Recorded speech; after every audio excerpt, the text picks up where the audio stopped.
Chapter 2746. Li Qie stopped before the diagrams for a long time. Meanwhile, the group got teleported out several times, but he didn't seem to mind. Old man, you really tried your best, but the future is just too unpredictable. Even the most heaven-defying beings can turn to bones. After a while, he opened his eyes and sighed, gazing into the distance. Many have walked this path before. They were the strongest and smartest existences during their epoch, the most incredible masters. Unfortunately, they either died or succumbed to depravity. Death was heroic and moving. They could only blame themselves for not being strong enough or prepare sufficiently. The ones fallen had the same deficiencies on top of having weaker Tao heart. Someone like Everlasting Shao certainly had a firm enough Tao heart. He traveled the realms for many eras yet still failed to save his own epoch. He was lucky enough to survive but couldn't do anything else to change the tides. Alas, he still made preparations and left things behind to warn future generations, hoping that they wouldn't repeat the same mistakes as him. Of course, very few were actually qualified to embark on the same path as him. Let's go. Li Qie stopped thinking and ordered. We're leaving? Ancestor, are we not waiting for the juniors? Wei Jing glanced over at the Tao platform and asked. They'll catch up. Li Qie didn't care. Wei Jing followed the order and pushed Li Qie to the next city. Li Qie did the same thing and stopped before the ancient walls. His patience was eventually rewarded. The group of juniors appeared on this Tao platform. Their injuries were extremely serious this time around. Blood spilled everywhere along and bones were visible. However, this didn't deter their enthusiasm. Ha ha ha, we did it! We made it past that first battleground. Wang Xiahong stumbled back and forth while laughing. So it turned out that they have beaten the four-armed corpse to enter the second battlefield. However, the enemy in the next one was far stronger and obliterated their formation. Nevertheless, Wei Jing still felt good about the whole thing because it showed considerable improvements. Sure. He shushed them and pointed at Li Qie. The group calmed down and stopped laughing. Of course, a wide grin was still on their face. They sat down and meditated while using ointments. Broken bones were nothing.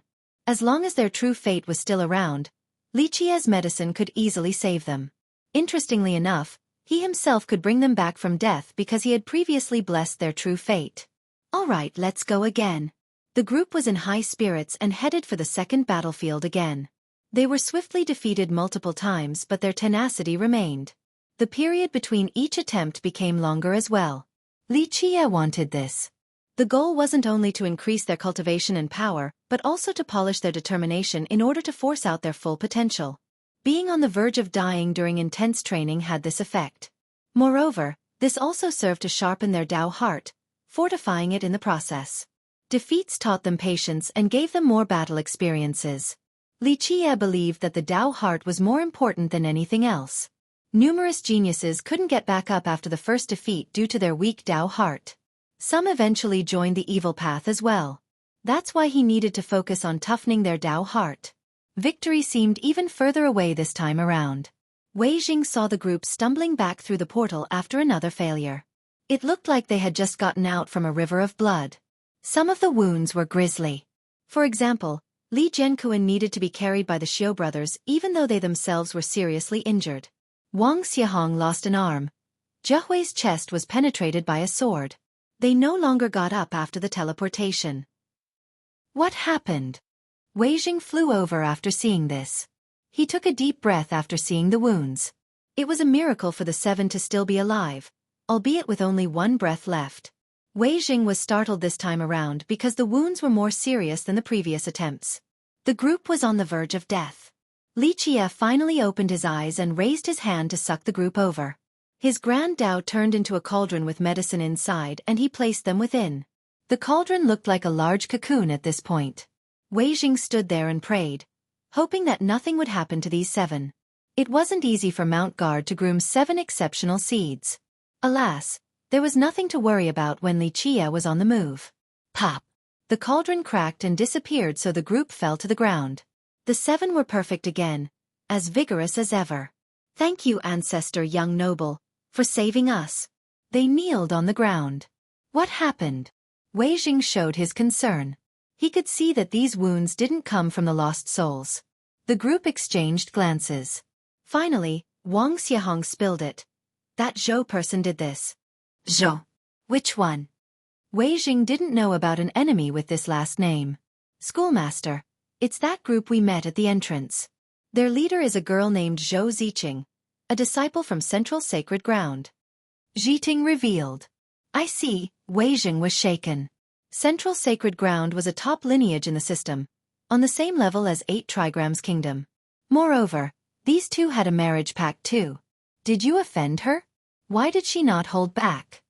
Wei Jing put on a serious expression. We didn't offend her at all. Xiahong shouted indignantly. She wanted junior sister's virtuous crown. Zhen Kuan said softly. Wei Jing understood right away. 8 Trigrams Kingdom clearly didn't give up despite their defeat at Li Qia's hands. It was their allies' turn this time. How many attacked?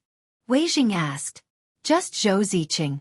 Zhen Kuan felt ashamed because the 7 of them nearly died to one girl.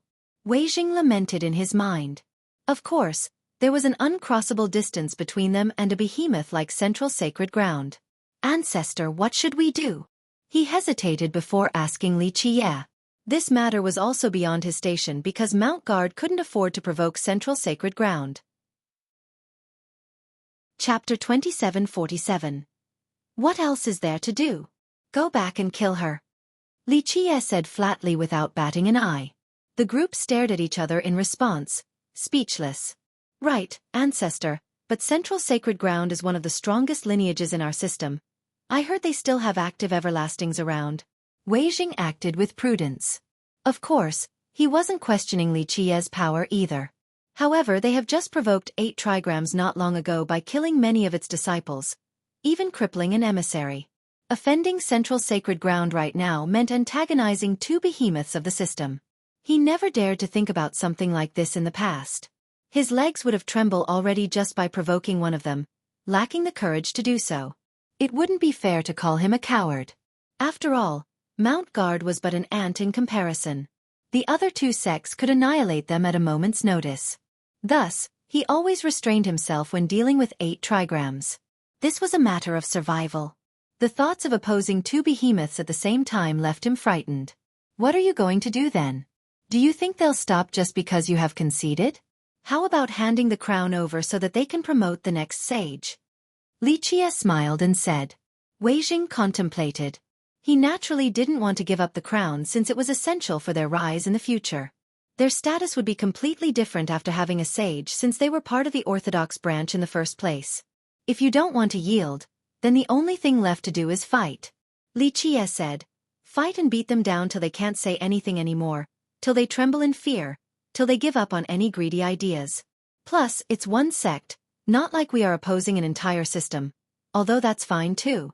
Li Qia nonchalantly added. We obey your orders, Ancestor. Wei Jing made up his mind and bowed towards Li Qia. As the saying goes, seek riches in the midst of death. If their sect didn't dare to face this level of danger, then how could they rise up again in the future? Moreover, Li Qia was still around. Make up your mind now. But remember, this will be up to you. Return and kill her in order to grow stronger. Li Qia said. The youths thought about it again. Finally, Xueqi was the first to speak. We want to fight her again, but further training is necessary. Though Zhen Kuan was their first brother, Xueqi played the role of the spiritual leader because of her Tao heart. This Zhou Ziqing has several powerful treasures. Otherwise, we just need to train a little bit more before taking her down. Jiting hesitated. Treasures? It's no big deal. Li Qia replied and casually bestowed mighty artifacts to the group. These treasures actually fitted their individual strong points too. While holding them, the group found the treasures to be a perfect fit as if they were created specifically for them. Wei Jing was astounded to see the glowing treasures because they were at the imperial and eternal level. Their sect possessed many treasures like this before their decline. Alas, this was no longer the case in the present. Just one would be considered their sect's defining treasure, only used for the sake of survival. Not to mention an ordinary disciple. Even he couldn't bring it outside. That's why he found this casual gifting so astonishing. Of course, these treasures were nothing for Li Qia. His treasury had enough artifacts to scare someone to death. In fact, the youths were shocked while holding their treasures too. This was their first time seeing something so valuable and powerful, let alone being able to use them. This was just like a dream, except it was actually taking place in reality. Hurry up and thank your ancestor for his kindness. Wei Jing was the first one to react. The rest regained their wits and realized what Li Qie had just done. Thank you, ancestor, young noble. The group performed a full kowtow. Train now. If you can't beat them with these treasures, never mention my name and our relationship to anyone ever again. That would be too disgraceful. Li Qie told them. Buzz. He spread his palm and opened another dimension. This is a deep-level dimensional space. 10 years in there are the same as 1 day outside. Try your best in there or don't think about coming out. He directly threw them in there before they could react. This was a hellish type of training. The group found that the ancient battlefields were paradises in comparison to this different dimension. Alas, they didn't want to let Li Qie down. They followed Xueqi's lead and gritted their teeth. Wei Jing was both happy and nervous after seeing this. After all, their cultivation would crazily increase. They would become capable enough to perform any task in the future, if they could get out unscathed. Li Qie closed his eyes again afterward. A while later, the girl they met back at the entrance and her posse angrily ran over. Where are they? Zhou Ziqing asked Wei Jing with an imperious tone. Who are you talking about? Wei Jing remained calm. The 7 disciples from your sect, especially that girl with the virtuous crown. Ziqing demanded an answer. Oh, our incapable disciples? They have left for more training. He replied. Left for more training? Ziqing snorted with disdain. So they ran like dogs, completely intimidated by me. You're their schoolmaster, correct? Yes. He confirmed. Listen well then, humph. Call your loser disciple back and hand over the crown. Don't blame me for not holding back if she doesn't obey. Our sect will attack your school then. Be ready to face the music at that point. She threatened. Wei Jing was naturally annoyed. He was still a schoolmaster, so being looked down in this manner left him furious. Our Mount Guard school has always been humble and never caused trouble for anyone. Ziqing interrupted him and sneered. I don't give a damn, your so-called sage lost to me, so she isn't qualified to wear the crown. It belongs to us now. Wei Jing's expression was quite ugly by this point. No one could handle such disrespect. Is that so? Sounds like you're completely confident in beating them again. Li Qie spoke. Who are you? She glared at him. Unfortunately for her, she knew nothing about Fu Kuan's utter defeat. 8 trigrams considered this too humiliating and hid it from outsiders. He is an ancestor of Mount Guard. Wei Jing jumped in. Chapter 2748. Looks like anyone can become an ancestor nowadays. That's a tiny sect for you. Can't produce any impressive character and have to use a cripple as a fake. Zhou Ziqing glanced over at Li Qie after hearing Wei Jing and found nothing impressive in her eyes. Miss Zhou, watch your words. Wei Jing finally barked back. He didn't want trouble by provoking central sacred ground, but this insult towards the ancestor was out of line. One's honor was more important than life for many cultivators. So what? Zhou Ziqing didn't give a damn. What are you going to do about it if I keep running my mouth? Mount Guard is only an insignificant sect. Our central sacred ground can annihilate you whenever we want. She tilted her head upward and looked down on Wei Jing, looking as if just being able to speak with her was a great honor for him. Schoolmaster Chen, be smart and tell your disciple to hand the crown over for senior sister Zhou. Otherwise, your sect is courting death. A male disciple next to Ziqing sneered, offering a piece of advice. Wei Jing was furious and scowled in response. Who is your master? Li Qie, on the other hand, seemed nonchalant about the taunting. He sat there, looking to be in poor health. My master. She gave him the side eye and chuckled. A piece of trash like you can't ask for his name, not even if you're an ancestor of Mount Guard. Who the hell do you think you are? Your sect is Noth Dash. Bam! Li Qie's slap came before she could finish speaking. She got blown flying and eventually fell on the ground, vomiting out both blood and teeth. She lost most of her teeth and her cheeks became deformed. She looked quite ugly now. I'm teaching you for his sake now. Li Qie didn't bat an eye. Someone like her was nothing more than a mosquito in his eyes. You dare to hit me? I'm going to kill you. She got up and roared before summoning a dozen swords. Clank! The swords flew forward, wishing to turn him into a meat paste. Boom! Li Qie flicked his finger and destroyed the swords. Another slap came and smashed her down on the ground. Crack! Her bones shattered and blood stained her entire dress. Stop! Her 10 or so companions shouted and summoned various treasures and weapons to attack him at the same time. Li Qie didn't even need to turn his head. These treasures exploded and the group went flying as well. Everyone was suppressed on the ground, unable to get back up. Killing an ant like you will only dirty my hand. Li Qie lazily glanced at them and said, "You. Central sacred ground will not let this go. My lady is the saintess there, the future queen of 8 trigrams. Our alliance will cut you to pieces." Ziqing threatened. Bam! Bam! Bam! Li Qie casually and mercilessly slapped her 10 more times. Blood seeped out of her mangled cheeks. Her entire facial structure was ruined. This was Li Qie being merciful already, since he could turn her to blood with one finger. Just because I'm not killing you doesn't mean that I can't make it even worse for you.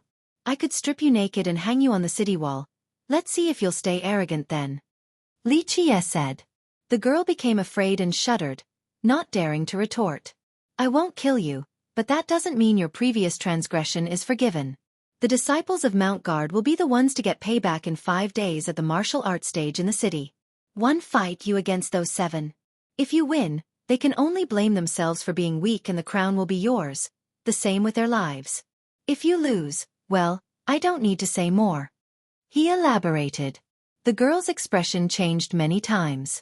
She knew that he was far stronger than her, so she eventually gritted her teeth and uttered coldly. Fine, I accept the challenge, but you can't stick your hand in. Don't worry, I don't need to stick my hand in because just one glance is enough to kill an ant like you. Li Qie looked bored by this conversation. He withdrew his power and the group struggled to get up. They looked at him and felt a chill inside, causing them to stagger backward. 5 days then, I will kill your 7 disciples and take the crown. Just you wait. My sect will also avenge this humiliation. My lady and her husband won't let you off so easily. Ziqing didn't want to leave in such a sad manner, so she left some aggressive words. Moreover, she was telling the truth. She was a personal maid of the saintess from Central Sacred Ground, meaning that she would follow the saintess after marriage to become a concubine. Perhaps she could become a consort later on too. That's why she was still pretty confident with the 2 great powers behind her. They had plenty of powerful ancestors. Killing an ancestor from a tiny sect like Mount Guard shouldn't be a problem at all, akin to swatting a fly. Scram before I carry out my threat and hang you naked on the city wall. Li Qie threatened. The intimidated girl instantly turned around and fled. The rest of the group hastily followed. Wei Jing heaved a sigh of relief after seeing this. He was actually feeling quite good because that rude and arrogant girl has met her match. Ancestor, 5 days, just 5 days. What if our disciples can't take her on then? He became worried. Then they can only blame themselves for being skillless. Li Qie closed his eyes again. Wei Jing smiled wryly. The only thing he could do was pray for the group to grow stronger in that deep dimension. Otherwise, a disaster would be awaiting them in 5 days. He assumed that the battle would be a private event since it was a feud between a few juniors, not worthy of attracting the big shot's attention. However, Ziqing let out a fierce message after escaping to the entire mountain range. I will slay the 7 ignorant brats from Mount Guard and Central Sacred Legion will destroy this sect too. Normally, big threats like this were pretty normal between feuding juniors. The powerful masters would only smile and not care too much. Alas, this wasn't the case right now. The power gap between Central Sacred Ground and Mount Guard was immense. A behemoth versus an ant. To be frank, any elder from the former could crush the latter to dust. Plus, Zhou Ziqing was rather influential since she was a personal maid of the saintess there. Her status exceeded that of an ordinary disciple from the sect. Also, I will take the virtuous crown and present it to my lady as a wedding gift. She added, extremely confident in her victory. The virtuous crown? People were startled after hearing this part. If you find any errors, broken links, non-standard content, etc. Chapter 2749. The Virtuous Crown? Experts were shaken after hearing the news about it. Does Mount Guard want to assign the next sage now? Mount Guard was a mere shadow of its former self, but many great powers in the system still had a deep impression of their sages. After all, Only these sages were eligible to greet everlasting forefather during the reincarnation cycles. This was an extremely prestigious position. One could even say that these sages were the representatives of the forefather back then. The disappearance of the forefather also started the decline of Mount Guard. No more sages came out either. Now, the symbol of the sage has returned once more and started a storm. Don't tell me. Our great progenitor is reincarnating again? One master started fantasizing. After all, their progenitor has done so successfully in the past. The cycle was disrupted for unknown reasons, but it didn't mean that the forefather was no longer capable of doing so, hence the hopeful thinking of the crowd. The crown is also the symbol of the main branch. Ancestors from great powers felt their heart beating faster. Everyone was tempted by this symbolic and powerful treasure. Possessing the crown meant being the orthodox branch in the system. The crown was actually useless for the current Mount Guard. It could even bring about a sect-destroying disaster. However, for the rising sects that were part of the side branches or even more distant from the progenitor, they would be able to select their own sage after taking the crown. This would boost their status by several levels. Perhaps they could eventually gain authority and rule over the system too. This was the reason why 8 trigrams desired the crown so much. Both Central Sacred Ground and 8 Trigrams Kingdom have their own schemes with this. A senior sighed after hearing Zhou Ziqing's message. Everyone knew that forcefully taking the crown from Mount Guard would incite a lot of criticisms. However, an official feud between juniors resulting in winning the crown? This was justifiable since it was a common event. No one could criticize them for doing so. 8 trigrams might be in charge of this. They're the strongest kingdom right now, so they need this crown to manifest an official status. One ancestor added. The central saintess was going to marry into the kingdom anyway. If her maid were to grab the item, then the kingdom itself would eventually gain it and have a sage. Numerous big shots regretted not coming up with the same scheme. If they have done this earlier, they might be the one with the crown right now. 8 trigrams will get it for sure. One expert analyzed the situation. Zhou Ziqing wasn't that exceptional among the young generation, but she shouldn't have any problem dealing with 7 disciples from Mount Guard. It didn't matter if these 7 were the best in that sect either. Of course, the greedy spectators needed to restrain themselves. They knew 8 trigrams and Central Sacred Ground were behind this matter too. These 2 sects would do anything for the crown, so it's best not to provoke them. Ziqing's declaration served as a delicate reminder to everyone to back off from wanting the crown. Mount Guard won't be able to escape this disaster. Another ancestor became emotional. As the adage goes, possessing a jade ring invites trouble. It was a crown in this case. Mount Guard was no longer the same as before. Having the crown still wouldn't revitalize their sect. On the other hand, it would incite greed from others. If Zhou Ziqing wanted to destroy Mount Guard, there will be people from the 2 behemoths willing to carry out the task for her. That's why in the eyes of the spectators, Mount Guard wouldn't be able to get away from this mess. The feud between the juniors didn't matter. Something else or another excuse would have happened anyway since everyone wanted the crown. The 5 days passed by right away. Today was the date for the battle between Zhou Ziqing and the 7 disciples of Mount Guard. The stage had plenty of spectators with no lack of ancestors. The battle itself meant nothing due to the disparity in power between the combatants. The 7 from Mount Guard had no chance of reversing the tides. They believed that Zhou Ziqing would win for sure and were only here to look at the virtuous crown. After all, this was something bestowed by the great progenitor himself. Though it wasn't an ancestral weapon, it was still priceless enough. Zhou Ziqing was here early, still surrounded by many peers. She wore a red cloak, looking quite domineering and prideful. She was also certain of victory, ready to put the crown in her bag. She wasn't afraid of that ancestor from Mount Guard either because she invited characters of the same level here too. Nice to meet you, Miss Zhou. Young peers came to greet her. Some from the last generation joined in too. If Zhou Ziqing was only a regular prodigy of Central Sacred Ground, she wouldn't have the same status. However, being the maid of the saintess there changed everything. She had the chance of becoming a concubine or even a consort of the crown prince from trigrams in the future. Remember, 8 trigrams was strong enough to eventually seize the authority of the system. The crown prince could take the throne soon too, and he would have everything at that point. Just imagine, one might not be able to flatter the king from a lack of contact, but they could still communicate with a consort. Through that, one could get their agenda across to the king. This was plenty already. The saintess isn't here to cheer her on, someone quietly said. In fact, the crowd wanted to see this saintess since she was considered a supreme beauty in a mortal demon system. Her looks could charm any man. She doesn't need to show up for this. As an amazing ascender, just one word from her and plenty of masters will take action in her stead. It's not hard for her to declare the death of Mount God. A master shook his head. This was indeed the truth. The saintess was rumored to be an 8th-level ascender, on the verge of reaching the 9th level. Moreover, she was also the future queen of 8 trigrams. She was influential enough to command other ascenders to destroy Mount Guard. There was no point coming here in person. In fact, Xueqi found this to be beneath her too. If it wasn't for the crown and potential criticisms, she would have told other experts to kill these disciples instead of having to fight them herself. Chapter 2750. It has been a while since Xueqi got here and the people from Mount Guard were still nowhere to be found. The spectators kept staring at the entrance in anticipation. Of course, they weren't excited to see the geniuses of Mount Guard, only the virtuous crown. They're putting up quite a show, want to be fashionably late or something. A few lost their patience and complained. Humph, I don't think it's like that. They probably escaped back to Mount Guard, aware of their inferiority compared to Miss Zhou. The so-called battle is nothing but a delaying tactic. A monk can hide but not his temple. Xueqi sneered. Some listeners shuddered.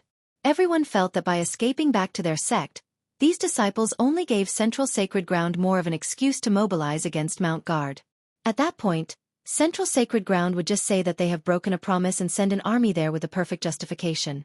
The crown would pretty much be theirs by then. That's why everyone realized that Mount Guard's action didn't matter. Both fighting and fleeing resulted in the same thing: defeat. Well, I think we can be sure that those disciples want to tuck their head in their shell like cowardly turtles then. One person gloated after seeing how high the sun was in the sky. Who says we're fleeing? A calm voice came about. They're here. Finally. Someone immediately recognized Schoolmaster Chen Weijing and shouted. Everyone looked over and saw a total of 9 people walking in. Among them was a disabled person in a wheelchair. The spectators exchanged glances.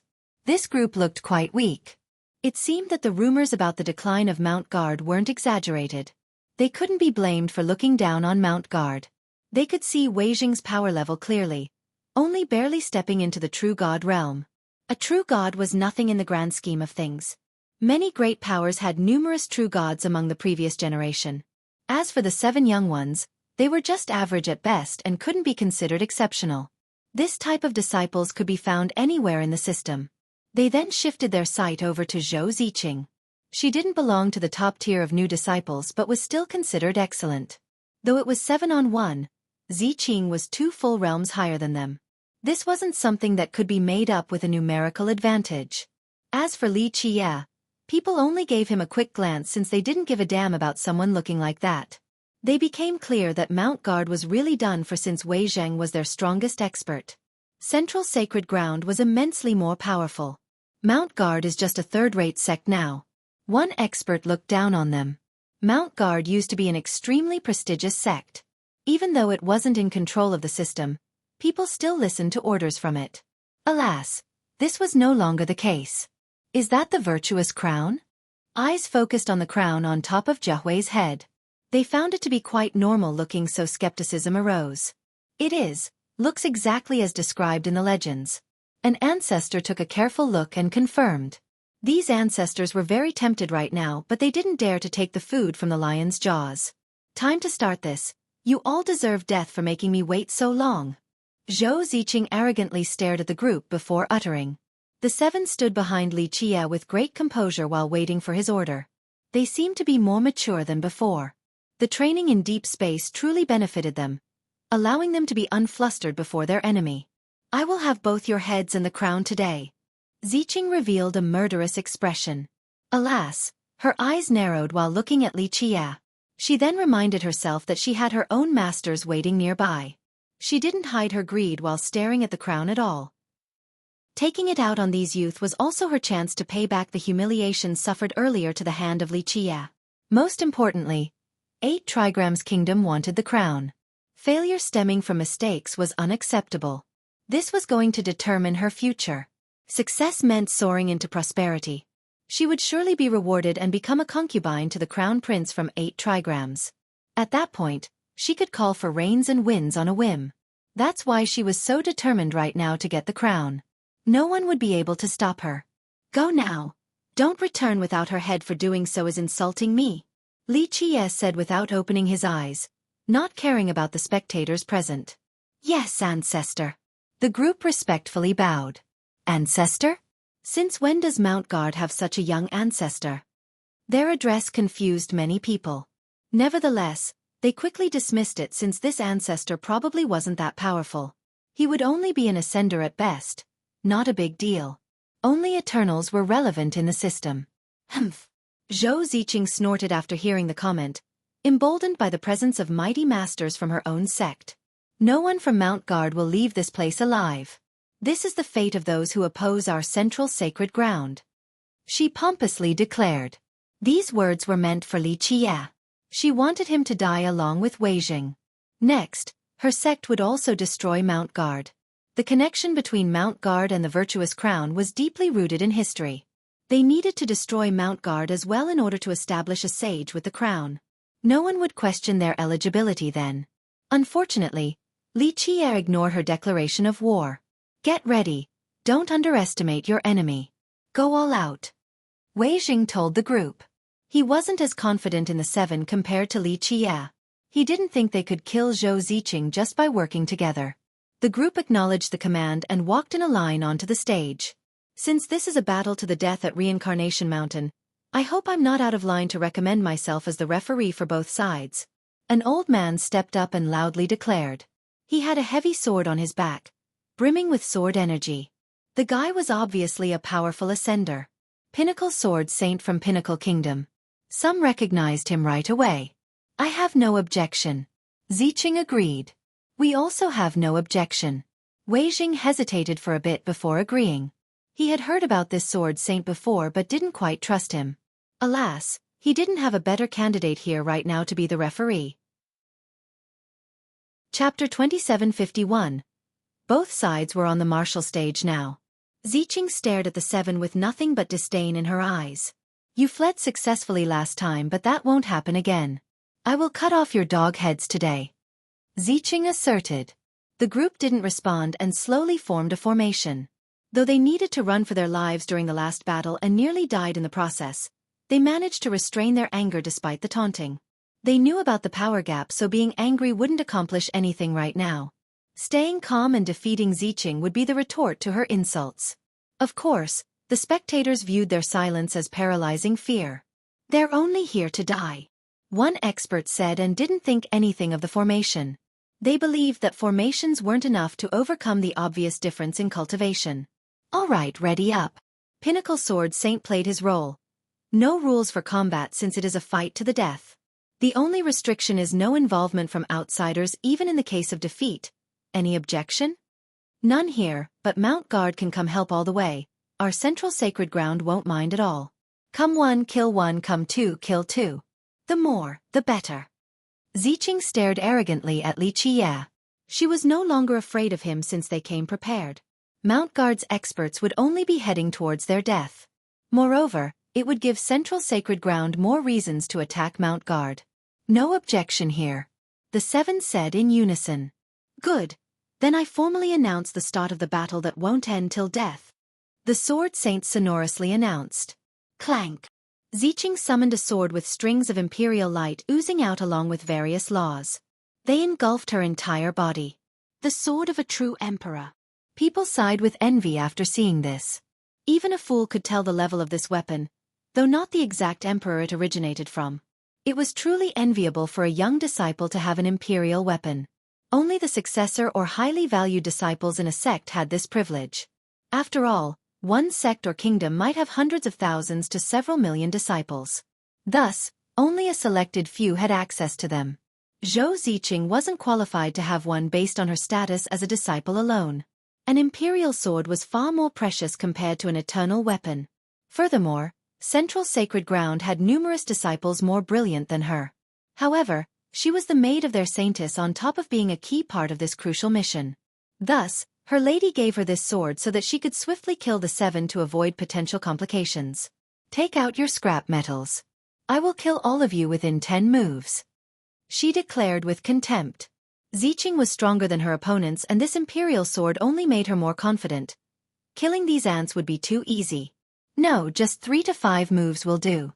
One expert shook his head and said, the disciples from Mount Guard have nothing to stop that sword. It will cut through their treasures like slicing tofu. Right, I don't think Mount Guard will have any worthwhile treasures. They have declined for too long, probably used up all of their resources long ago. No one thought highly of the 7. Clank, clank, clank, boom. Weapons was summoned in a loud manner. One could even hear an explosion as the 7 quietly did their thing. Massive energies manifested in the sky and engulfed the area with divine lights. Eternal weapons. And imperial weapons too. The crowd became astounded and stared at them in disbelief. Not only were these weapons mighty, but they also seemed to be one with their user. The two entities emitted a Tao resonation as if they have been tempered together. This wasn't the case for Xueqi. Her imperial weapon had no harmony with her. Everyone could see that she has only gotten it recently. She was inferior in this aspect compared to the 7. Xueqi's group was banished into deep space by Xueqi. Though only 5 days have passed outside, they have spent 5 years with their weapons in there, resulting in this state of oneness. Right, our weapons are scrap metals indeed. The young Xueqi couldn't help but sneer. They were annoyed by her prior comments despite not showing it on their expression. In their mind, beating Xueqi was the best possible retort. Xueqi's face became hot after hearing this. She was proud to possess one imperial weapon, but these 7 mustered up the same type too. This was akin to slapping her on the face. Since when did Mount Guard have so many powerful treasures? The crowd was shocked. Remember, experts from the last generation might not have them, but each of these juniors had one right now. How could the disciples of a third-rate sect have these weapons? Everyone became jealous as a result. I can't believe that they still have so many resources after a long period of decline. Many ancestors showed greed in their eyes. Everyone knew not to show off wealth since that could cause trouble. Alas, no one would have these ideas if the 7 were from 8 trigrams or central sacred ground. For example, no one thought about taking the imperial sword from Xueqi. However, this wasn't the case for Mount Guard. The first reaction for many experts was to think about how to destroy Mount Guard and take everything there. So what if you have imperial weapons? Xueqi's embarrassment turned into fury. They're still scrap metals when used by the likes of you. They'll all be mine soon enough after I kill you. Thanks for bringing them here. Miss Zhou, let us begin. Li Jianquan challenged. He acted quite cool like a first brother should be. A good role model for his peers. They were furious right now and wanted nothing more than to kill Xueqi. I'll kill you first then. Xueqi's eyes were fierce. Buzz. Xueqi's group activated their 7 stars hidden formation. Runes and shiny flashes appeared around them. They didn't underestimate their enemy despite having so many mighty weapons, aware of the power gap. The recent training has improved them even more. Their efforts certainly didn't go to waste. Chapter 2752. Die. Xueqi flashed into disappearance for an attack. Her speed was unparalleled as she crossed through everything and jumped into the formation of the 7. Buzz. The formation's light rippled and activated, causing Xueqi to slow down. However, the imperial sword had impressive power. It exuded a majestic force capable of piercing through everything. Thus, the slight stagnation didn't stop her assault. Clank. Her first target was Lu Ruoshi, the youngest and weakest of the 7. Killing her would render the formation ineffective. The sword thrust looked like a true dragon soaring to the sky with extreme speed and profound movement. It locked onto Ruoshi, certainly a fatal strike. As the sword was about to thrust through her chest, the formation changed again. A divine wall spanned through the wall and blocked between the two girls. Bam! The move was dominating enough but was still stopped by the formation. At the same time, Ruoshi leaped backward in an arcing motion like a rainbow, a very pleasing move to the eyes and as fast as lightning. Go! Jianquan roared and used a sword and shield style. His shield slammed towards her with the force of a divine mountain. His sword flew out of his hand like a lightning bolt and headed straight for her throat. Meanwhile, The Xiu brothers silently attacked her left and right with their flashing saber. Scram! Ziqing roared and her sword resonated with a clank. She swept it all around and instantly repelled the three. The three staggered thumpingly backward. The formation flashed brightly and numerous jade pillars appeared behind them to stabilize their stance. Poof! Zhiting joined in with her fiery affinity. The formation also erupted like awakening volcanoes. It spewed out waves of lava straight for Ziqing. Ziqing wasn't afraid at all. She moved her sword like a peacock spreading its tail. It created a barrier to stop the lava waves. Taste my hammer. Xiahong went on the offense with a vertical smash. The resulting bang had enough force to crush the earth. Alas, it still couldn't break through the sword barrier erected earlier, only cracking it in the process. In this blink of an eye, a glint flashed as something finally penetrated the damaged barrier. The sharp glint looked like a poisonous snake biting for Ziqing's throat. It was Xueqi delivering a fatal move. Ziqing reacted quickly because of her superior cultivation. She moved her sword back in front of her and parried the dangerous thrust. She then swiftly went on the offensive and became one with her sword in terms of technique. A lightning-fast slash darted for Xueqi. Boom! Xueqi slashed forward and the formation also answered her call. It released thousands of swords into the sky, resulting in a sword formation empowering her slash. Go! Ruashi joined in and unleashed a torrent of shooting star towards her opponent. Now! Li Jianquan and the others have stabilized their position and began their ambushes. Rumble! The two sides have exchanged a dozen explosive moves so far. The fight seemed even. In the beginning, Ziqing thought she would be able to kill everyone here within 10 moves. They were pieces of trash in her eyes since she had easily maimed them in the previous fight.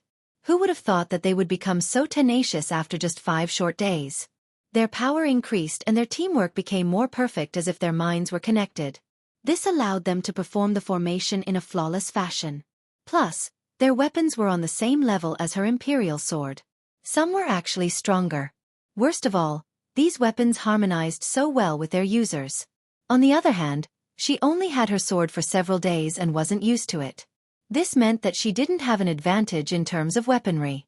The spectators could see that the 7 were weaker than Ziqing. The difference of 2 full realms should be insurmountable even when they outnumbered her 7-1. However, they have created a miracle and showed no signs of losing to the astonishment of the crowd. Such perfect teamwork should require several decades of honing. Many older cultivators praised after seeing the smooth movements and battling patterns of the 7.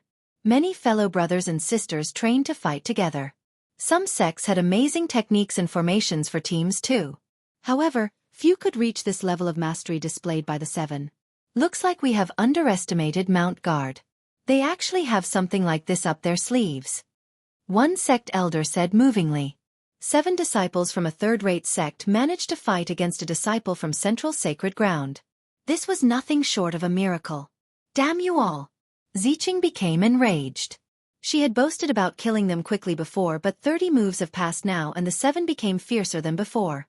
Clank! She released all of her vitality and true energy into the sword. It emitted a bloody light because she also added her true blood too. True blood was extremely precious for cultivators, but the crazed girl no longer gave a damn. Boom! With the influx of true blood and energy, a majestic imperial power manifested in the sword. This stormy aura resembled the arrival of an emperor. Ziqing roared and swung her sword with all of her might. The slash could overcome all obstacles, cutting them down like dried branches. Boom! Boom! Boom! The 7 couldn't withstand the power of this move despite the formation aiding them with divine walls. All were blown flying. Some of them were wounded and spat out a mouthful of blood. Their formation arrays became chaotic since they have been forced away from their position. Weak spots appeared on their formation. If Ziqing were to keep on pressing, she would definitely be able to break the formation and kill all 7. Alas, she had a hard time breathing right now. Her true energy depleted. That slash earlier used most of her true blood, so she had no strength to attack again. Chapter 2753. This was definitely the best time to defeat the group due to the big openings present in their formation. The spent Ziqing realized this too, but she was powerless and could only watch this opportunity drift by before her eyes. The 7 naturally realized the flaws in the formation. They ignored their wounds and returned to their position to stabilize the arrays. Buzz! The formation became bright once more and full of momentum. The openings disappeared from sight. How unfortunate! The spectating experts and ancestors lamented, fully aware of the fight's intricacies. This can go either way now. One ancestor shook his head after seeing the formation up and running once more. The actual fight betrayed their expectation of an easy victory for Xueqi. She had lost the best chance to take down these 7 disciples now. The experienced ancestors noted that she had lost her biggest advantage and opportunity. It looked quite grim now. Xueqi started strong but used up her strength too quickly, lacking the tenacity and toughness shown in her opponents. This must have been obtained through arduous training. Stay calm, Li Jianquan commanded as they surrounded Xueqi. Rumble! The treasury of the formation opened. Numerous walls emerged around Xueqi along with shields appearing around the 7. The 7 chose a steady method and used powerful defensive measures to trap Xueqi. They didn't want to recklessly attack in a direct manner, rather choosing to make her run out of vitality and energy. Prior to this, her vitality was ample until she decided to use her true blood to activate the Imperial Sword. Though she managed to beat the group in that exchange, she was completely spent now. The move stemmed from rage and pride accelerated her defeat. You think I'm that easily beaten? Xueqi could see their aim and roared. She had gotten some strength back after the break and swung her sword horizontally. Clank! Sword waves looking like a tornado shot out in order to break the supreme formation. However, Xueqi's group moved in a perfect manner, defending when the enemy is attacking and going on the offensive when the enemy is backing off instead of forcing the issue. Several rounds like that left Xueqi's sword energy weakened, the same with her true energy. She attempted several times to break through by using her strongest sword moves and offensive techniques. Alas, this couldn't defeat Li Qi's formation, and only made her waste energy at a faster rate. The situation increasingly deteriorated as time went on. She was at a disadvantage, unable to change the momentum of the battle. After depleting her resources, she lost the ability to go on the offense. Now, she had to use her sword for survival. Nevertheless, the other 7 weren't in a rush to take her down. They slowly and steadily pressed onward to push Xueqi to her death while maintaining the formation arrays. There's no changing this. Many older experts shook their head knowing that Xueqi had lost.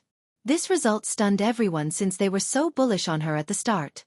They were also impressed by this miraculous showing from the 7. To kill an opponent 2 realms above? What an achievement! The referee, Pinnacle Sword Saint, opened his mouth several times wanting to stop the fight but eventually swallowed his words. He clearly stood on the side of Xueqi since his kingdom had a good relationship with Central Sacred Ground. He wanted to be a referee in order to side with Xueqi. Who would have thought that the fight would develop like this?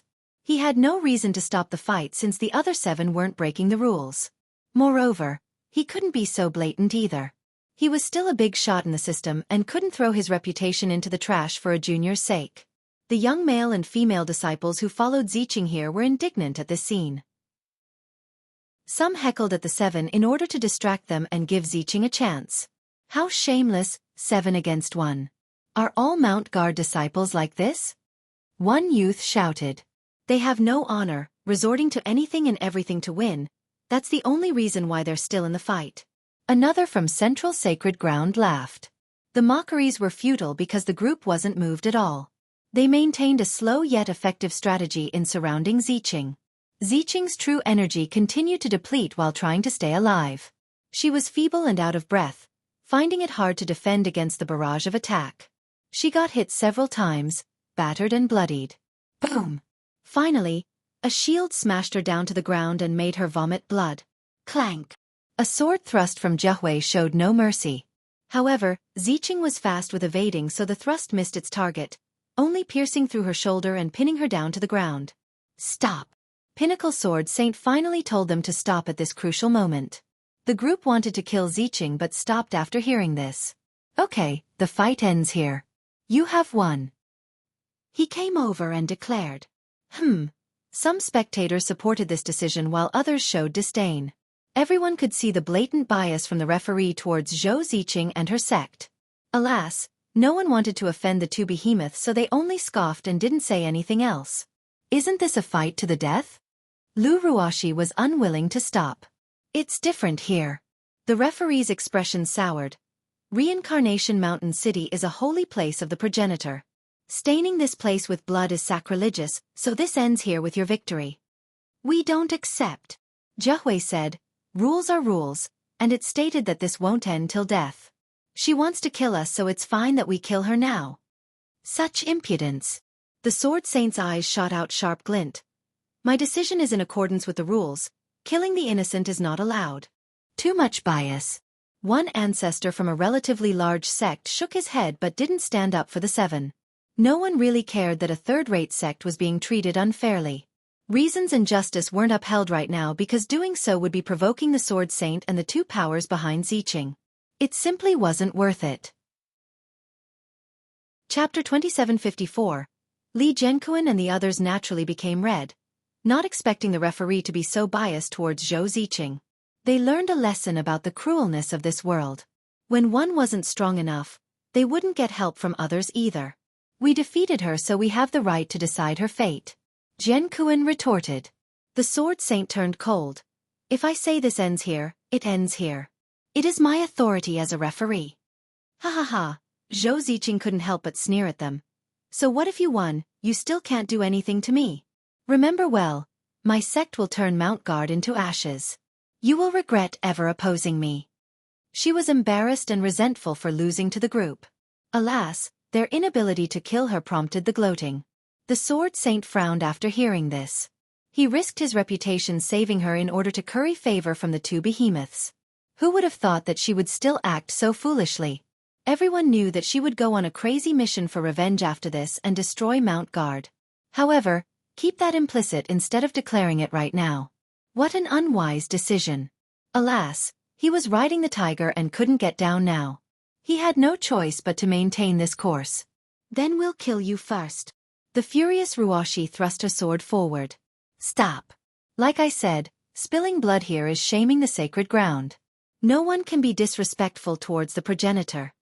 The Sword Saint used a finger flick to stop the sword and uttered coldly. He assumed the moral high ground of protecting the progenitor's prestige in order to stop the 7 from killing Xueqi.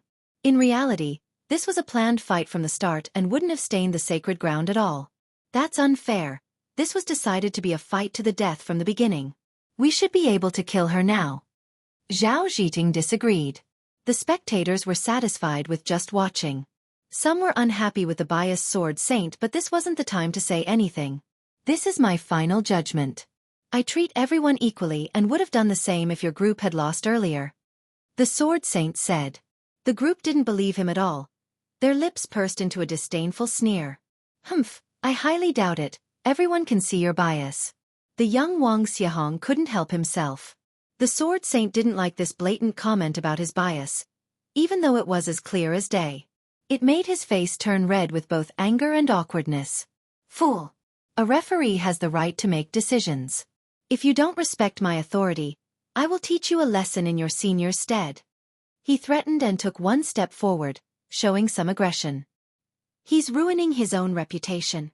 One ancestor shook his head after seeing the Sword Saint's conduct. He clearly threw away his face in order to save Zhou Ziqing. Unfortunately, the situation would be worse for him if he were to let her die. That's the same as offending both Central Sacred Ground and 8 Trigrams Kingdom. He weighed his options and made his decision. An idiot like you isn't qualified to teach them anything. A casual voice sounded. Everyone looked over and saw that the speaker was Li Qia. He opened his eyes and watched everything, seemingly nonchalant at the unfair treatment of his disciples. The 7 became excited because everything was going to be fine with their ancestor backing them up. You! The Sword Saint didn't like being called an idiot in front of the crowd. Moreover, deep in his mind, he didn't give a damn about Mount Guard or this so-called ancestor. This sentiment was shared by many in the crowd. This ancestor from Mount Guard couldn't be that strong. He could only be an ascender at best, and a low-level one at that.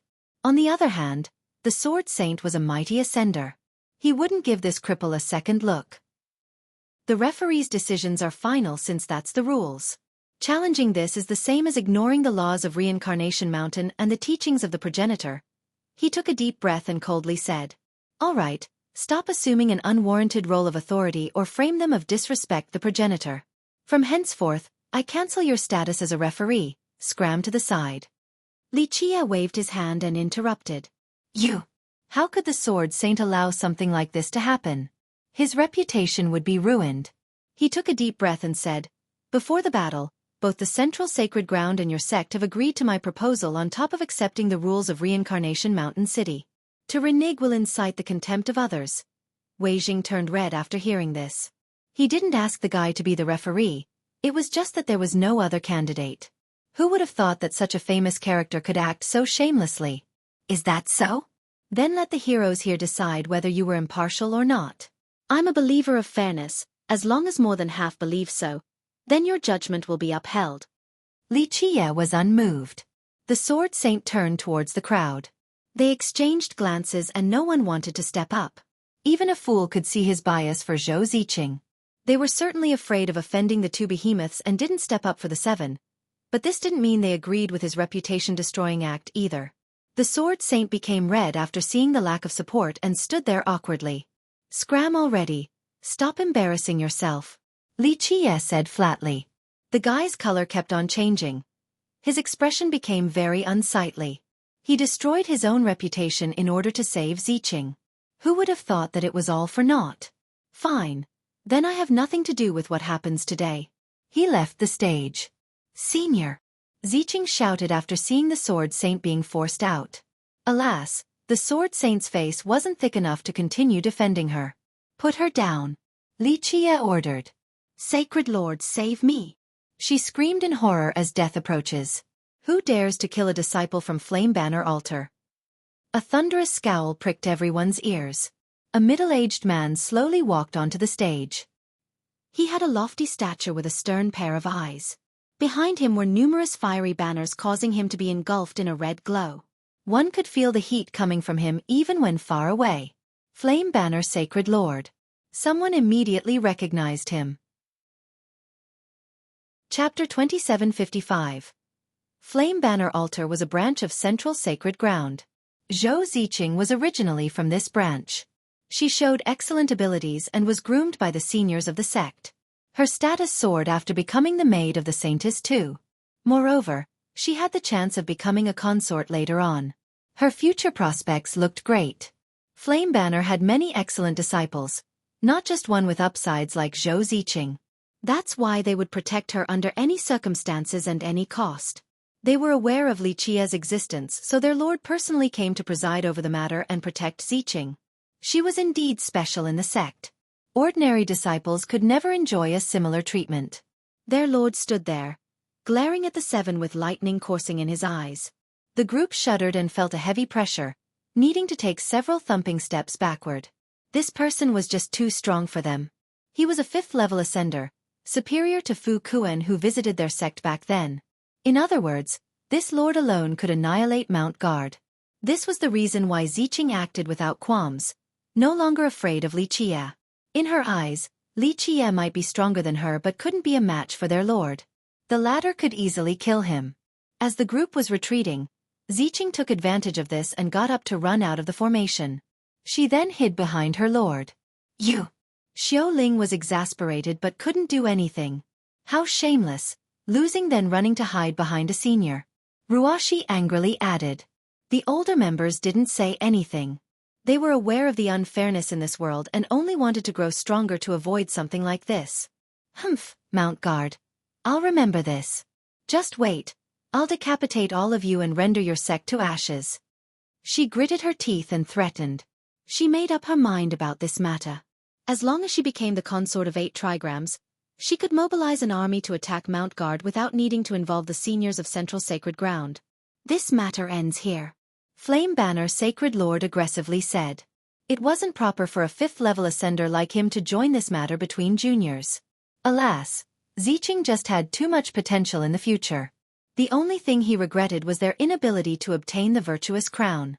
The experts nearby exchanged glances. Ziqing had lost but still managed to come out alive thanks to the Sacred Lord. This was quite unfair, but Mount Guard could only blame themselves for being weak. If they were on the same level as Central Sacred Ground, the latter wouldn't have been so blatant in this attempt. Alas, this was not the case, so the Sacred Lord didn't care for Mount Guard's stance. The group was furious, thinking that Zhou Ziqing was going to get away with it. As those two were about to leave, Li Qie finally spoke again. Leaving so soon? No, leave your head behind. The Lord instantly turned around and glared at him. Don't invite unnecessary trouble or today will be your demise. The flame banner altar would do anything to keep Xueqi safe. Is that so? Plenty of people have said that to me. They're all dead now. Li Qie lazily smiled. Ignorant fool. The Lord barked back. You're an ancestor of Mount Guard and should be thinking about its well-being since our central sacred ground can destroy your sect whenever. The Lord blatantly threatened without holding back. These words weren't pleasant, but this was indeed the truth. If Li Qie was stubborn enough to oppose them head-on, he would only be leading Mount Guard to its destruction regardless of how powerful he was. He alone couldn't do anything. It was a fight between an egg and a rock. It wouldn't end well for the egg. Central sacred ground is nothing. Annoy me and I'll annihilate your sect without a problem. Li Qie stated. Is this brat crazy? The crowd exchanged glances. Some experts found the statement amusing and shook their head. He's an ancestor? Still just a frog inside the well. Does he think he can do anything to central sacred ground alone? Such an overestimation of his own power. He probably is used to lord over everyone at Mount Guard and thinks he's unbeatable now. An elder from a big sect disapproved. Altar Lord, he looks down on our sect and deserves death. Xueqi immediately jumped in. This was her chance to repay the humiliation of being slapped in the past. The Lord had a murderous glint. He wouldn't let this go even if Xueqi didn't say anything since the person insulted his sect in public. He raised his hand and a uniformed brigade surrounded the stage and the seven. Clank! They unsheathed their swords, ready to kill at a moment's notice. Xueqi and the others became alarmed. They formed a formation again in order to face the enemies. The Lord took one step forward and the banners behind him poured out boundless flames. The banners became gigantic and blotted out the sky. He looked like a giant with great divinity beneath them as he approaches Li Qie. Let's see what you can do, ancestor from Mount Guard. He smirked, then gave a command. Cut them to pieces, leave none alive. Clank! His men unleashed waves of sword energy towards the group, drowning them out completely. The group was shocked to see this. These men were far stronger than them. Even their ultimate attacks couldn't do anything at this moment.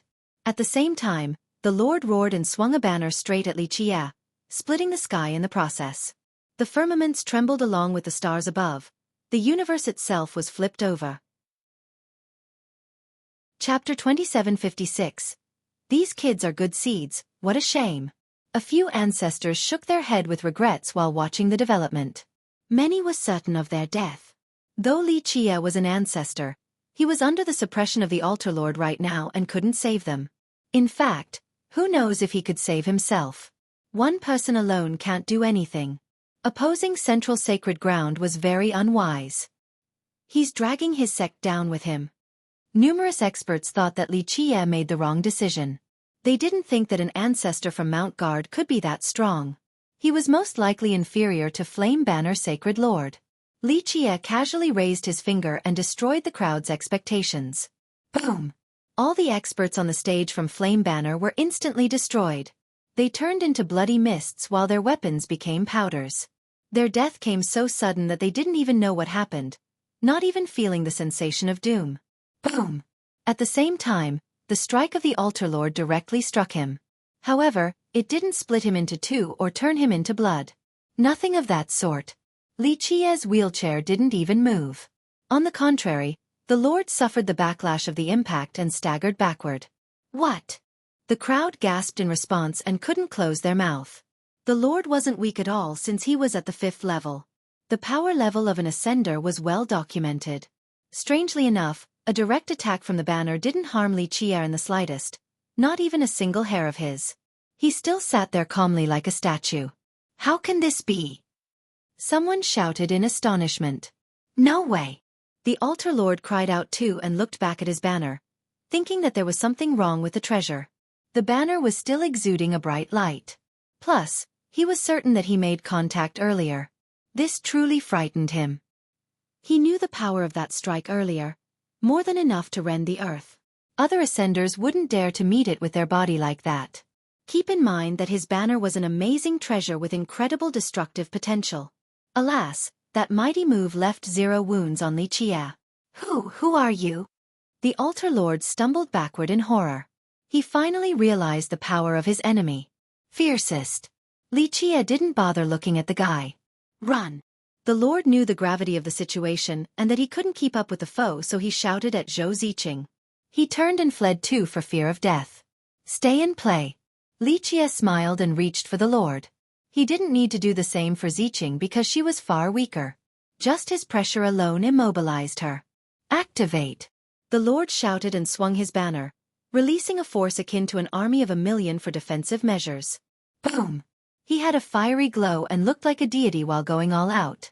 Unfortunately, this was useless against Lichia's hand. His banner shattered to pieces after a loud blast and he was captured. Ah! His bones broke and struggling was futile. Different methods didn't amount to anything. Lichia tightened his grip and broke more bones, causing the lord to scream. The mighty combatant in the eyes of the spectators looked like a chicken now. Lichia could kill him whenever by adding more force. This ancestor is insanely strong. I think he's an eternal. One shocked spectator shouted. Only an eternal or higher could easily beat a 5th-level ascender like this. So Mount Guard finally has a true expert after so many years.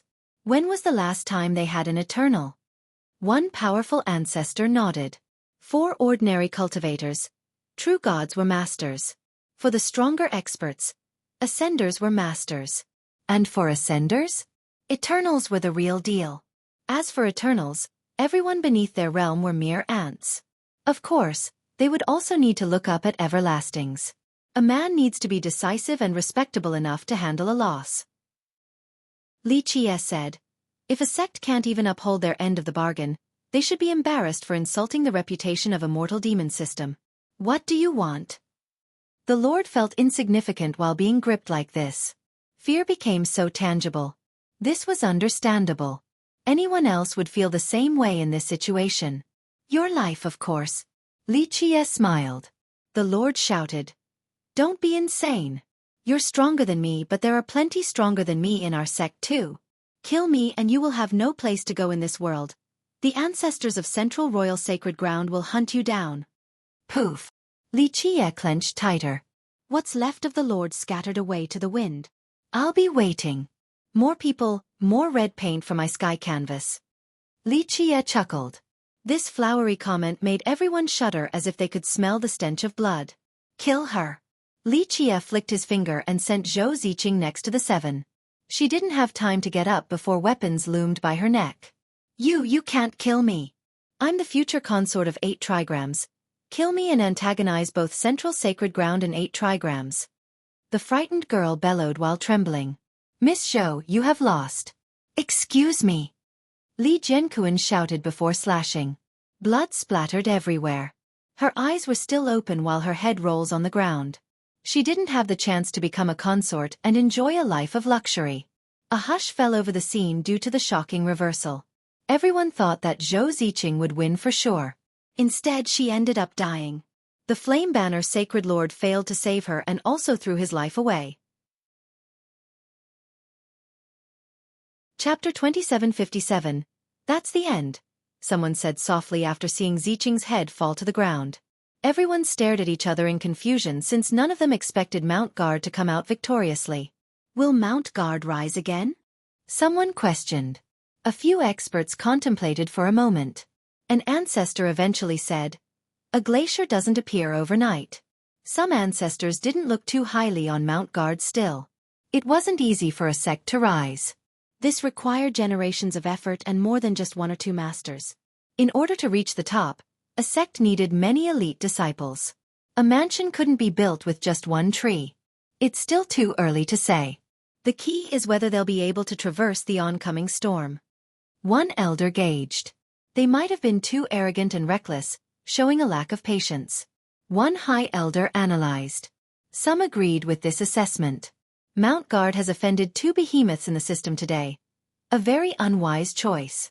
No one else would pick this path. The crowd didn't believe Lichia alone could oppose those 2 powers. They had plenty of masters, many of whom were eternals. This ancestor could be extremely mighty, but 2 hands couldn't handle 4 fists. Mount Guard has been on a decline for too long, so it did need a boost like this. However, they might have picked the wrong targets. It won't be long until it turns to ashes. A true god wasn't optimistic about Mount Guard's chances. Humph. Pinnacle Sword Saint snorted after seeing this, very unhappy about the result and wanted to leave. You think you can leave? Li Qie chuckled. What are you trying to say? The saint stared at Li Qie with a changed expression, clearly apprehensive. He was a powerful ascender compared to the juniors but not much more compared to Flame Banner Sacred Lord. The latter got annihilated by Li Qie, so he was no match either. Everyone speculated that Li Qie must be an Eternal. His kingdom had Eternals too, but they wouldn't come out for no reason. He was afraid but couldn't back down in public. Not much, I'll just be taking your dog life. Li Qie smiled. You! The Sword Saint stumbled backward, horrified. Fellow Taoist, we have no feud between us. He took a deep breath and said. The crowd didn't expect Li Qie to target the Sword Saint too. Indeed, but you're an eyesore, so I will kill you. Li Qie elaborated. This reason astounded the crowd. It was too illogical yet domineering. Is he insane? Mount Guard doesn't have enough enemies already? Someone blurted out. Fellow Taoist, you're being unreasonable here. The Sword Saint's expression became unsightly. He was relatively famous in the system and definitely a big shot in his own kingdom. Today, this contemptuous treatment from Li Qie was too much to take. So what? Everyone has their own position and bias, that's perfectly fine, but for a referee to do so? You threw away your own reputation along with the system's and its virtuous temperament. To be so blatantly impartial in an official duel, no other disciples will feel safe after this precedence. Thus, you have damaged the very integrity of cultivation and deserve death. Li Qie glanced at him and said. Numerous members of the crowd nodded their head in agreement. The Sword Saint did set a bad precedent for the system. No one would trust referees later on after this act. The Sword Saint turned red and white but couldn't come up with a retort. He was indeed wrong in this matter. In my eyes, you can only repent with death. So, will you end yourself or do I have to do it? Li Qie added. The Sword Saint stood there in a daze, not knowing what to do. Humph, I'm not playing with you anymore. He waved his sleeve and decided to leave. He regretted lingering around to watch the show earlier instead of just leaving right away. It became so problematic. As I have said, you're not leaving this place alive. Li Qie suddenly appeared in front of his path. No one saw how he did it due to his impeccable speed despite still being in a wheelchair. The alarmed saint staggered backward. Two choices, suicide or be killed by me. Li Qie calmly sat there and threatened. Fellow Taoist, even if I was unfair in that fight, it doesn't warrant a fight to the death between us. The saint took a deep breath and composed himself before coldly uttering. It's nothing like that. You'll be the one dying for sure. Li Qie said. The saint found Li Qie's attitude exasperating. The guy spoke as if he was chatting with an ant. Alas, Li Qie was really stronger than him. Fellow Taoist, I admit my mistake and bias earlier. The saint conceded, not minding a momentary setback. He cupped his fist and continued, it's better to make a friend than an enemy. This meeting is a type of fate. My pinnacle kingdom welcomes you as a guest whenever. People could see that the saint was trying to please Li Qie by accepting defeat. There was nothing else he could do because of the power gap. Plus, he could have his revenge later as long as he can get through today. All eyes turned towards Li Qie now. In their opinion, Mount Guard was still too weak. It was better to make a friend instead of an enemy right now. Allowing the Sword Saint to leave could create a potential relationship between the two sections. That's not a bad thing at all. Don't make me repeat myself. Still the same two choices as before. Li Qie didn't bite. You. The saint didn't know what to do. He had accepted defeat in a humble manner, yet Li Qie still wouldn't let him off. Chapter 2758. Chapter 2758. Kill you with your own sword, looks like you just won't commit suicide. Li Qie looked disapprovingly at the saint. Then get ready, survive one move and I'll spare your life. The saint's eyes were brimming with fury. Though he wasn't a peerless expert, he was quite accomplished on the Tao of the sword. Even the Eternals back in his kingdom didn't dare to look down on him or talk about taking his life with a single move. Li Qie, who seems to be a cripple, dared to mock him like this? He couldn't handle this humiliating insult. I see.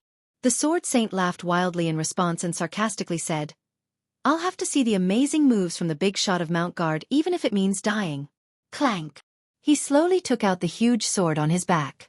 A while ago, he admitted fault in order to save his life, aware that he wasn't a match for Li Qie.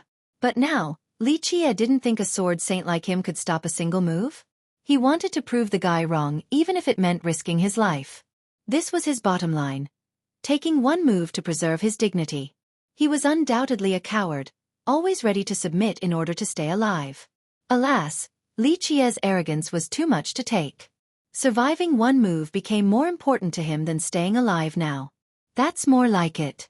You haven't thrown all the dignities of a sword saint away just yet. Li Qie looked at the furious saint and said, "Very well, I will grant you a swift death because of this. Let's see how you're going to do that." The saint was ready to go all out, no longer as shackled by emotions as others. This bold feeling made him quite comfortable. "Go," Li Qie said. Clank. The sword saint held his weapon with both hands. His vitality and true energy erupted like a soaring dragon. The hymn of his sword echoed repeatedly. He started rotating his sword, resulting in remnant images almost like the tail of a peacock behind him. These sword images multiplied and became a throne of swords. The actual one in his grasp had a majestic aura with enough energy to sweep through the entire world. Within the aura were numerous visual phenomena created from the Tao. Nice. Pinnacle sword saint's Tao far exceeds similar level ascenders. Many ancestors nodded approvingly. Die. He unleashed a star-slaying slash that could end the sixth Tao and the reincarnation cycle. Yin and Yang were severed as he left behind an elongated wave of energy. This wave of energy looked like the image of a heavenly sword. People feel as if they have fallen into an ocean of swords. The cutting and culling would never end, always continuing indefinitely and virtually unblockable. Clank. Everything suddenly stopped.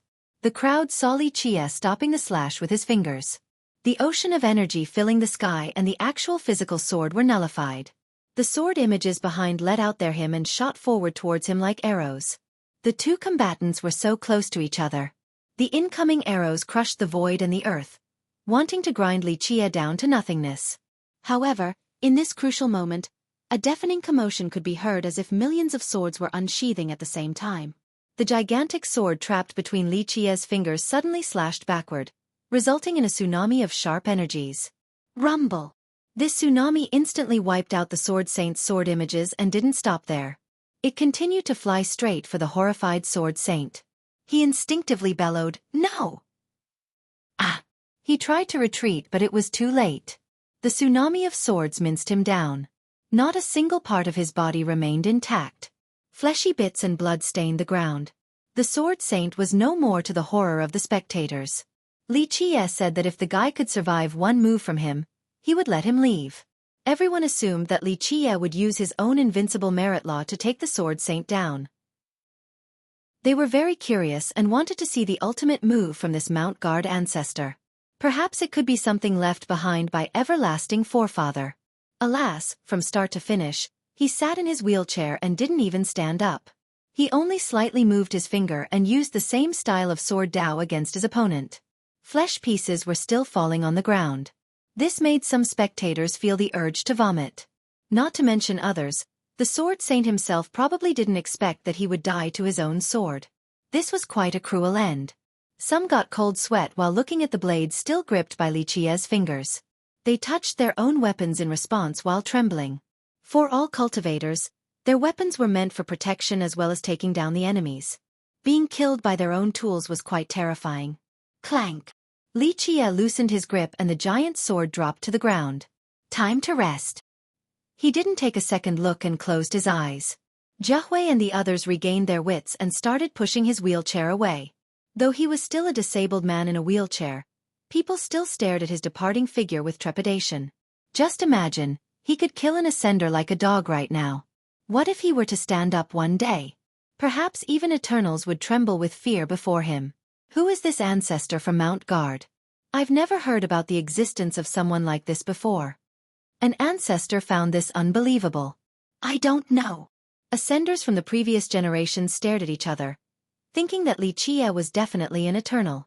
However, an Eternal without any fame or reputation. That's exceedingly rare. Moreover, A third-rate sect like Mount Guard should celebrate having a being of this level. How is it possible that no one has heard of him before? Chapter 2759. Chapter 2759.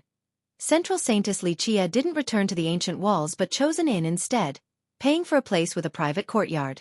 In the past, Mount Guard had plenty of properties and estates in each of the cities here. Their disciples didn't need to stay in inns back then. Unfortunately, they have sold all of them. The current schoolmaster, Chen Weijing, didn't mind finding a cheap place to stay. He found it wiser to be thrifty.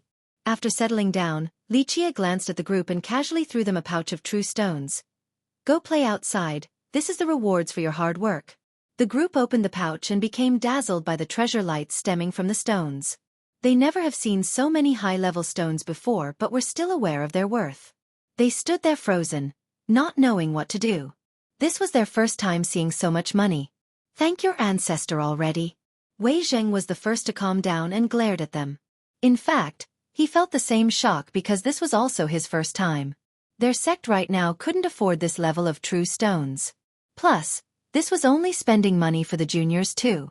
That's the ancestor for you, Wei Zheng thought. His ancestor always did things in a flashy manner far beyond their imagination. The group hurriedly bowed towards Lichia and became excited. They were rich compared to mortals but were impoverished compared to the disciples from bigger sections. This spending money left them ecstatic. They saw many things they wanted to buy ever since they got to this place. The lack of wealth stopped them from doing so, until now. Settle down. Be frugal now, you'll be spending a lot more money for other things in the future. Wei Zheng told the departing group. The group acknowledged and ran off with a big smile on their face. Wei Zheng was also happy and envious to see the kids being excited. Youth was indeed amazing. They didn't worry as much. Though he wasn't that capable, he was responsible for the entire sect, akin to walking on thin ice every day. He never dared to relax, always overwhelmed by anxiety. The death of Pinnacle Sword Saint and Flame Banner Sacred Lord created quite a stir in Reincarnation Mountain. These two weren't considered top masters or anything in Immortal Demon System, but their killer originated from Mount Guard. An ancestor from this shabby sect actually took down 2 experts? More importantly, they actually offended 3 lineages at the same time: Central Sacred Ground, 8 Trigrams Kingdom, and Pinnacle Kingdom. Remember, the former 2 were considered behemoths. Pinnacle Kingdom wasn't weak either, with plenty of masters. Now, the weak Mount Guard has offended all 3 while acting rather pompous. That's why everyone became confused. What was Mount Guard going to do against these powers? Were they not afraid of being destroyed? It shouldn't be hard for the 3 to defeat them, probably as easy as eating breakfast. Many older experts tried to connect Lichia with an old sage or ancestor from Mount Guard. Alas, they couldn't come up with any historical figure that matches. On the second day, an imperious figure arrived in this particular city. A supreme beauty riding a phoenix carriage engraved with gold and jade. It had a regal presence, clearly belonging to the nobility. The carriage had 8 golden swans pulling it. Their spreading wings in motion emitted an incredible radiance. The carriage landed in the city and a supreme woman dressed in a red phoenix gown came out like a goddess from above. The glowing woman was also shrouded by auspicious clouds. She exuded a majestic and overpowering presence. She scowled after arriving. The sound of dissatisfaction could be heard across the whole area. Boom! She opened her fate palaces and released her true energy like waterfalls. Central Saintess. Many in the city recognized her right away. 11 palaces, 9th level ascender, so close to being an eternal. A youth curiously counted the palaces and said, "She's indeed more talented than others.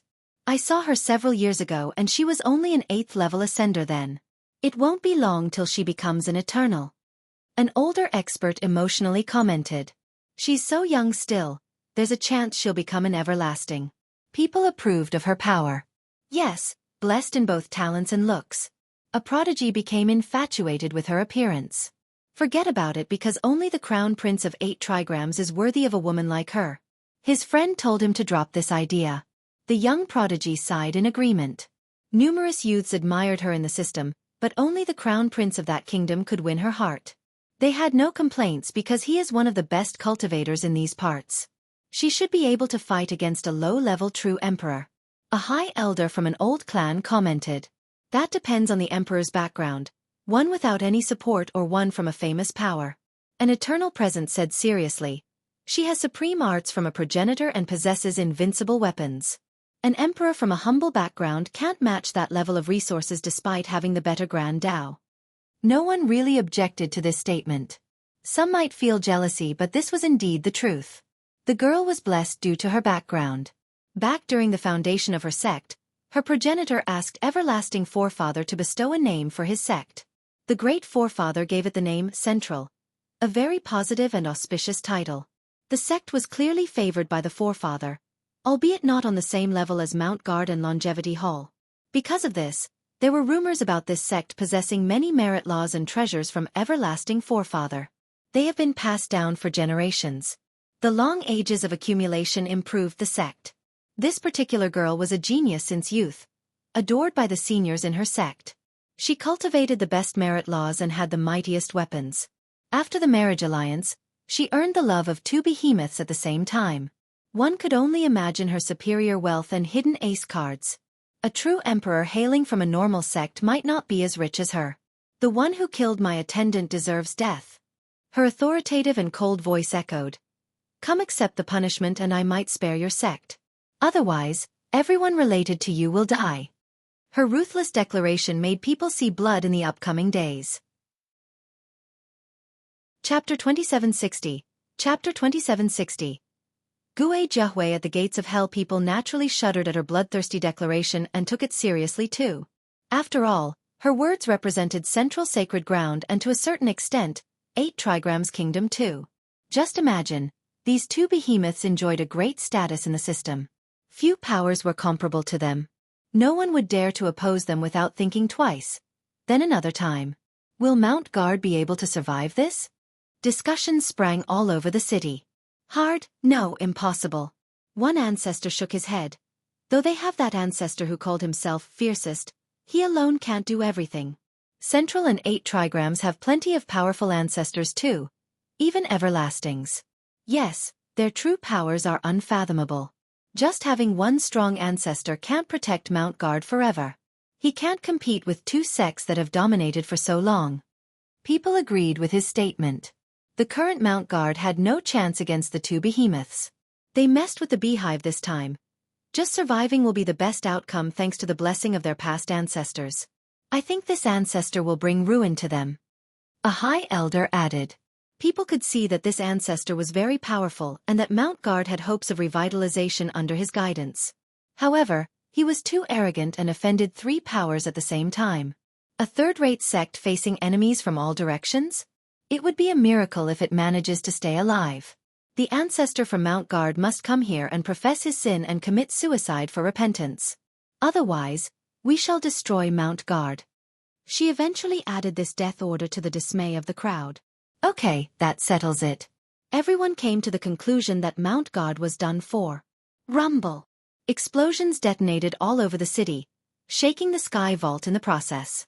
After her order, divine lights rushed out of a palace owned by Central Sacred Ground along with the roars of beasts. The place seemed to be storing primordial beasts at the moment. Clank. Defensive barriers were erected and the frames of the palace turned into metal, seemingly impenetrable. Beast roars occasionally came from inside. Their auras made passers-by shudder with fear and forced them to take the long way around. The Saintess came prepared this time. She brought along the army of Central Sacred Ground too. People were startled to see the palace turning into a war fortress. She truly wants to kill that ancestor from Mount Guard.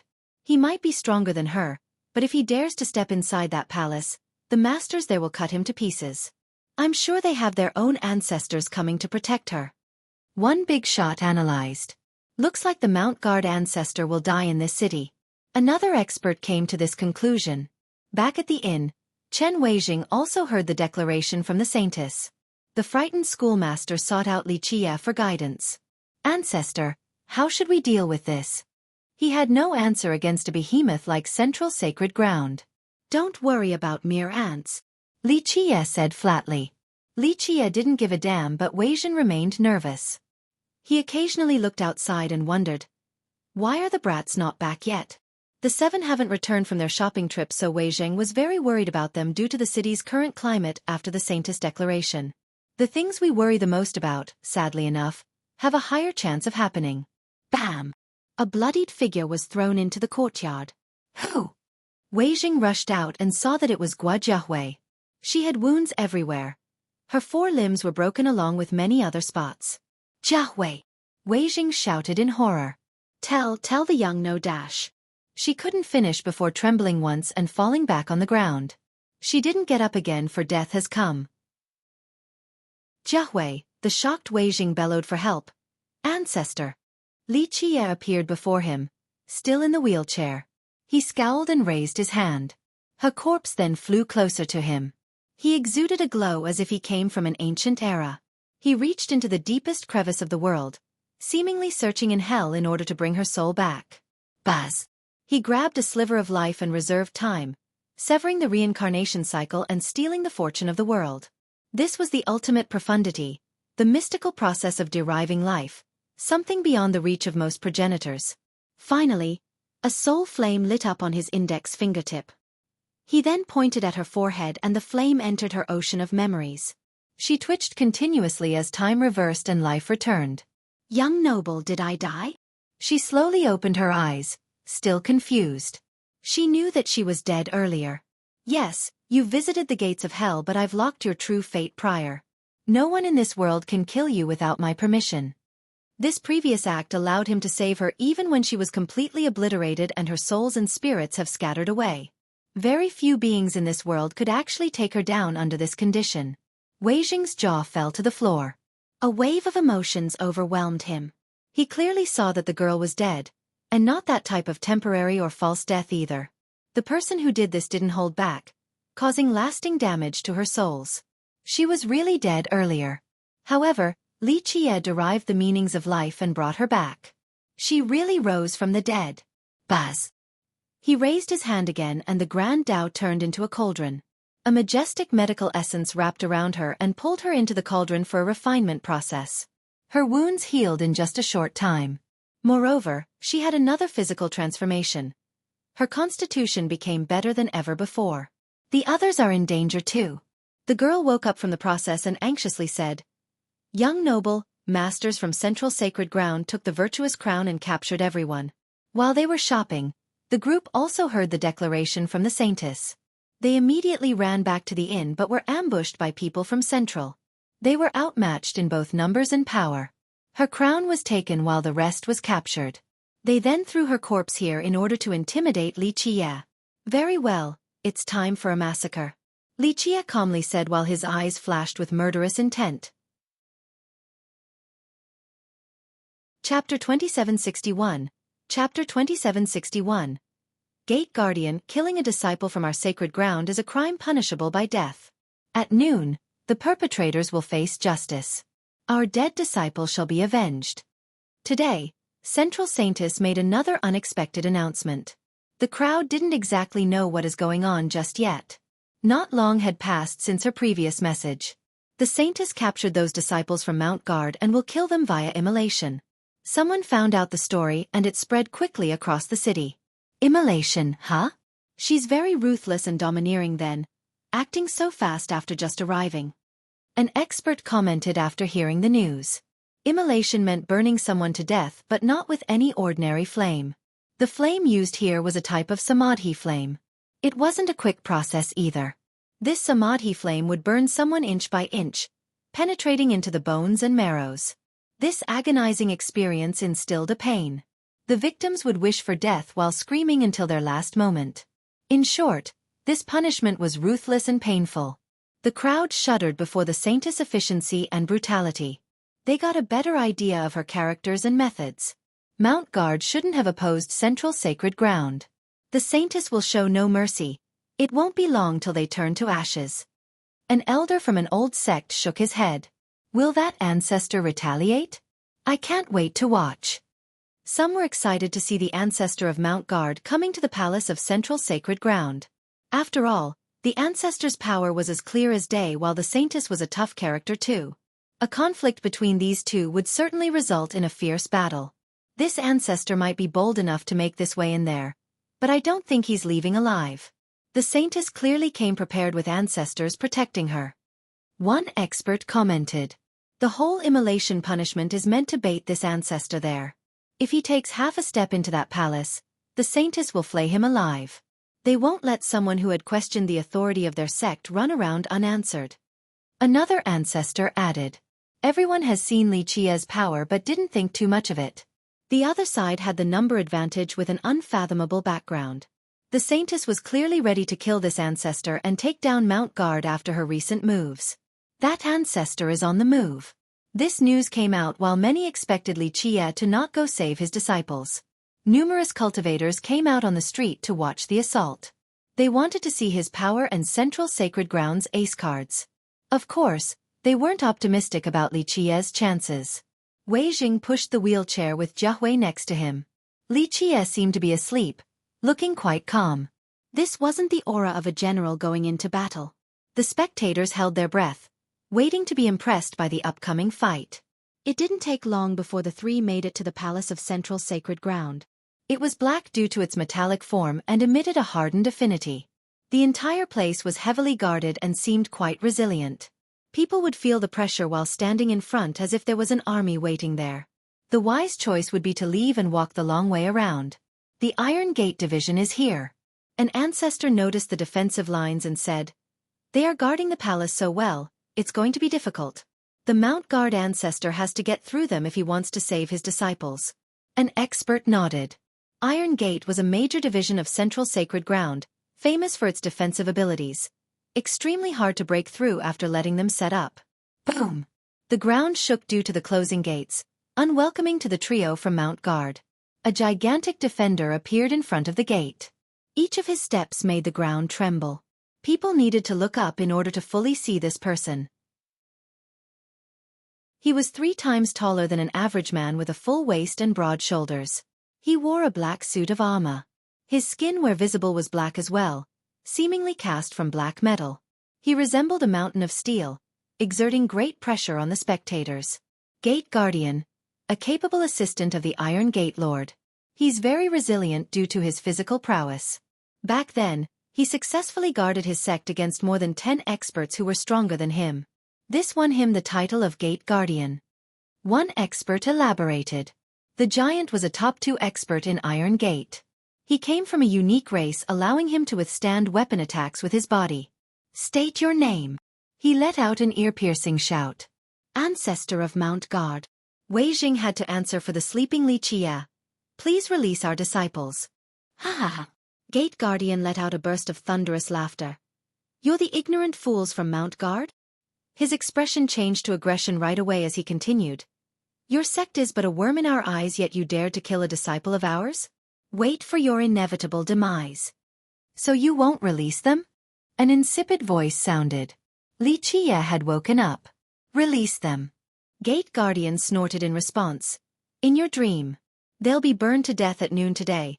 Their screams will echo across the city to let everyone know the consequences of opposing us." He then turned towards Liqia and said, "You're that ancestor, right? So what? Just a leader ant in an ant's hill. Our saintess has given an order.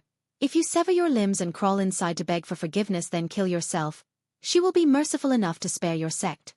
It was understandable for Gate Guardian to look down on the group. Their army was in the palace right now.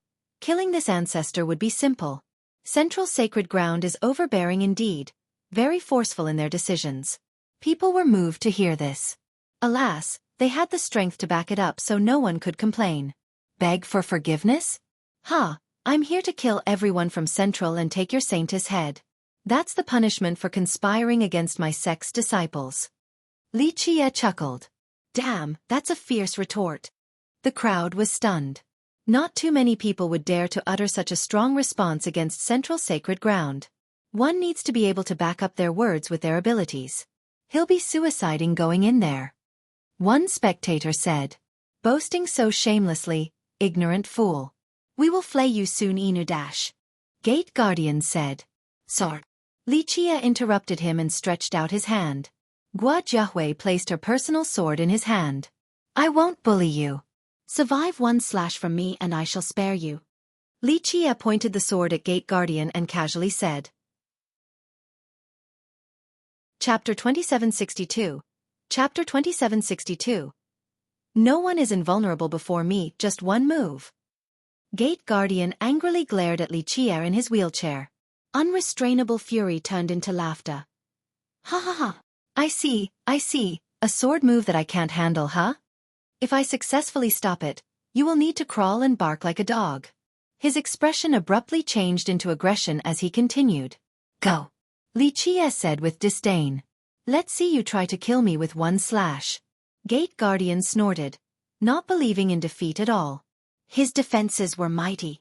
Not even the powerful ancestors from his sacred ground would be able to kill him so easily. Boom! His armor exuded a surging light. Divine walls erected all around him. Rumble! His activated vitality created runes around him, looking just like numerous attached talismans. His body seemed to be an endless source for these runes. After all the runes came out, his body started changing numerous times. The gigantic frame increased in size by more than half. The runes increased his vigor and toughness. He looked like a man made from steel with an unimaginable resilience. His race's special ability. Rumor has it that when these runes are activated fully, they can gain an indestructible body capable of withstanding any attack. One ancestor said. Of course, he was far from reaching a state of invulnerability. However, his body could really withstand many direct attacks from weapons. Boom! He then took out a massive shield and placed it forward. It smashed on the ground and made the area tremble. It was large enough to cover his entire body. It emitted the aura of an emperor. Deity Aegis. Someone recognized the shield and revealed. Rumor has it that Central Sacred Ground spent a huge sum to get an emperor to make this shield specifically for Gate Guardian. Brat, today is your last. Gate Guardian was completely confident in withstanding one slash. He took out a monstrous mace as well in order to go on the offense. Die! Satisfied with his defenses, he roared and swung his mace forward with enough force to shatter mountains and rivers. I don't think one slash alone can take down Gate Guardian. People were skeptical. Clank! In this split second, Li Qi'er finally made his move. The slash was very casual and lacked any fanfare, only a flashing glint. The flash resembled a thief stealing one beat from time, creating a brief frozen phenomenon. Gate Guardian was confused for a moment. He regained his wits and looked around before pointing his mace at Li Qi'er. Ha ha ha, you lost, bark like a dog now. What happened? The same confusion permeated through the crowd. The slash didn't kill Gate Guardian nor made contact with the mace with sparks flying everywhere. The temporal phenomenon occurred too quickly. Maybe nothing happened at all. Ha ha ha, start crawling already, Gate Guardian guffawed. However, he couldn't finish before his body split in half. Blood and internal organs fell to the ground. The intestines were still wiggling down there. The two halves fell to the ground. His left and right eyes were wide open. He finally noticed his condition and saw blood spreading on the ground. He wanted to scream but nothing could come out. A hush fell over the scene along with disbelief. People thought they were seeing things. So fast, so damn fast, he didn't even know what hit him. A powerful Eternal gasped after seeing the incredible slash. Gate Guardian had no idea that he was already dead and even taunted Li Qi'er. It was already too late once he noticed. Ugh! Someone couldn't help but vomit due to the gruesome and bizarre nature of the kill. Cultivators weren't strangers to death, but this was their first time seeing something like this. Too weak, Li Qi'er casually said, causing the crowd to shudder. Clank! He let out another move that looks like a regular spear thrust, nothing special about it. Boom! The great gates and the forward walls were blown into pieces. Rumble! Next, the surrounding walls protecting the palace crumbled as well. The perimeter defenses of the palace were gone in an instant, completely powerless before the might of the sword thrust. The crowd became astounded with their mouth agape. It was as if the palace didn't have any defensive line at all. Wei Jing then pushed the wheelchair into the palace. We've underestimated him. One Eternal stared at Li Qi'er's back and murmured. I think he's at least an Amaranthan Eternal. Amaranthan. Some shuddered after hearing this. Most sects had ancestors of this level but they belonged to the highest echelon. On guard! With this command and loud explosions, more walls sprung from the ground. Each of them seemed to be made from the toughest immortal metal. Buzz! Next, a bloody glow appeared on their surface for what seems to be a refinement process. The walls changed into a ruby color with the reflection of various figures on them. These figures had boundless vitality. The walls seemed to have been blessed by millions of experts. They contained the vitality and grand Tao power of these cultivators. One could break down the walls, but they would instantly come into form again a split second after. Thus, no one could really get through. Iron Gate's unsurpassable ruby walls that have been blessed by countless disciples. They're unbreakable.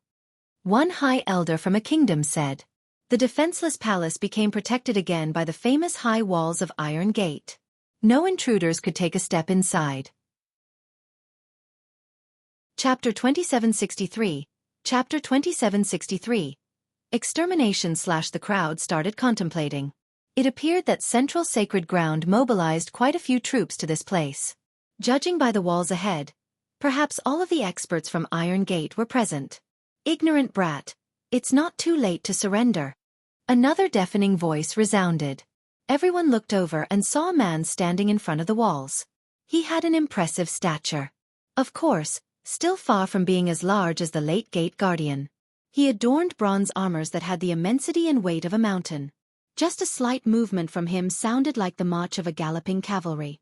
Impassable Aegis, Zhang Juanhao. Many recognized this armored man. He was quite famous as the Lord of Iron Gate. Both his power and defensive abilities were renowned. He fought Eternals before despite not being their match. Nevertheless, he lasted several hundred moves before losing. That's a battle feat worthy of pride. Surrender? I'm about to kill all of you right now with another slash. Li Qie glanced at him and said. Juanhao's expression soured. The spectators from the distance also took a deep breath at the bloodthirsty declaration. You don't know the immensity of heaven and earth. Our Central Sacred Ground will crush you. Men forward. Rumble. Numerous experts emerged from the ground, completely covered in armor plates.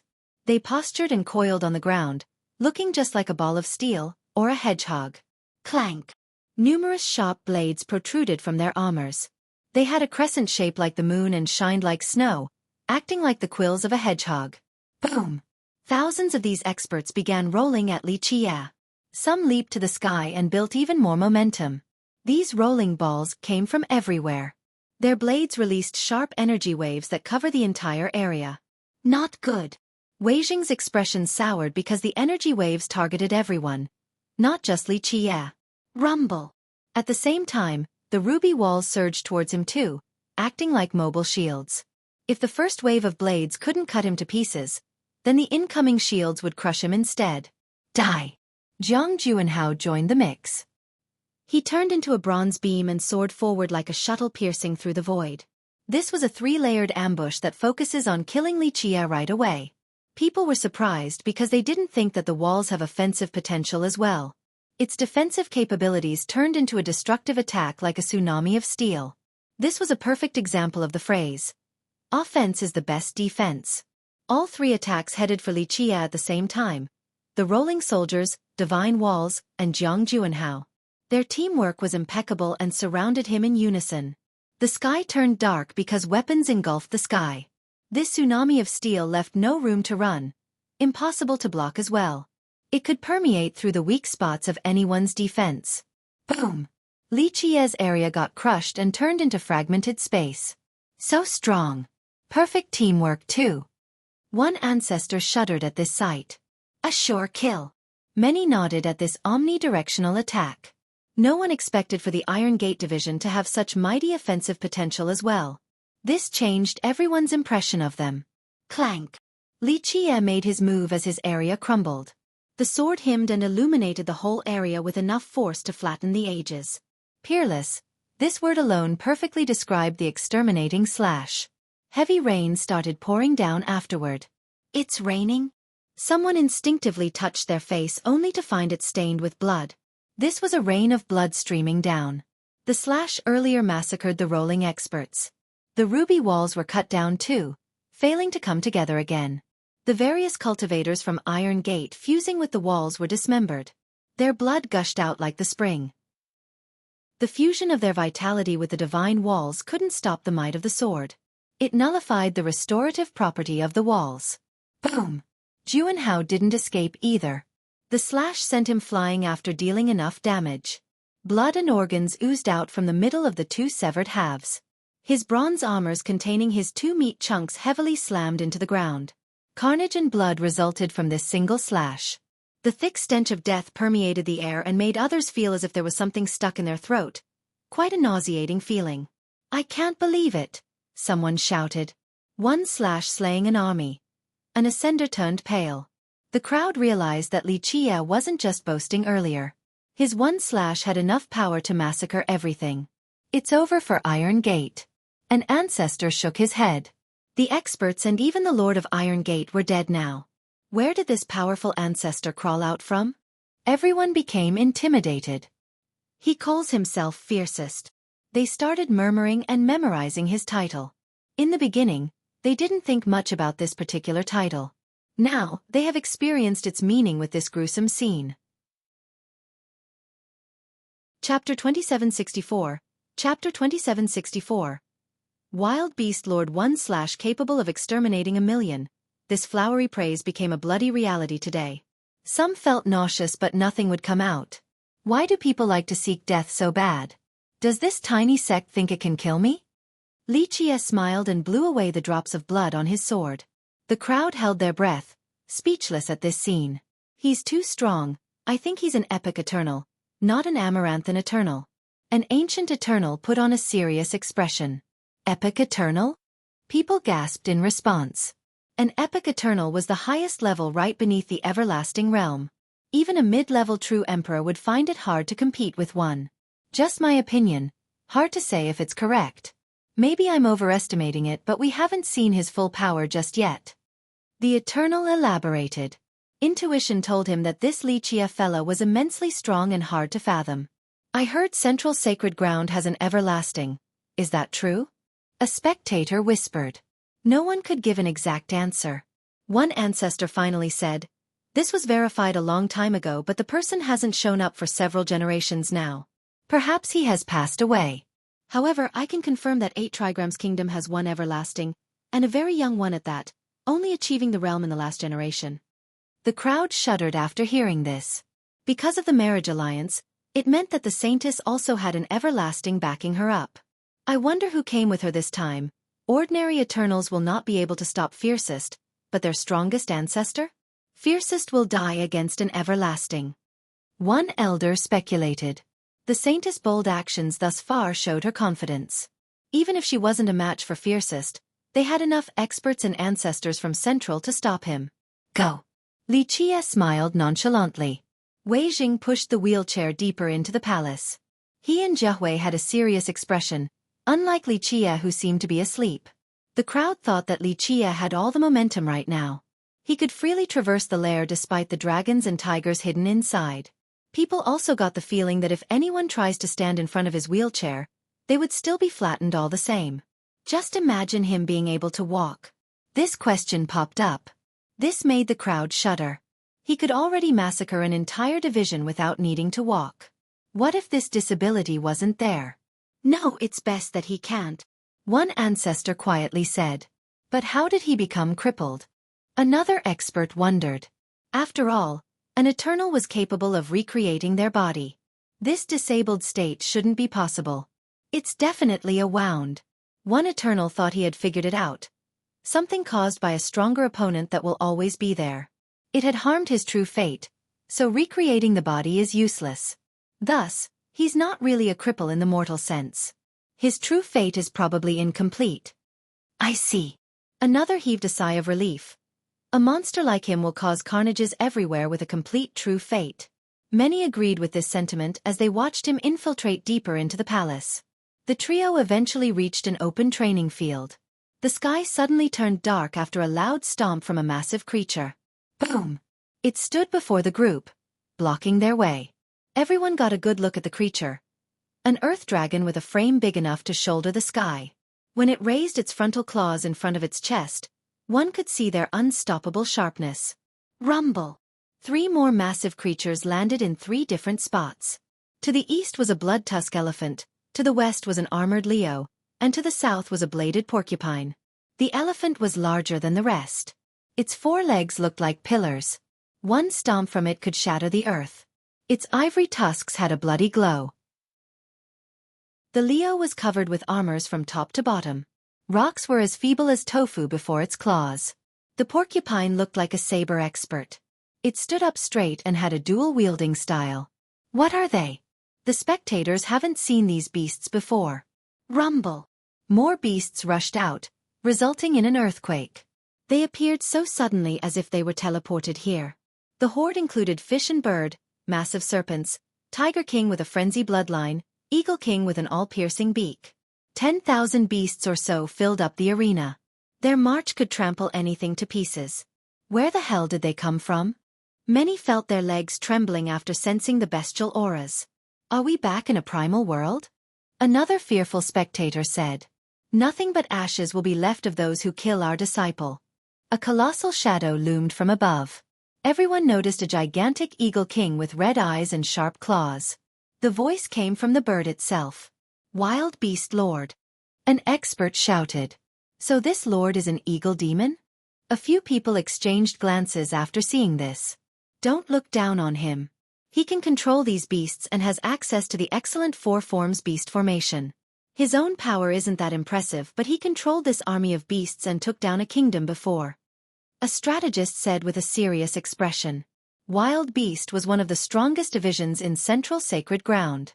The chaotic swarm of beasts, once commanded, could tear apart anything in a short amount of time. They were terrifying to face and have established numerous meritorious contributions to the sect. Who would have thought that the Saintess would bring them here today? She wants Fiercest to waste his vitality and power. An expert knew the Saintess' plan instantly after seeing the blockade. They'll throw bodies at him. Someone looked up and saw no end to the waves of beasts. It would take a very long time to force a path open through all of them.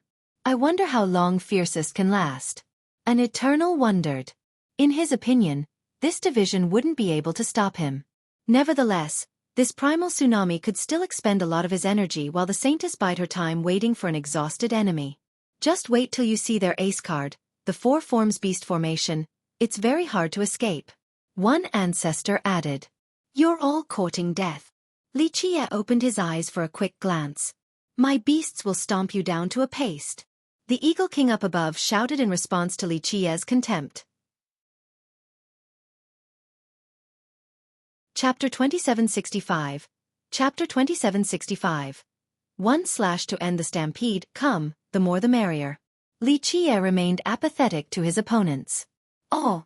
The Eagle King became furious and blew a horn. Boom! All the beasts moved at the same time. The first were the massive ones causing non-stop quakes. The entire city was affected. Rhinoceroses ran at full speed, using their horns like swords. One could even hear the hymn of sabers. Numerous sharp rays shot at Lichia, wishing to cut him to 8 pieces.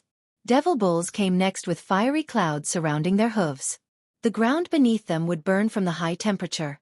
They advanced with incredible speed and their dual horns also acted as crescent sabers against Lichia. Screech! Flame birds joined from above. They spewed out true flames in an endless manner, wishing to drown him out.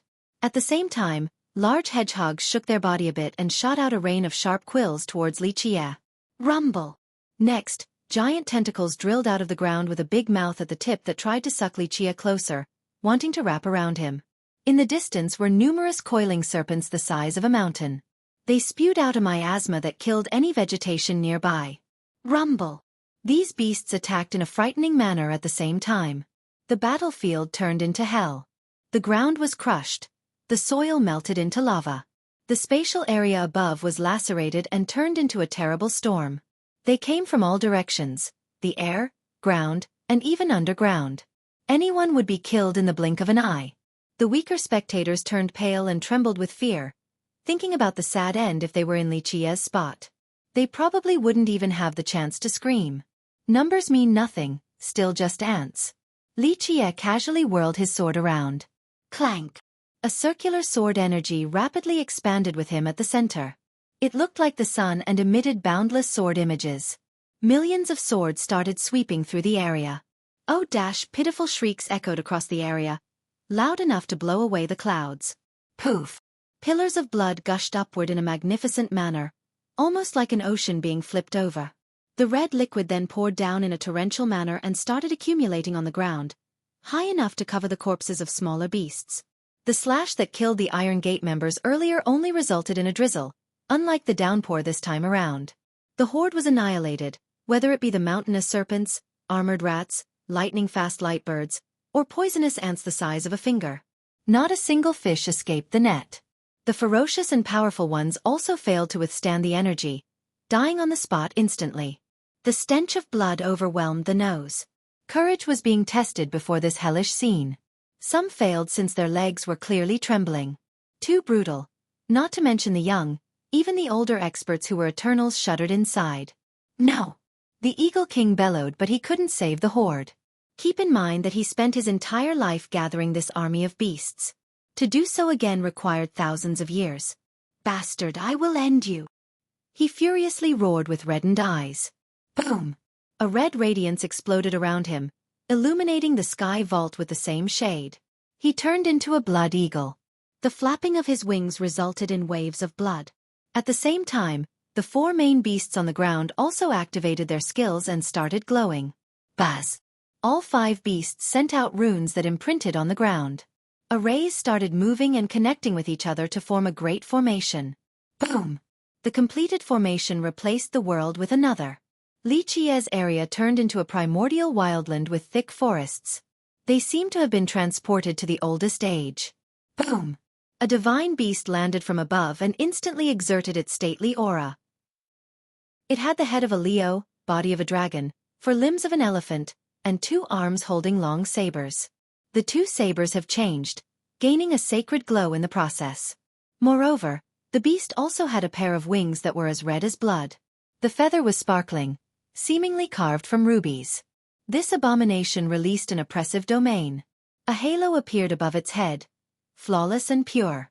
People suddenly felt the urge to prostrate, not daring to have disrespectful thoughts. That's a divine beast? Someone murmured. No, it's the 4 forms formation of the Eagle King. One ancestor had seen it before and explained. Their fusion could summon the soul of a divine beast and allow them to wield a mighty force. The 4 beasts and the Eagle King have successfully fused and turned into this ancient monster with an old soul. You're done for, brat. The Eagle King bellowed. Boom! The great beast glowed brighter. Same with its halo. Millions of beast images appeared behind the beast. Each one was a king in their own right and possessed a regal aura. The primordial auras of these beasts empowered the main one. The beast changed again and had an ocean of runes imprinted on its body, granting it an endless source of grand ado power.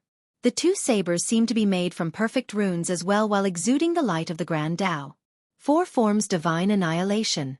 The beast leaped into the air and unleashed 2 vertical slashes. Clank! The hymn of the sabers descended as the 2 slashes intertwined with each other. Their energy instantly engulfed this realm like a world-ending flood. Chapter 2766. Chapter 2766. 4 forms divine annihilation, clank. A saber hymn echoed through the ages. The divine beast in the sky unleashed 2 intercrossing slashes. Everything else became overshadowed. Only the 2 slashes remained with radiance and heat more impressive than the sun itself.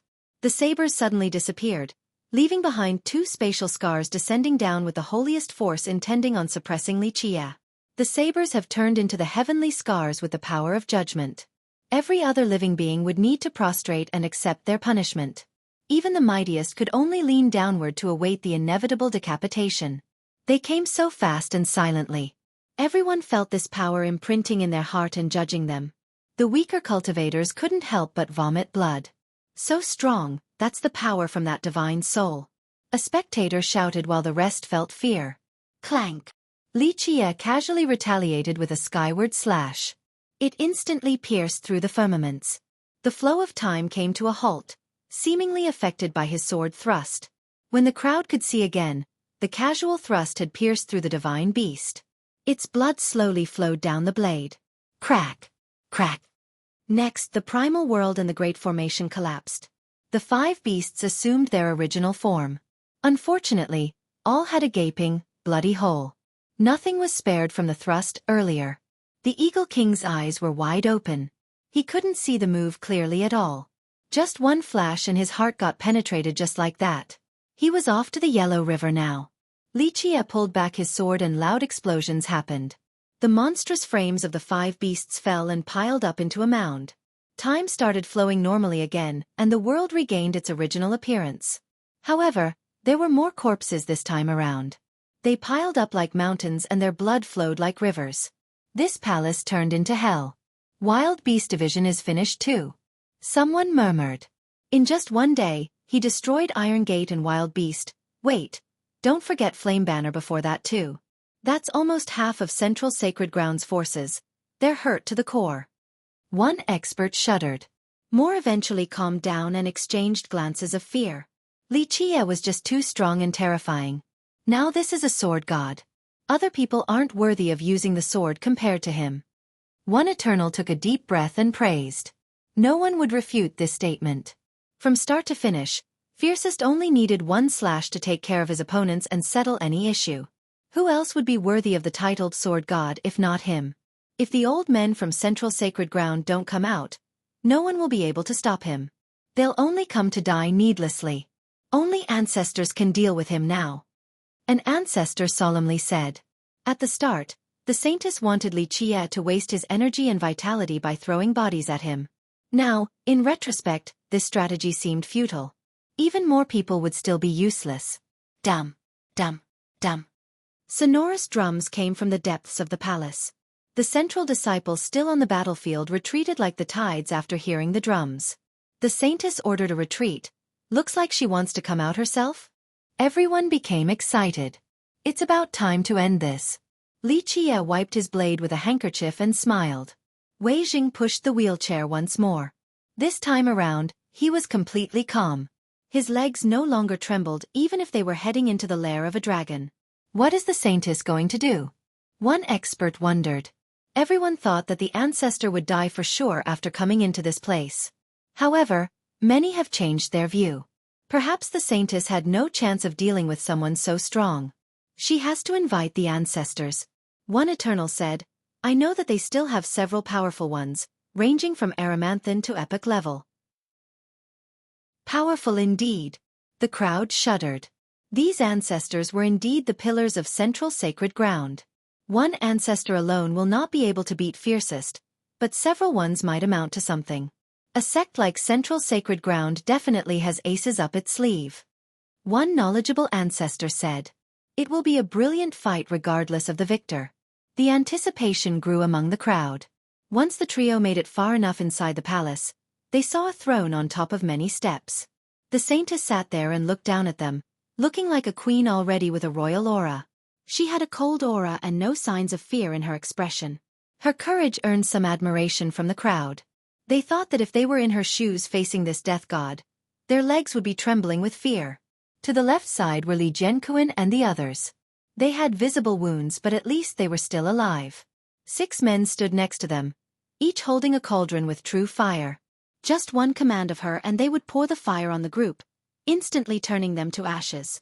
I've still underestimated you. The Saintess stared straight at him, her tone full of bloodthirst. You won't be the first one. How do you wish to die? Lichia smiled and said.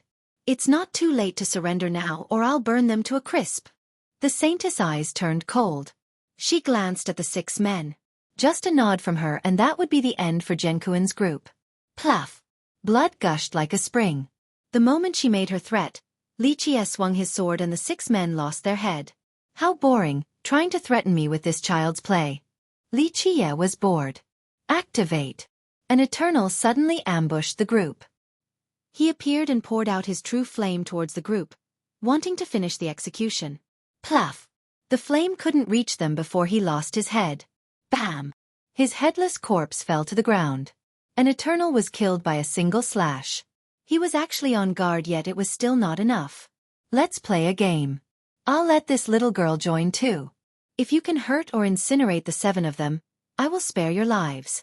If you can't do anything before she saves them, then I'm sorry to say that this will be the end of your road. See, that makes this boring massacre much more interesting.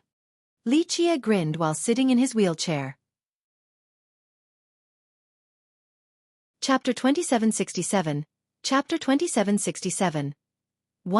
Stopping an army. Everyone held their breath, waiting for an answer from the Saintess. Humph. The Saintess snorted and opened her mouth, ready to answer. Do it. A cold voice accepted the bet in her stead. It was ethereal and indeterminate. No one could tell where or who it came from. An amazing ancestor from Central Sacred Ground has arrived. An Eternal carefully gauged but still couldn't figure out the position of this ancestor. The Eternals present immediately realized that the speaker was stronger than them. One thing was certain. This ancestor was at the top in Central Sacred Ground.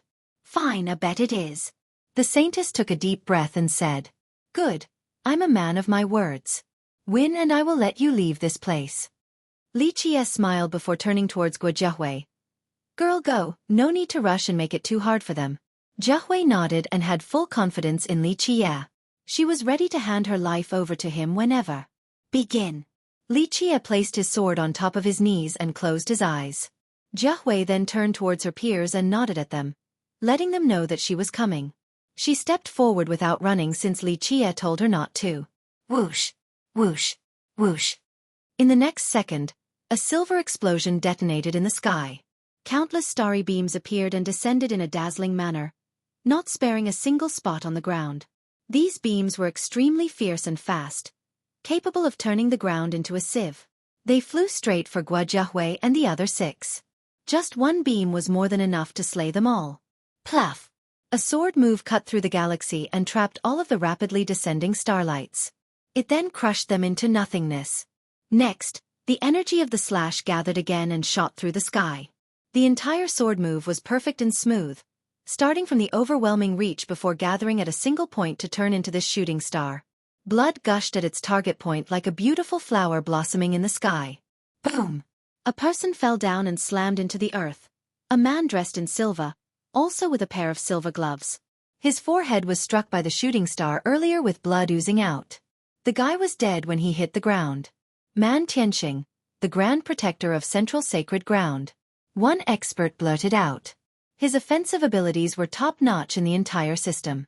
Normally, he could reverse an unfavorable situation. Alas, today just wasn't his day.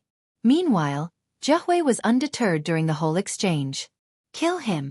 The disciples in the palace to the left and right finally made their move. Their auras erupted as they unleashed energy waves towards Li Qie with their sword and saber.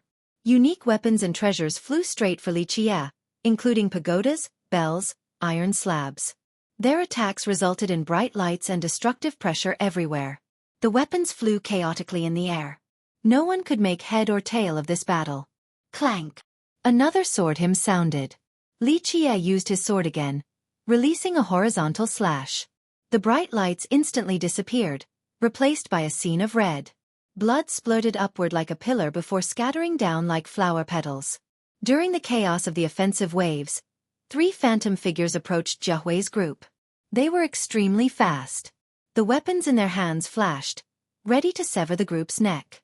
Li Qie slightly tilted his sword. The momentum of the previous slash didn't stop and actually became swifter. The glint of his sword illuminated the entire area. 3 more heads were flung into the sky. The stealthy combatants failed to assassinate the group. So it turned out that the disciples were merely distracting Li Qie with the chaotic attacks, so that these 3 assassins could get close to the group and deliver a fatal blow.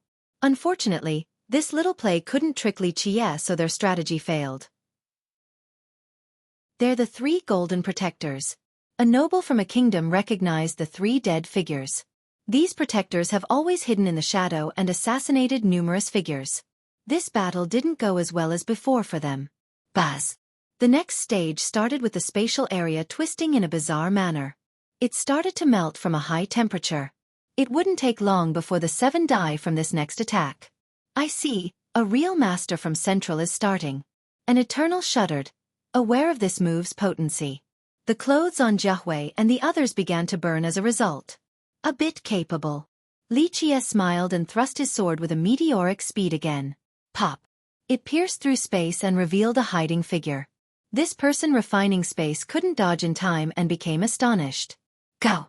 A third combatant joined in order to save this spatial master. A great cauldron slammed into Li Qie's sword in order to buy time. Boom! Fiery sparks resulted from the contact. The cauldron was a heaven-defying treasure but still not enough to stop the thrust. It penetrated cauldron then the neck of the spatial master. This person couldn't believe that this was his end. Even the great ancestor of his sect couldn't save him. Void meld ancestor. That's an amaranthin eternal. An eternal gasped after seeing the dead ancestor. Even those who haven't seen him before have heard of this title belonging to a very prestigious ancestor in a mortal demon system. Bam! When Li Chia pulled back his sword, the third combatant's cauldron also fell to the ground. Not many of you are left. Li Chia placed his sword on top of his knees again, eyes closed. There were piles of corpses in front of him now. Nearly all the experts from Central have been killed. From start to finish, Li Chia only used simple sword moves yet still easily defeated the experts of Central Sacred Ground. The crowd realized that he alone was capable of stopping a 10,000-strong army and started sweating profusely. He just needed to sit there and no one would be able to take half a step forward. At this time, Xueqi had untied Li Zhenkuan, Wang Xiahong, and Zhao Zhiting. Only 3 were left. The crowd stared at the saintess now. She was no longer sitting on her throne, needing to stand up. It was impossible for them to stay calm after losing so many capable combatants. Most of their forces have been slain already. Chapter 2768. Chapter 2768. Central Ancestral Monarch. The saintess had stood up and glared intensely at Li Chia. Meanwhile, he was still sleeping with his sword placed on top of his knees. Nothing in the world seemed to matter to him. The spectators were focused on his sword. It didn't emit a flashing glint nor a sword aura. It appeared docile, looking very normal with its master. Nevertheless, this sword and its ordinary master became the ruler of everything, the decider of fate, exerting judgment with a single slash. Anyone else? Li Chia opened his eyes and asked nonchalantly. His casual demeanor right now suffocated everyone. They felt as if there was an invisible hand gripping their throat while being nervous for the saintess. She looked quite imperious in the beginning. In fact, everyone thought that her sect would definitely be able to kill Li Chia after he entered the palace. Who would have thought that reality would be so different? It looked like the ones unable to leave this place alive were the saintess and her men, not Li Chia.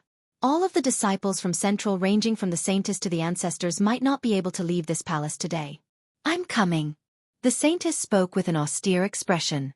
People worried about her even more. She clearly wasn't a match for him despite being a 9th-level ascender. He killed Eternals earlier so easily, so an ascender was nothing compared to his sword. Can she stop one slash?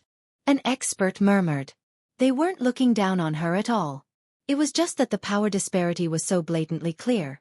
Remember, Void Meld Ancestor was so many times stronger than her. He even had the help of an even stronger ancestor yet he still died to one slash. Maybe she can struggle for a bit. One Eternal hesitated for a moment before answering. Despite her low cultivation, she had access to top merit laws and maybe an ancestral weapon. She should have ways to defend herself. As the successor of Central Sacred Ground, she should have plenty of treasures and unique advantages. However, this still shouldn't be enough for her to survive. The Eternals in the crowd thought so too. You will die after one slash. Li Chia glanced at her and chuckled. A character like her became so insignificant before him now. His words seemed to be the judgment of life and death. We'll find out soon enough. She spoke coldly and had prepared for death. This person had killed so many members of her sect. There was no going back on this irreconcilable feud. They needed to destroy Mount Guard in order to have a place in the system. Otherwise, their reputation and prestige would be gone. As the Saintess of Central and the future Queen of 8 Trigrams, she couldn't back down and lower her head in front of Li Chia. She was responsible for the glory of 2 great powers. She would rather die before doing anything that could harm her sect's reputation. She put on a serious expression and started walking down the steps, fully aware that this was a path of no return. I will take on your slash. She glared at him after reaching the base, ready for a fight. Boom! A third party descended from the sky and interrupted the battle between the two. He stood before the Saintess as his robe fluttered to the wind, looking just like a supreme deity. His gray hair was shiny as if they were silver threads. This made him look even more magnificent and mighty. He seemed like a massive mountain. No one could get through him to get to the Saintess. Ancestral Monarch! The Saintess shouted in astonishment. Central Ancestral Monarch. A spectating ancestor said, "Okay, that's one of the strongest ancestors from Central." He was already an Aramanthan ancestral since the previous generation, a great genius back then too. Many Eternals have heard of this particular ancestor. They didn't expect to see him today. So he's still alive. Someone else commented. You interfered earlier. Lichia didn't think his arrival was a big deal. The monarch's eyes narrowed. His opponent didn't care at all despite knowing his power level. This was a hint to the guy's real power. He realized that their sect had kicked an iron plate. Thousands of disciples have died for naught today. He couldn't back down and needed to demand an answer from Lichia. Since when does Mount Guard have an ancestor like you? His eyes became resplendent, seemingly going back on the river of time in order to understand Lichia. Unfortunately, regardless of the Tao derivation in his eyes, he couldn't see a single clue about Lichia's identity. He racked his brains and couldn't connect Lichia to a famous ancestor from Mount Guard either. Mount Guard had produced many powerful ancestors before, but this person didn't resemble any of them. The world is full of surprises, it's no big deal. Lichia smiled. Very well, I will accept your slash. The monarch made up his mind. Boom! His 12 palaces shot to the sky and turned into a simple yet pure grand Tao. This was at the level of temporal search. He seemed to be standing on the river of time and could reach any era he wanted. An Amaranthan Eternal is indeed very strong. The other Eternals became envious after he activated his power. You are insufficient to stop my sword. Lichia smiled. The monarch was under great pressure. He suddenly realized that he had no chance of stopping Lichia. Ancestral Monarch, I'll go first. The Saintess said with a heavy tone. No, child, you are not his match. It is futile. The monarch shook his head, aware of her intention. Chapter 2769. Chapter 2769. Immortal Lariat, Ancestral Monarch, I'm aware, but this is my responsibility and duty. I have been fortunate enough to receive the love of the ancestors and the support of my peers. I should be the one to face this problem head-on. The Saintess stood behind him and spoke with determination. She paused for a moment before continuing. I can't shame our name even if it means dying. I rather die here than to live a borrowed life. That's the role of a Saintess, always maintaining the sect's prestige and honor. Many nodded in agreement and respected her words. Regardless of her actual characters, this aspect of her was worthy of admiration. She didn't run from trouble and chose to face the enemy in order to fulfill her duty. Very well. The monarch gently sighed and also put on a solemn expression. Child, you're the pride of our sect, a role model for the rest. You have lived up to your status as our Saintess. The monarch retreated and began to prepare for his incoming fight. The Saintess stood before Lichia and said, I will take your slash even if it means death. A bit interesting. Lichia looked at her and said, I know you want to buy time for your ancestor, but it doesn't matter. He'll die either way. Lichia spoke as if both the Saintess and her ancestor were already dead. However, I do enjoy your courage. Lichia continued, I will give you a chance to attack first while I just sit here. If you can wound me, then I shall spare you. The crowd couldn't believe it. This type of challenge was a bit too careless. Even the strongest wouldn't dare to claim to be indestructible. After all, the Saintess had an ancestral weapon on her. The probability of taking one unharmed was exceedingly low. Are you certain? She stared intensely at him. Rest assured, I'm a man of my words. Being able to wound me will show your abilities. Don't waste this chance of being the only one able to leave this place alive. Lichia chuckled. I see. She took a deep breath and focused up with her eyes wide open. She resumed her confident and imperious temperament, still an untouchable Saintess and a future queen. Start. Lichia smiled and closed his eyes again. He really was just sitting there, giving the Saintess a free attack. Excuse me then. The Saintess cupped her fist towards him, putting all personal vendettas aside. Facing a powerful monster like Lichia was worthy of her full attention and respect. However, her opponent seemed to be sleeping in his wheelchair right now. Buzz. She summoned a long rope as her weapon of choice. It seemed to be the tendon taken from a dragon combined with various metals. It exuded a bright metallic glow along with a draconic aura. It was as if a true dragon with golden scales was coiling around her arm. The weapon possessed a free and unrestrained presence. Immortal Lariat. An Eternal said, "It's left behind by a progenitor, one of the strongest treasures in Central. I can't believe they gave it to her." An ancestral treasure. A different ancestor praised the rope in her hand. So the rumor is true about her having one. According to the legends, this progenitor made it from dragon tendons and metals. It is too tough to sever. No one can escape once tied up. An expert aware of its effects was Xueqi. Not only that, but he also created a perfect technique to go along with it named Immortal Containment. When used with the rope, no one will be able to escape. One Eternal said with a serious expression. Yes, it is heaven-defying. The victim will lose all strength, even someone with great cultivation. They won't be able to perform any technique and become completely helpless. Another ancestor became afraid.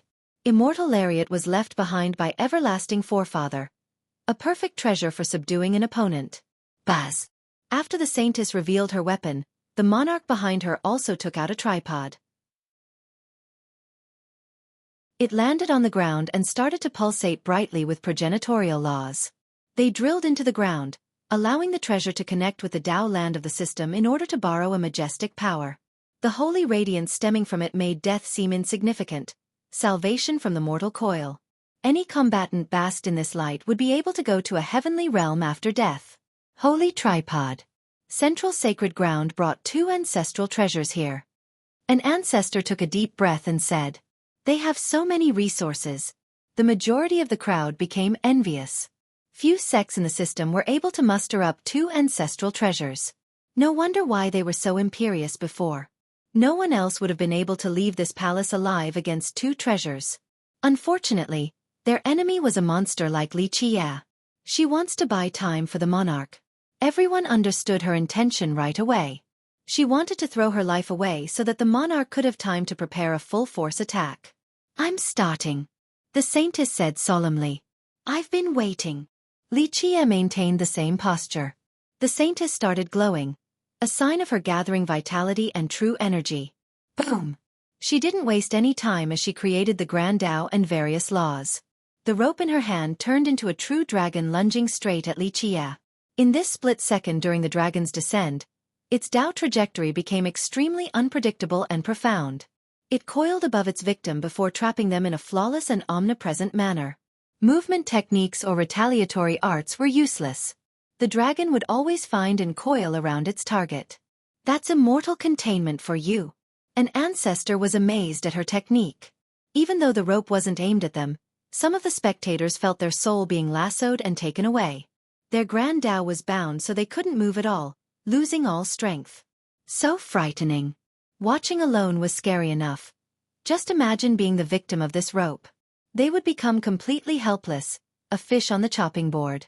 Amusingly enough, she wasted her time performing this flawless art because Xueqi didn't move at all. He let the rope coil around him without resisting. The rope tightened. He shouldn't be able to move at all. The Saintess heaved a sigh of relief while thinking that she worried too much about her technique not being able to capture him if he were to dodge. However, Xueqi simply didn't try to evade, so she didn't need to use immortal containment at all. Just throwing the rope on him would have been enough.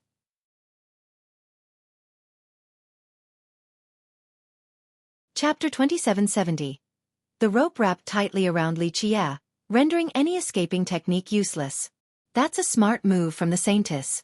One expert became excited after seeing this. Indeed. Those who worried before gave her a thumbs up. Even with an ancestral treasure, injuring him was still rather unlikely. Plus, it would accomplish nothing in the grand scheme of things. Thus, she took advantage of this opportunity and immobilized him with the rope. The ancestor from Mount Guard is too careless. He probably didn't expect this outcome. Another ancestor emotionally added, "Immortal Lariat and Immortal Containment are both things left behind by the great progenitor. The two of them combined are even more impressive. It's probably impossible to get out unless he has trained Immortal Containment too." An Eternal said, "Titan." The Saintess commanded. The rope dug deep into his skin, seemingly wanting to cut him apart. "Quite strong." Xueqi slightly grimaced. The geezer's creation is no joke. It'll cut my bones soon eventually. Success. Everyone felt that Li Qie wouldn't be able to escape. This fiercest was too careless. This wrong step might make him lose everything and become a prisoner of Central. What a shame. He had all the momentum too. A big shot shook his head while pitying Li Qie. Humph. This is the downfall of arrogance. He deserves it for being so careless. Another sneered. The saintess felt much better to see the rope dig in deep. It seemed to be effective against this master. She needlessly worried before then. An ancestral treasure was strong beyond her imagination. Boom! Meanwhile, the holy tripod behind her continued to emit boundless light. This holiness immediately soared to the sky vault, resulting in a spatial opening in the shape of a gate, revealing a supreme kingdom. It had plenty of citizens and none of them was ordinary. They looked like deities with their own divinity and pureness. Their majestic auras could refine the entire world. Their light started pouring down into the palace. The palace was filled with corpses and blood. However, the lights from above began to purify the impurities and ugliness here. A miracle happened next. The mountains of corpses also lit up. Faint figures emerged from the corpses. They looked like the troops that have died in battle, seemingly saved from damnation. They started floating into the sky and eventually reaching the Holy Kingdom, becoming part of its people. What's going on? Some found this strange and magical scene creepy. It's a crossing. An old true god explained. This tripod is a super treasure meant for crossing specters over to the other side. It had saved billions of specters and refined them into a part of the tripod, empowering its power. When it was passed down to Central, it became a very powerful weapon too. Using the forces of that kingdom could amplify the user's power in the blink of an eye. His expression became austere after stating this. Back in the old eras, Everlasting Forefather had crossed over some extremely powerful specters. This made the tripod very impressive. If Central Ancestral Monarch were to grab a hold of this power, his personal abilities would reach the next level. Perhaps he would even be at the level of an epic eternal. Looks like your monarch is ready, my turn now. Li Qie's voice interrupted the contemplating crowd. Plus, Gua Jiahui had saved everyone already by this point. You! The saintess shuddered after hearing this. As a 9th-level ascender, instinct told her that danger was coming. The tied-up Li Qie actually grabbed the sword resting on his knees. Impossible! One true god cried out. How can this be? The aghast saintess couldn't believe her own eyes.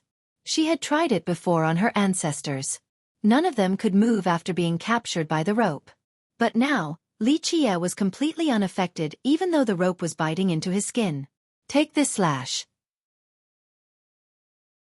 He casually unleashed a vertical cut at the saintess.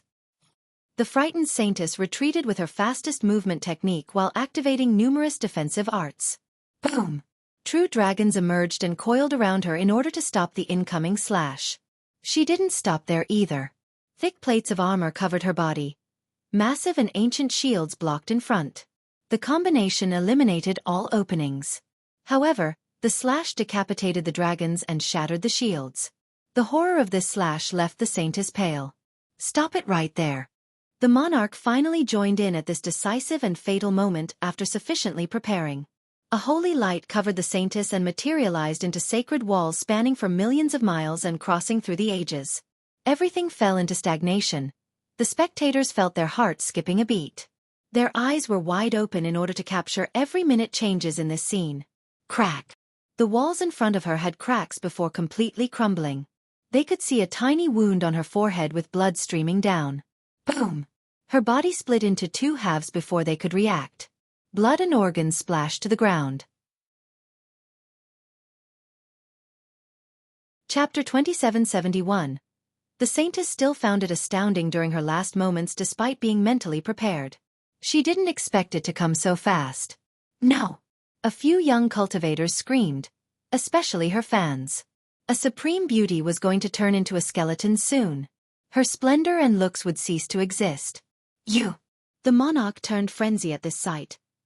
His fury erupted like a storm. Isn't this the expected result? What's there to be angry about? Li Qie's sword was back on his knees and somehow, the rope had loosened and fell into his grasp. The crowd shuddered in horror after taking it all in. The rope had no effect on him and his slash was still as dominating as ever. An ancestral treasure had zero effect on him. One ancestor felt his hair standing on ends. Many of his peers felt the same way. The masters present would never take the risk of toying with the rope. They weren't confident in breaking free at all, let alone doing it like Xueqi. The strongest Eternals here, including Central Ancestral Monarch, certainly couldn't do it. We swear to never let this go until there is nothing left of you. The monarch roared while glaring with great hatred. Xueqi didn't only kill their disciples and experts but also their successor. The monarch watched the girl grow up and considered her to be family. Their relationship was strong and now, he had to watch her die in front of him. He wanted to save her but couldn't. The feeling of helplessness fueled his anger and hatred. I'll be waiting, but your sect doesn't have the power to do so. I can go there and annihilate everything with a single slash. Xueqi chuckled and playfully waved his sword. The crowd became speechless and startled from this nonchalant comment. In this split second, they could actually imagine him doing so, entering the central region while wielding his sword and leaving oceans of blood in his wake. In the end, the entire sect turned into ruins filled with corpses from a single slash. They eventually regained their wits and shuddered in fear. He can actually do it. One Eternal didn't question Xueqi's power. Everyone underestimated him. Another ancestor murmured. It is time to send you on your way now. Unfortunately, you all still didn't know what you have done wrong. Xueqi pointed his sword at the ancestor. We've done nothing wrong. No mercy to those who kill a member of our sect. This has nothing to do with right and wrong. The monarch's murderous aura engulfed the sky as he retorted. Not a bad response. Xueqi smiled. But you simply don't understand that it is a blessing to the entire world when I don't come out searching for trouble, yet your sect dares to provoke me? That's just asking for a massacre. We're wasting our breath. Let's fight already. The ancestor shouted with an ugly expression. Boom! The ground seemingly sank from the impact. Rumble! More explosions occurred. Even the air started trembling. People looked up and saw the heavenly kingdom slowly descending. However, its actual speed was incredibly fast. It floated above the monarch's head for a moment before fusing with him. The process looked like a lake engulfing over the monarch and took the crowd by surprise. Buzz!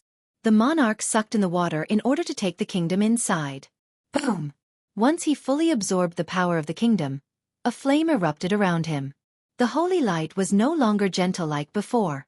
It became fierce like the most terrible storm and instantly ravaged the world.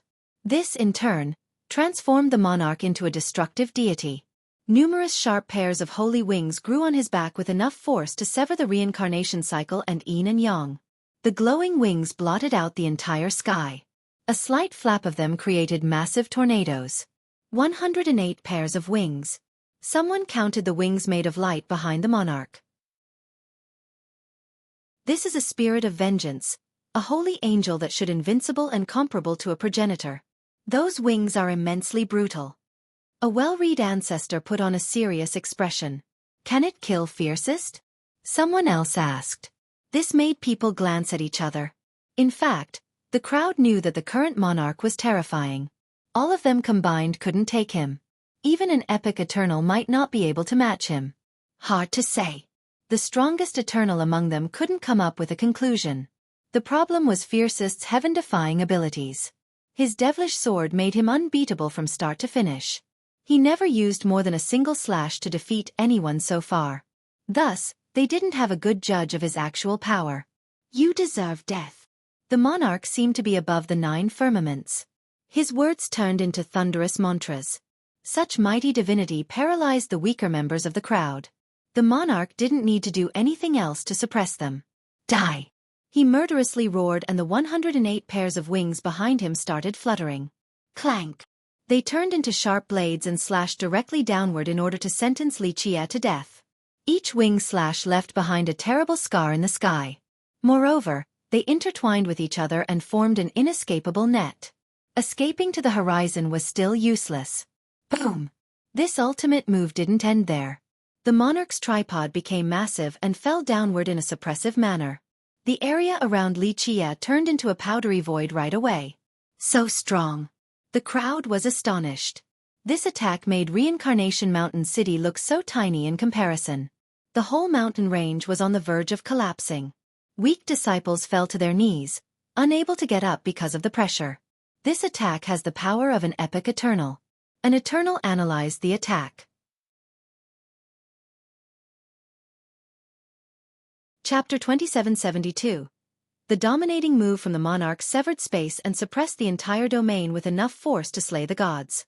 Other Eternals felt their soul shivering, unable to compete nor resist. The rest of the crowd shouted in astonishment. The monarch's fame was well-deserved. He was one of the strongest ancestors from Central. This move of his was enough to sweep through the system. Xueqi made his move in this blink of an eye, holding the sword on his knees. Clank! Its hymn echoed across the 9 skies for a reverse upward slash. It looked like a waterfall shooting at the sky or a star changing its trajectory. A great amount of radiance and star powers accumulated in the slash. It cut through both the mortal and celestial world. Nothing else was worthy of being called a sword slash compared to this devastating slash. The gods and emperors seemed insignificant in comparison. Boom! No one could see anything in front of them due to the blinding radiance. After an ephemeral blast, the dazzling light was replaced by overwhelming darkness. They felt their soul leaving their body due to fear. It was as if the sword didn't just strike the monarch but also the karmic ties, 7 emotions, and 6 desires of everyone present. Everything was wiped out. Normal light from the sun returned and they saw a magnificent scene of the sky vault split in half, the same with the galaxy after it. The devastated sky was accentuated with the rain of blood stemming from the monarch whose body was also split in half. The 108 pairs of bright wings behind him were severed as well. The remnant particles scattered downward while issuing melodious sounds. The holy tripod was blown towards the horizon like a shooting star before disappearing completely. The crowd couldn't believe it. Even Central Ancestral Monarch couldn't handle a single slash from Fiercest. His end was the same as those before him. Eternals turned pale since the slash left behind an indelible scar in their mind. It looked like even the strongest Eternals would still turn to ashes when fighting against Fiercest and his sword. Truly unbeatable. This was the only phrase people could come up with to describe Xueqi and his sword slashes. No other phrases were as accurate. It seemed that no one could last long enough to see a second slash. Finally, the monarch smashed into the ground. His blood stained it red. No one had a thing to say since they were completely intimidated. The monarch was a big shot in not just a mortal demon system but all of a mortal lineage, yet he still couldn't stop Xueqi. Why do non-believers pop up everywhere? Xueqi chuckled and gently blew the blood off his sword. He seemed so cool and collected, as if he didn't just kill a monumental figure. I can't believe it. All the ancestors shuddered. Some started celebrating since they didn't try to take the crown from Mount Guard. Otherwise, they would also be dead just like the monarch right now. It's over, utter defeat for Central Sacred Ground. Someone sighed. No one could have expected this result. Central Sacred Ground sent 2 divisions here on top of the monarch and came out with nothing. Xueqi alone could deal with all the disciples and experts from there. Their treasures couldn't compare to his sword. It's not too late to surrender. Xueqi glanced at the lucky survivors from Central. Among them were some tough experts and a few elders. The neutral spectators stared at the sword resting on his knees with an expression of fear. They wondered what these lucky survivors would do. We only have fallen warriors in battle, no cowering dogs that beg for forgiveness. One elder stood up among them and uttered coldly. That's right. Only fallen warriors, no cowering dogs. Many disciples started shouting. Avenge the ancestor and the saintess. This elder sonorously roared and rushed forward. He summoned a cauldron that poured out endless sunfire towards Xueqi. Kill him.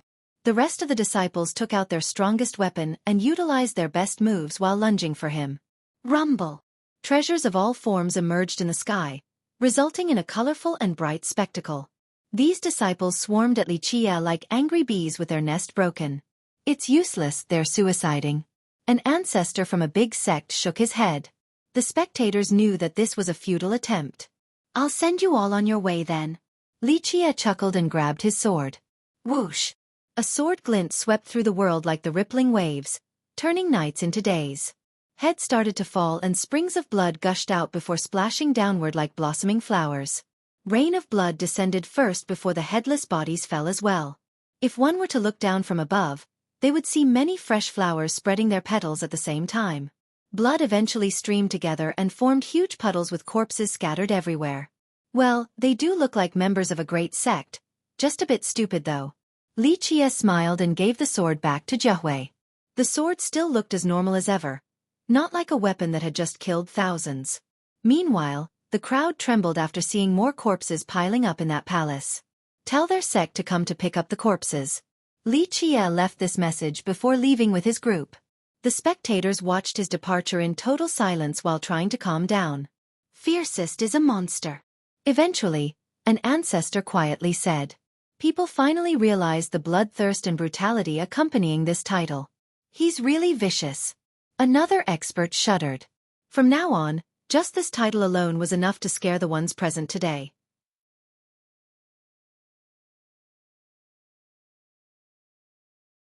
Chapter 2773. Today, the normally rowdy reincarnation mountain fell into a hush. This was as abrupt as a hot summer invaded by cool weather. However, instead of it being a pleasant surprise, everyone was intimidated by recent events. The stench of blood still permeated the air in this place. Central Sacred Ground has sent people to come to pick up the corpses and wash the palace. Alas, the repulsive smell remained. It served to remind people about Fiercest and his unstoppable sword. This invincibility left a lasting impression on everyone. As long as he had his sword, he would be able to kill any deity or conqueror in the world. I think Mount Guard might actually be able to rise again with an ancestor like this. Older experts gathered and chatted in secrecy. No one dared to talk about Fiercest in public, not even the arrogant true gods nor the excellent geniuses. They exercised prudence while having these discussions. Is it actually possible for them? They have been down in the trench for so long now. An ancestor wondered. 8 trigrams and Central will definitely carry out the most brutal vengeance against Fiercest. One Eternal answered, if Fiercest can get through this, then yes, Mount Guard will be up there again while the other 2 sects will start declining. Those 2 great powers declining? A member of the group found this unbelievable. One ancestor stared at the distance and recalled the past. It's not surprising since the peak doesn't last forever for anything. This is an eternal law. 8 trigrams and Central have enjoyed their prosperity for a long time now. A decline is inevitable. Perhaps, but Mount Guard will fall if Fiercest can't handle the next attack. One big shot wasn't too bullish on Li Qie and just wanted to watch. Sure enough, it wasn't long until explosions ravaged the outer area of Reincarnation Mountain. Boom, boom, boom. The cities could hear the loud blasts. They came out and saw the sky turning black due to a colossal battleship floating above. It finally stopped over the airspace of the largest city in this region. The city was named Ancestral, existing in the center of the mountain range. It was massive and stretched over numerous mountains. Boom! A figure from the sky landed on the street, fully adorned in armors. His battle spirit was at an all-time high, evident by the fierceness in his eyes. He held a spear with a chilling tip. His gaze swept by the crowd as if he was attacking them with the spear. It had enough force to destroy everything. Yi Zhao Wei, the crown prince of 8 trigrams. Someone sighed and said. He was the fiancé of Central Saintess who was killed by Li Qie not long ago. Rumble. Next came a series of crashes. More armored troops jumped out of the battleship and landed around the crown prince, forming a great formation. Thousands of them crowded the city with great momentum. They looked like a tsunami of steel, capable of breaking down any fortress. Their strongest legion, Absolute Formation, is here now. Looks like 8 trigrams is determined in avenging the Saintess and wiping away the humiliation prior. Someone took a deep breath. Absolute Formation isn't enough either. One Eternal thought. The disparity in power can't be made up with numbers. It is an uncrossable canyon. Right, so which big shots are here from the kingdom then? The Crown Prince and this legion alone will only be suiciding. An ancestor agreed with this assessment. Everyone knew that the Crown Prince had become an Eternal several years ago. This was very impressive given his age. However, Fiercest easily killed an Amaranthan Eternal like the ancestral monarch. The prince had nothing to deal with him. I will avenge Fian, blood for blood. His voice filled with hatred and bloodthirst echoed across Ancestral. He was naturally referring to his fiancée whose name is Shangguan Fian. Unfortunately, the majority of the listeners didn't take him seriously. Everyone could tell that this exceptional youth was no match for fiercest. They believed that unless 8 trigrams brought more big shots, this legion and the crown prince couldn't amount to anything. The murderer of our future queen deserves to have his 9 clans exterminated. A decree suddenly descended from the battleship. Boom! The scroll opened and true runes oozed out to form golden characters brimming with divinity. Each strand of divinity could crush the firmaments. The voice from the scroll also emanated to every living being in a mortal demon system. The content of the scroll imprinted itself into the heart. One didn't need to listen using the ears nor read with their eyes. Boom! Light oozed out of every inch of land in the entire system. An awakening of sorts. This majestic power of the Grand Tao drowned out everyone. They felt as if they were lost in an ocean. A feeling of insignificance. So strong. People were suppressed right away after hearing the voice of the decree. Some immediately fell on the ground. Who is this? Even the ancestors felt their legs giving in against this supreme force. Zhang Congxing of 8 trigrams. An eternal recognized the voice. He's come out again. That's a grand completion everlasting. People were scared out of their mind after hearing this name. Yes, that's him, the previous teacher of the state for 4 generations. One ancestor elaborated with a pale expression. He was one of the few everlastings in Immortal Demon. He served as the state teacher and eventually retired. However, whenever the kingdom was in trouble, they would ask for his assistance again and again. He ultimately served for 4 generations to help the kingdom's descendants. Thus, the first thing the kingdom thought of was him whenever they needed help. The guy was also mighty enough to resolve any crisis in the past. His status was supreme in the heart of the disciples in 8 trigrams. Today, people thought that 8 trigrams were sending one or several ancestors to avenge the saintess. Who would have thought that Zhang Congxing himself would come?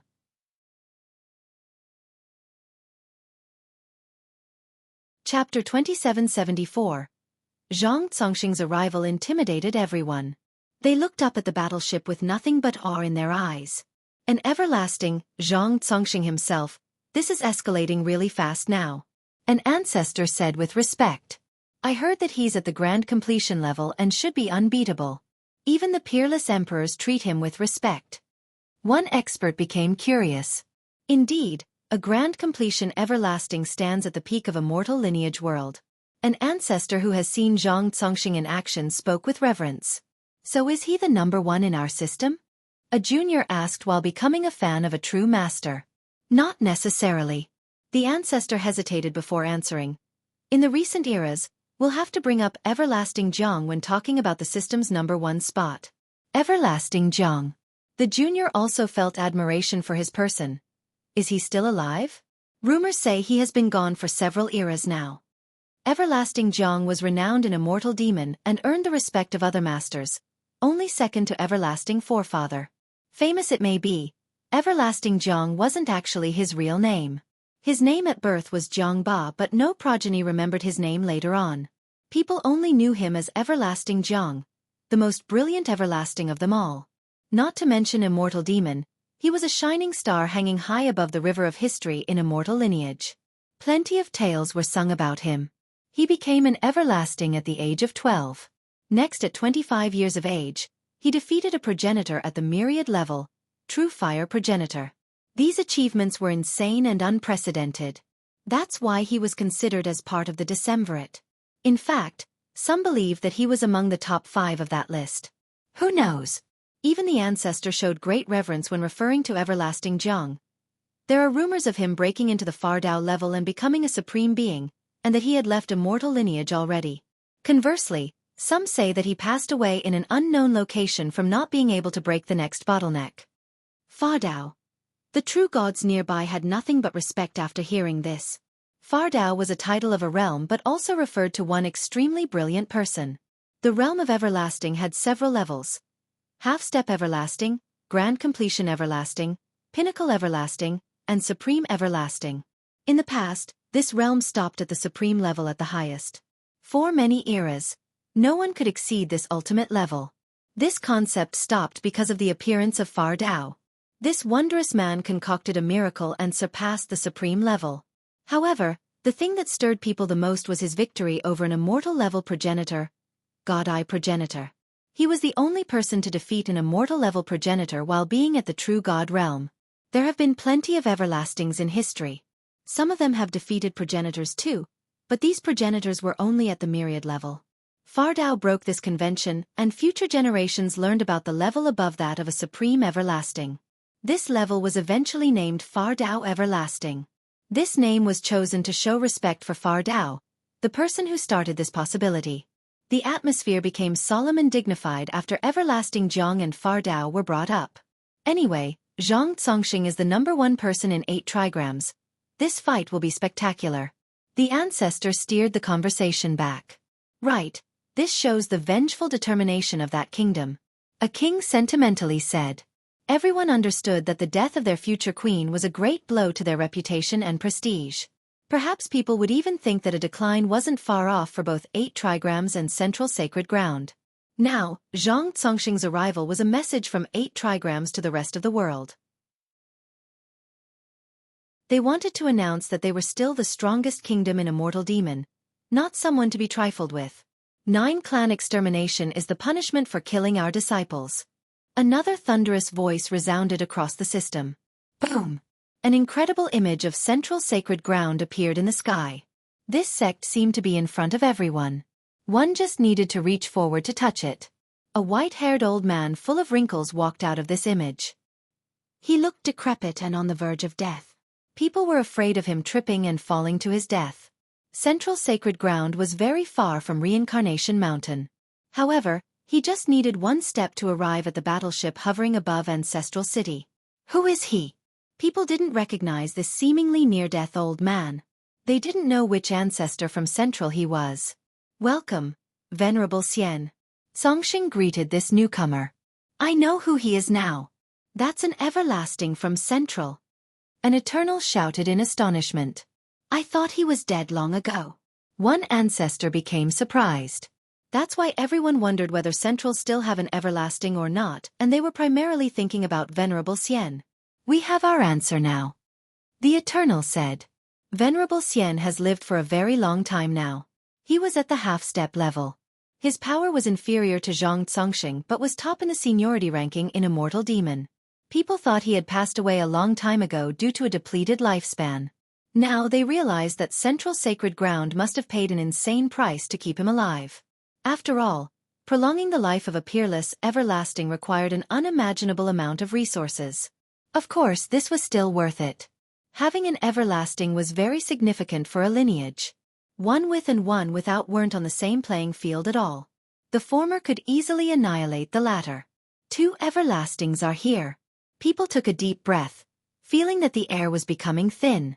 The increased pressure stemming from the 2 masters above became suppressive.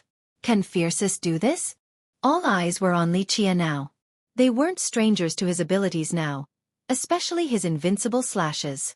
They believed that the 2 sects would have immense difficulties trying to get their revenge against him. However, they didn't expect 2 everlastings to come at the same time in order to avenge the juniors. Masters of this level would never come out unless it was a sect-destroying calamity. They treasured their lifespan and considered their time to be priceless. Thus, the death of a junior normally couldn't invite one out, let alone 2.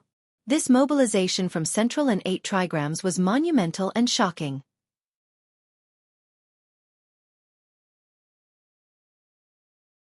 Chapter 2775. The 2 everlastings have yet to exert their auras and pressure, but everyone in Reincarnation Mountain could sense their might already. This faint presence was suffocating, akin to having a boulder pressed down on one's chest. All became worried for Fiercest, thinking that he was outnumbered and outmatched this time around.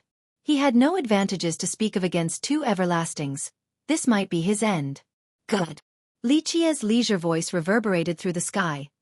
Killing a few everlastings should be enough to warm up. Insane. The crowd became stunned while exchanging glances. Such a domineering statement about killing everlastings should only come from a progenitor. Confidence is oozing from him. Is he actually that strong? Someone else took a deep breath. Humph. A snort erupted and blasted away the stars above. 1,000,000 miles radius in space and the Grand Tao there turned into smithereens. The crowd could finally sense the billowing divinity suppressing them. Some got down on their knees. The fury of an everlasting. Even the Eternals present turned pale. Zhang Congxing has made blood and tears run like rivers in his fury. His kingdom turned to darkness as he annihilated all of the invaders. One ancestor shuddered uncontrollably as if he had fallen into an ice pit. You deserve death. Another distant voice came.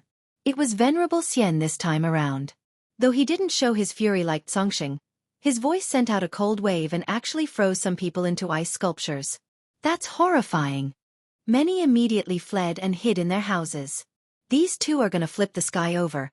Can anyone in our system take them both on at the same time? One expert wondered. The two of them together should be able to fight a myriad-level progenitor. One Eternal said. So is fiercest enough to deal with them? The crowd has gotten a taste of the power from two everlastings. Killing evil is our responsibility.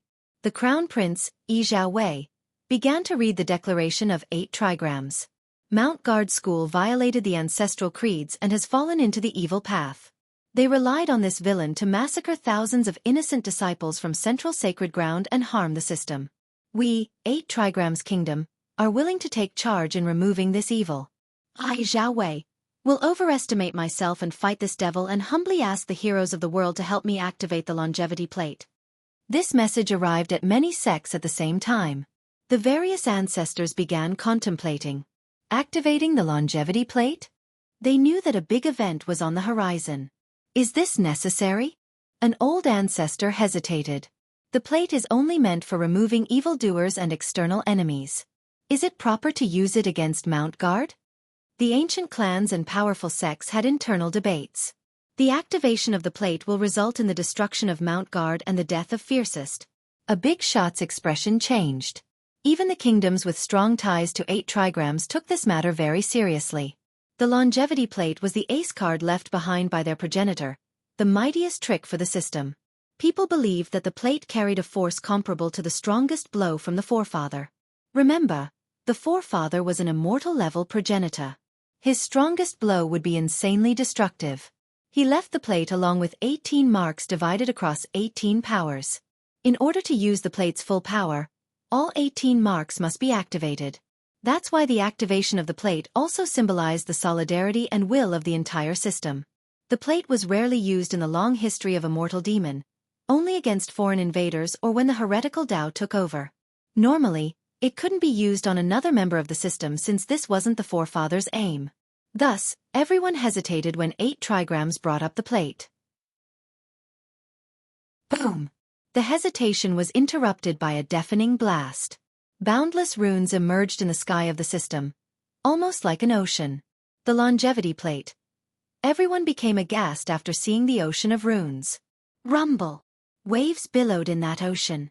In the northwest direction, a series of runes were imprinted into the sky.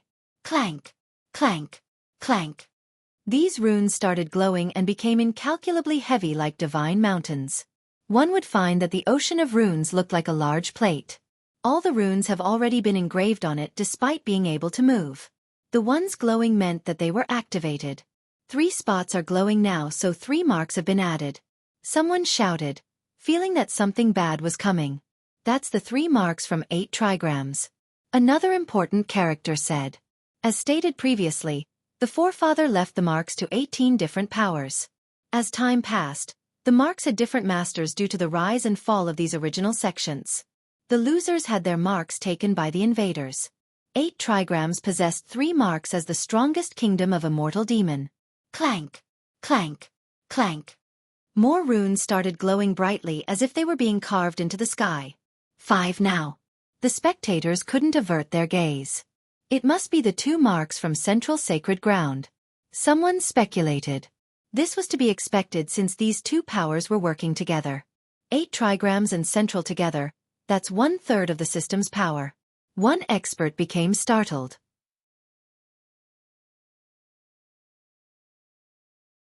Chapter 2776. The longevity plate loomed above the system with 5 marks lit up. Everyone felt as if there was a divine sword right next to their neck and could decapitate them at any given moment. This is not a good start. A few old ancestors became worried. It'll set a terrible precedent. The plate will become a tool for personal vendetta. Whoever is in charge of it will act lawlessly with wanton regards for anything. one of them said. However, worrying about this didn't accomplish anything. 8 trigrams and central sacred ground were the top sex right now. Clank. The sky lit up once more due to another section of runes. That's 6. Finally 1/3 now. Someone shouted. Which sect added their mark? This question popped up.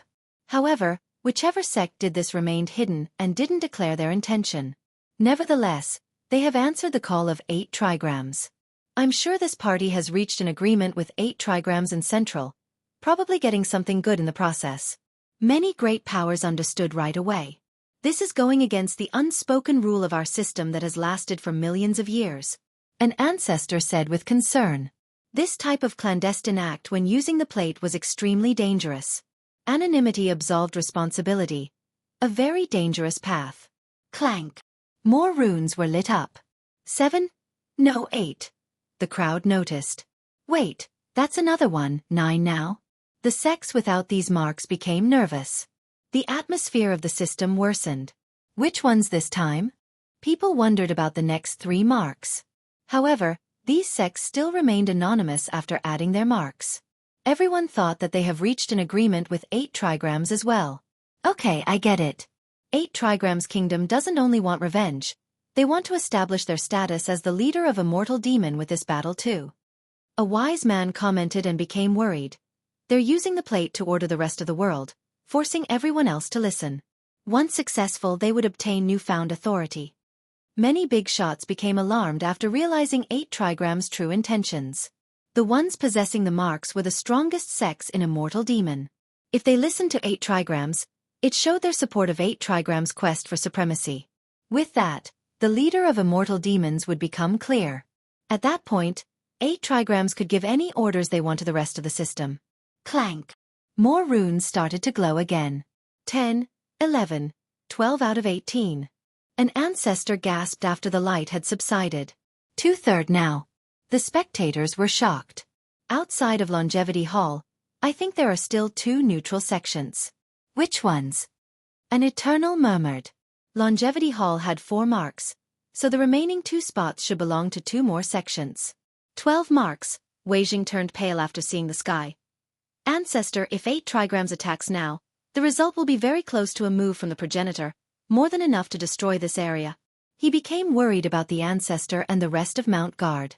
The incoming move would have a terrible destructive capability. Let them keep going. Li Qie remained carefree, only giving it a quick glance. Back in our prime, we also had 4 marks just like Longevity Hall. We eventually lost them later on. He smiled wryly before sighing with disappointment. The awakening power froze the world. Everyone held their breath in anticipation. However, it seemed that no more runes would light up. With the exception of Longevity Hall and 2 unknown sects, the rest are following 8 trigrams right now. Looks like they are really about to establish their sovereignty. One Eternal was moved, knowing that 8 trigrams was using Li Qie and Mount Guard as stepping stones towards the throne. Aren't they the strongest kingdom already? One disciple didn't get it. Don't forget about Longevity Hall. As long as Longevity Hall is around, 8 trigrams can't carry out its ambition, but now, they are certainly trying hard. The marriage alliance between 8 trigrams and Central Sacred Ground happened for a reason, allowing them to have 5 marks. That's a starting advantage against Longevity Hall's 4. The Eternal solemnly explained. They're ambitious indeed. The juniors nearby got a better understanding of the situation after listening to their senior. After the 12 marks have been lit up, the Crown Prince of 8 trigrams emerged again and declared, Mount Guard is nothing more than a lair of evil now, and a monster like Li Qie deserves death. The world will come to understand the gravity of the situation and our deeds will go down. Okay, enough. Li Qie swiftly interrupted him. I will kill all of you fools here tomorrow. Bring all of your everlastings and so-called masters to save me some time. The crowd was stunned to hear Li Qie calling out the everlastings. That's why he's fiercest, not just fierce. One expert was impressed by the domineering statement. Tomorrow Ancestral City, till death. A mantra poured down from the sky and exploded in everyone's mind. It came from Zhang Zongsheng. Good. Wash your neck tomorrow in preparation for the decapitation. Li Qie chuckled in response. Humph. Humph. Both the everlastings on the ship scowled. People could sense their rage. So the ultimate battle will take place tomorrow. This news eventually spread across Immortal Demon. Who will be the victor? Gambling halls got involved. We bet on 8 trigrams. Many placed bets for 8 trigrams victory. Right, they are definitely the favorite with 2 everlastings and the longevity plate.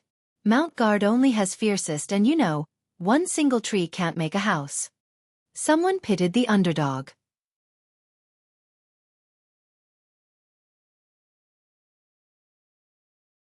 Chapter 2777. The two sides have agreed to a match tomorrow at Ancestral. It didn't take long before everyone became eager for the show. Buzz! A golden maelstrom suddenly emerged before the date of the battle, made from numerous small streams gathering then rotating. It didn't have the same terrifying visual as a regular maelstrom. The formation of this particular one was actually gorgeous, like the accumulation of all that is pretty in the world. This maelstrom looked like it was going to send down the heavenly treasures. A second buzz sounded and the tiny streams of water drooped downward and twisted together to form a sky stair. This golden stair eventually connected with the main city. A guest from outside our system? This was the first time the young ones saw something like this. No, that's someone from Longevity Hall. An older expert shook his head and said with respect. Longevity Hall. The juniors here shuddered while also feeling the same reverence for this title. How rare for someone from there to come out. A sect elder said. They haven't shown themselves for a very long time now. It makes sense though. One Eternal said seriously. 8 trigrams have activated the plate. This is a big deal for our system, so Longevity Hall has to make a move too. 8 trigrams is challenging their position. True, I wonder what kind of attitude they will bring. One old master nodded in agreement. Longevity Hall was one of the oldest lineages in Immortal Demon. They existed back during the era of Everlasting Forefather and carried out his orders while sweeping through the myriad realms. They had a supreme status with full authority during this golden age. Later on, Everlasting Forefather stopped reincarnating, but they still maintained the same prestige, still in charge of the system. As more time passed, they eventually disappeared from everyone's eyes, no longer interfering with the system's matters. Nevertheless, the disciples and descendants still kept Longevity Hall in a special place in their heart. It was hard to change this line of thinking. Mount Guard School was far inferior in this respect. In the present day, 8 trigrams had amazing military potential and resources. They were considered the greatest kingdom, but most thought that they weren't qualified to rule Immortal Demon. They needed to defeat Longevity Hall in order to become the crownless king.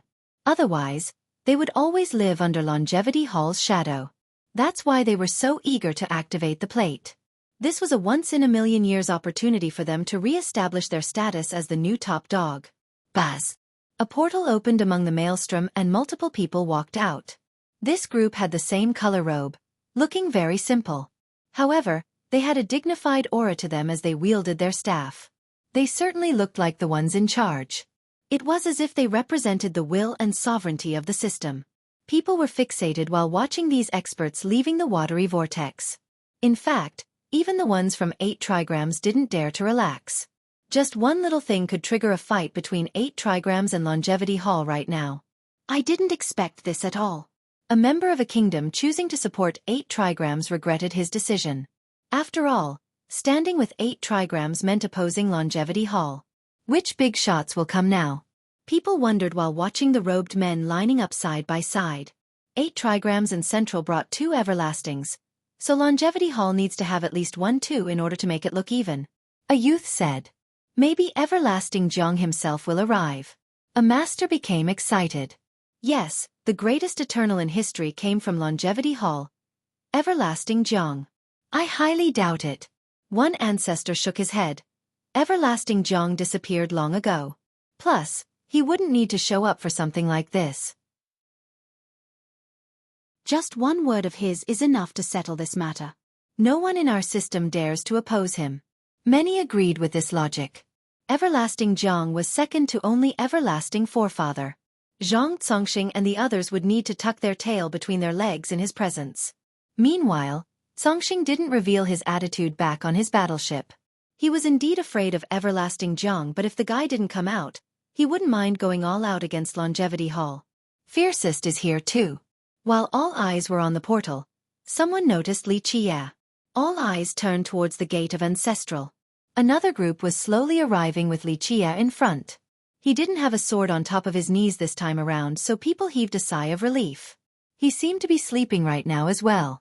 No one dared to mock his appearance anymore or thought that he was a cripple. The guy was more than capable of massacring everyone here with a single hand wave. The experts in the city made way for him, whether it be the top geniuses or powerful Eternals. They receded like the tides to the left and right. The group was heading straight for the ancestral temple in the city. This architecture was massive. Its main hall above many stone steps was open to the public. To the top of the hall was an old throne. No one has sat there for who knows how long? Nevertheless, it still had a pure luster to it. To the front of the temple stood a massive statue looking like heaven's equal. People couldn't help but look up at it. The statue was naturally Everlasting Forefather. His actual appearance was shrouded by mystical arts. Numerous experts have activated their heavenly gaze to forcefully see the Forefather's features. None were successful. The old statue still had a majestic and supreme aura. Millions of years failed to weather it down. In fact, the aura became thicker as if the providence and fate of the entire system had gathered here. Many felt the urge to kneel before the statue. In fact, most visitors did just that. When Li Qie got close to the statue, he gazed profoundly at the statue, piercing through the shroud to see the old man's appearance. A while later, he turned his attention towards the throne at the top of the main hall.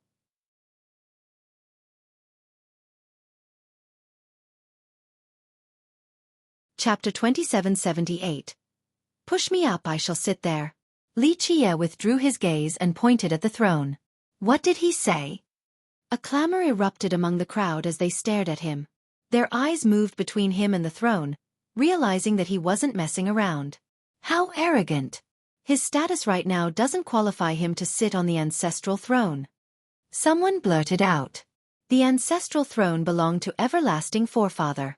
Later on, several other ancestors have sat here too. However, these ancestors had distinguished contributions to the system and earned unanimous recognition. The most recent person who had sat on this throne was Everlasting Jiang. Of course, people didn't oppose it either because he was the most excellent cultivator in Immortal Demon after Everlasting Forefather. Today, a young ancestor like Li Qie wanted to sit on it? Though he seemed to be unstoppable right now, the crowd believed he needed more time and polishing. His current status was far from enough to warrant this action. Humph, who does he think he is? So outrageous. A clan elder scowled at this situation. Yes, already so full of himself after a few personal accomplishments. The big shots didn't like it at all. He hasn't done anything for the system yet. He needs to look in a mirror first. Ignorant brat. One dissatisfied ancestor snorted. Only a person of virtue and prestige with numerous accomplishments can sit there. Wei Jing felt his head tingling after hearing Li Qie's command. He knew the significance behind that throne. In fact, only a few sages from Mount Guard were qualified to do so. Li Qie's act seemed to be antagonizing the entire system. Ancestor, maybe this isn't the right time. Wei Jing put it delicately. It's the right time. If I want to sit, then I'll sit. Li Qie ignored him. Wei Jing didn't know what to do and felt a headache coming on. He felt that his ancestor was just like a fearless child doing whatever he wanted. Ignorant fool. A loud snort could be heard. An old man moved out of the crowd and coldly glared at Li Qie. The ancestral throne is the ultimate symbol of glory in our system. Only the truly worthy and capable are deserving of sitting there. Who the hell do you think you are to demand the throne? Know your place. He wore an extravagant robe with a bright radiance behind his head. This improved his stateliness and gave him a dignified appearance. It seemed as if he could pluck the stars and master the universe. An aura of invincibility. That's Pinnacle Ancestor. An Eternal shuddered after seeing the old man. Who are you? Li Qie wasn't angry and slowly turned his head to glance at the speaker, not really giving a damn. I am Pinnacle God Monarch. The old man's expression soured from being treated with contempt. Wei Jing trembled after hearing this title. The strongest ancestor from Pinnacle. I think he's either an Amaranthan Eternal or maybe an epic one already. The spectators were moved. He was indeed a famous character in the system, most likely on the same level as Central Ancestral Monarch. Never heard of you. Li Qie waved his hand and said, Stand to the side instead of killing my vibe. You. The monarch's expression became extremely unsightly. As the strongest ancestor of Pinnacle, he rarely showed himself, but when he did, the entire world took notice. Many juniors would kneel before him. The other masters treated him with respect. However, Lichia waved at him like swatting away a fly, insulting him in front of everyone. So arrogant. Those who have seen Lichia for the first time disliked his attitude. Do you not know that he killed Central Ancestral Monarch with a single slash? An old man who saw the previous fight smiled wryly. Even if Pinnacle Monarch is an epic eternal, he is still not enough to enter fiercest sight. Only everlastings can do so. Those who knew about Lichia thought that his arrogance was justified. Even though I'm just a nobody, I will still stop you since you don't deserve to be on that throne. You haven't contributed to the system, so it doesn't matter how strong you are. An egoistic master sitting on there will only be besmirching the progenitor's glory and bullying our system. A person like that is our enemy. The monarch gave a moving speech and gained the approval of many among the crowd. He's right, the ancestral throne is our ultimate symbol. We can't allow just anyone to sit there. Many became emotional right away. It's not hard to sit there first, he just needs to sweep through the entire world undefeated, then come back and sit on the throne. Right now, no one will accept it. Someone from the last generation added. Scram, this hall isn't a place for you to do as you please. You think you're all that just because you're strong? Not everything will go the way you want. An excited youth started yelling at Lichia. Everything will go the way I want because I'm strong and unbeatable. Lichia retorted. Some of the crowd were angered by this response. Pinnacle Monarch loved this development. He wanted Lichia to antagonize the entire system. You need to earn everyone's recognition before sitting there. Otherwise, we'll all try and stop you, especially Longevity Hall. One prestigious Eternal joined in with a serious tone. He was smart enough to bring Longevity Hall in the mix because it was the strongest lineage in the system. That should be enough to deter Lichia. Who says our Longevity Hall does not agree? Suddenly, a pleasant yet authoritative voice interjected. Everyone turned towards the source of the voice. A person came out from the portal in the maelstrom and slowly walked down the golden stair. A woman around the age of 30. She had the charm of maturity on her side, ripe like a honey peach with full breasts, round and ample buttocks, and a thin waist. Her figure was perfectly sculpted. Nothing too much and nothing too little. She wore a long dress and looked like a noble. This trait only added to the temptation. People couldn't look away. Longevity King. The older experts quickly bowed. That's the king. Everyone shuddered after hearing this. Even Pinnacle Monarch was startled. It is our pleasure to meet you. Many bowed to greet her, even the prideful ones.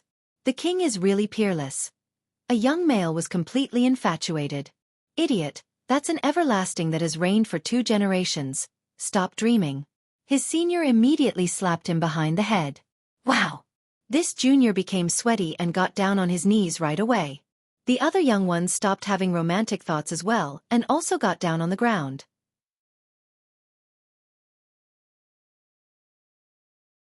Chapter 2779. Longevity King, Dan Tai Miao, served as the current Lord of Longevity Hall for 2 generations now. No one in the present day knew her given name anymore, only her title and position. Most importantly, she was already an everlasting during the last generation because of her brilliance, the youngest one too. She was praised as the next ultimate genius in Longevity Hall after Everlasting Jiang. However, she didn't come out in this current generation. Some believe that she was undergoing an important cultivation session that could determine life or death. The hall didn't refute these rumors. Today, her appearance shocked many cultivators. They found life worth living after seeing such a brilliant and most gorgeous woman from the last generation. The Eternals from the last generations were moved. She was still the same as before while they had gray hair and wrinkles now. Her previous peers became quite sad. She was an everlasting while they were still stuck as ascenders. They made their debut at the same time, so the current disparity was too much to take. All in all, her supreme temperament, mature style, and an air of nobility took the men's breath away. Lotus blossomed beneath her feet as she walked towards Lichia. We shall be the first to support your wish of sitting on the ancestral throne. She bowed before getting on one knee. Dan Tai Miao represents Longevity Hall in giving you our sincerest reverence. You may rise.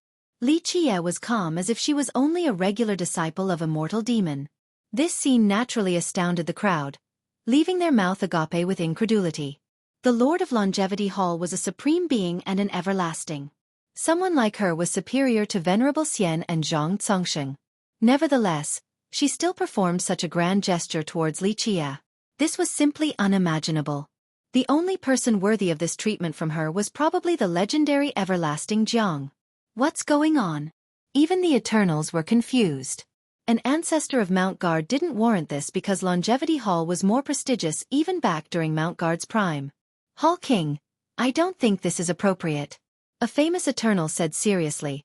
The ancestral throne pertains to our system's glory, it's not a trivial matter. Please reconsider. Our Longevity Hall will bear all responsibilities. Feel free to voice your concerns. The king was undeterred. Everyone could see by her unyielding attitude that she has made up her mind. No one would be able to convince her otherwise. This sparked widespread confusion. No one knew the relationship between Li Qie and the king or Li Qie and Longevity Hall. Why was this sect fully supporting Li Qie? Even if it wanted to oppose 8 trigrams and central sacred ground, it didn't need to be so respectful towards Li Qie and help him sit on the throne. Wei Jing and the others felt the same confusion, not expecting the king to be so subservient towards their ancestor. Young noble, would you like to sit now? The king bowed, awaiting Li Qie's command. Push me up. He casually ordered as if she was a maid to the astonishment of the crowd. Excuse me then, young noble. She picked him up from the wheelchair and started walking towards the throne. He used her full breasts as a pillow, feeling very comfortable in this state. Meanwhile, the crowd was still speechless at this development. Of course, some were jealous and envious too. He was the only one who could enjoy this treatment from her. It didn't take long before they were almost at the top. Suddenly, 2 figures landed from the sky. They had immense vitality. They activated their force with enough power to blow away an ocean. The king and Li Qie didn't falter at all, looking just like an immovable mountain. The spectators were in awe of these 2 newcomers due to their power level. Zhang Congsheng of 8 trigrams and Venerable Xiang of Central. Someone shouted. The auras of 2 everlastings suffocated the crowd, gripping them by the neck. Halt, Hall King.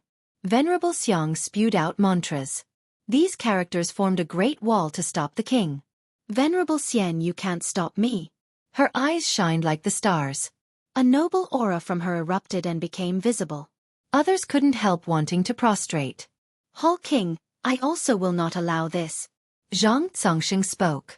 His words full of conviction made it hard for others to say no. The 2 of you together? The king still felt confident against 2 everlastings. She stood there with the bearing of an unbeatable master. That's the greatest genius from the last generation. A spectator smacked his lips and praised her. Hall King, please wait, the 2 ancestors bear no ill will. Pinnacle God Monarch hurriedly jumped up and mediated. We need to have more discussions about who is eligible to sit up there. Hall King, you know that only the greatest sages are qualified to do so. How can a normal person deserve this glory? Please don't let emotions affect your decision and ruin your sect's illustrious reputation. Venerable Xiang slowly said. Yes, please consider, Hall King. Many Eternals from the last generation said. Put me down. Li Qie smiled and interrupted the dissenters. The king hesitated for a moment before letting go. She stared coldly at the group and said, You all are courting death. No one can save you. She then moved to the side. Li Qie stood upright and surprised the crowd. Everyone here, including those from Mount Guard, thought that he was disabled and couldn't stand on his own. That's why he needed a wheelchair. Okay, those who think I'm not qualified to sit on that throne can step forward now. Don't worry. I'm very lenient even when dealing with objectors. Li Qie revealed a kind expression. The crowd assessed the situation. A while ago, many would pick 8 trigram side due to its advantages. They seemed to be on the verge of obtaining full authority while Li Qie was all alone. This was no longer the case because he had Longevity Hall backing him up now. My Pinnacle Kingdom does not agree to this. Pinnacle Monarch had joined 8 trigram side. Li Qie had killed their sword saint, plus they always had a good relationship with Central Sacred Ground. This choice wasn't surprising in the slightest. Chapter 2780. Many became confident after Pinnacle God Monarch stepped up to oppose Li Qie. Plus, Zhang Congxing and Venerable Xian were there too. What was there to be afraid of? Only those who are accepted by everyone in Immortal Demon are qualified to sit on that throne. One ancestor joined in. He chose his words well to express an impartial stance, not clearly standing on 8 trigrams side nor provoking Longevity Hall. In the case of a full conference, Li Qie wouldn't be able to sit on it anyway. True. Many big shots agreed. It has to be accepted by everyone in Immortal Demon. We can support this. Everyone clearly thought that he wasn't qualified to sit there. It was reserved for wise sages like Everlasting Jiang. Li Qie was young and didn't accomplish anything yet. What a joke about wanting to sit up there. You're nothing more than a murderer of the innocent and should be persecuted by all in order to maintain justice in the system. Everyone is responsible for taking down evil. Zhang Congxing was more aggressive with his words. Oh, is that so? Li Qie smiled. That's all right. I have no plans on becoming a virtuous person and don't need any other reason to sit up there besides wanting to. He continued on while glancing at the two Everlastings. Come, I don't care if it's for revenge or to stop me from reaching that throne. Today will be the last chance for any of you to voice your dissatisfaction. I will start massacring anyone who does it after today. That's a bold declaration. Pinnacle Monarch shouted back. Do you think you're invincible and that the countless experts of Immortal Demon will let you do as Y-? Precisely so, I can do whatever I want. Not convinced? All come together. I just need one hand to take all of you down. Li Qie interrupted him. With that, he reached one hand forward and moved the other behind his back while leisurely staring at the crowd. The truth is always unpleasant to hear, but come, just one hand. I don't care for your intent, whether it be for revenge or just to get rid of me to sleep well, or maybe you didn't like my declaration earlier. The more the merrier, and only blame your lack of skills when you fall to the ground, humiliating your forefather in the process. He posed there facing the crowd in an arrogant manner as if he alone was invincible. Everyone didn't know what to do, feeling both annoyance and helplessness. Annoyance stemmed from his arrogance and blatant contempt for the rest of the world. Helplessness came from the fact that he was indeed very strong. Few people here could withstand one move from him even if he only used one hand. Perhaps only the Everlastings could do so. You said it, not us. The monarch shouted in response. Unconvinced. Of course, they wouldn't accept the claim that he could beat everyone here with one hand. The monarch wanted to use this chance to get rid of this powerful enemy. Yep, just one hand against however many armies you can muster. Li Qie leisurely smiled. The monarch had an unsightly visage. This was his first time being treated in this manner. Keep your words. Venerable Xian scowled. Don't worry about it, if I can't win with one hand, it will be my loss and I'll surrender. Li Qie said. His opponents, including the two Everlastings, exchanged glances. They had a complicated look on their face. No one could handle such arrogance and disdain. Plus, this was a godsend opportunity to kill Li Qie. Why would they keep waiting? However, they contemplated about his actual strength and felt dread. Just how strong was the guy to be so confident against them? Nevertheless, they still made up their mind. Okay, no take back then. Zhang Congxing spoke. If we can't defeat you right now, 8 trigrams will leave. All of our previous feuds will be erased. Same with our central sacred ground. Venerable Xian agreed.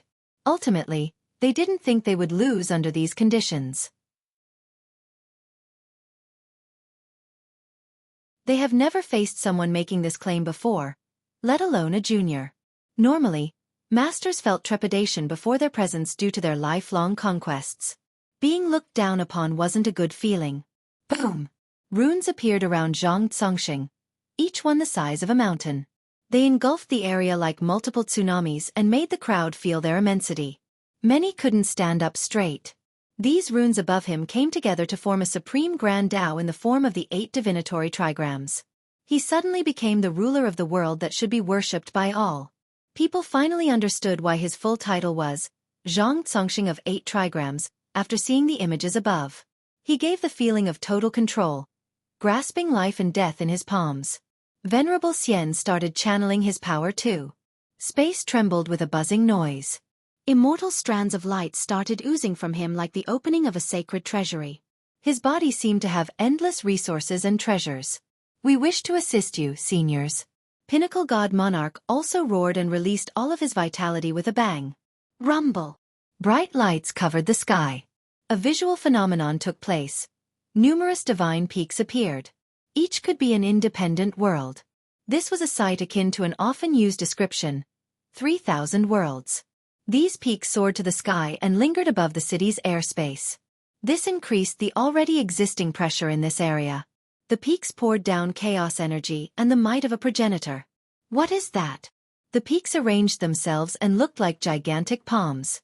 People started gasping for breath, unable to move. The power of a progenitor. One old ancestor's expression changed.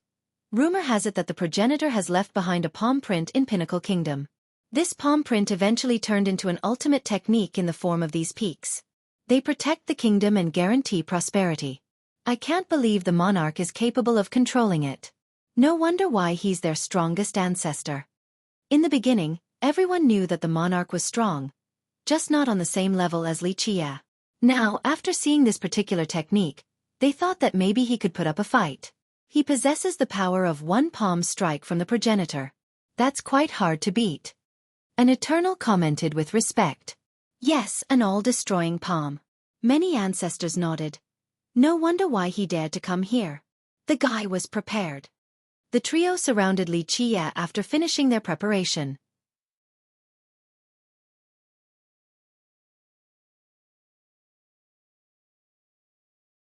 Chapter 2781. The trio surrounded Xueqi so a fight could break out at any moment. The crowd held their breath and became nervous despite not being part of it. They knew that this fight might change the direction of their system. If Zhang Zongxing were to win, his kingdom's status would be solidified. It would be able to give orders despite not having the official reign. If Xueqi were to win, it meant that the currently prosperous Central Sacred Ground and 8 trigrams would start declining. Mount Guard, on the other hand, would rise again. That's why everyone gave their full attention. It pertained to their sect's survival and interests. Who will win? One restless spectator quietly asked. 8 trigrams will win for sure. Those on the side of the kingdom said. He's a grand completion, everlasting on top of being a national teacher for 4 generations. He weathered so many storms and problems successfully using his might and intelligence. Not something a junior can compare to. Plus, Venerable Xian is on his side too. 2 everlastings should be unbeatable. One person started waving their fists in order to show their support and confidence in those 2. It's hard to say. One ancestor not on 8 trigrams side mused for a bit before speaking. Fiercest of Mount Guard is unfathomable. Of course, no one can underestimate the other side either. The problem is, he's too careless with that declaration earlier of using just one hand. I don't know who will win. The crowd nodded after listening to this ancestor. Normally, a combatant would prepare meticulously before fighting 2 everlastings at the same time. Fiercest's careless style was too rare. Only a mighty progenitor would act in this domineering manner. Look, Longevity Hall is on Fiercest's side. Since when does this sect help an outsider? And you're right. Fiercest is simply unfathomable. One Eternal was afraid of Xueqi's power. I won't deny his heaven-defying abilities, but the guy is just too arrogant. He underestimates his enemies too. If he uses both hands, then maybe I would have bet on him, but it's precarious for him right now. This expert bet on 8 trigrams. Whispers could be heard despite the tense atmosphere. Most believed that Xueqi couldn't win using just one hand against his opponents. They already attributed his downfall to arrogance. Start. Xueqi posed coolly with one hand forward. Die. Venerable Xian started the match.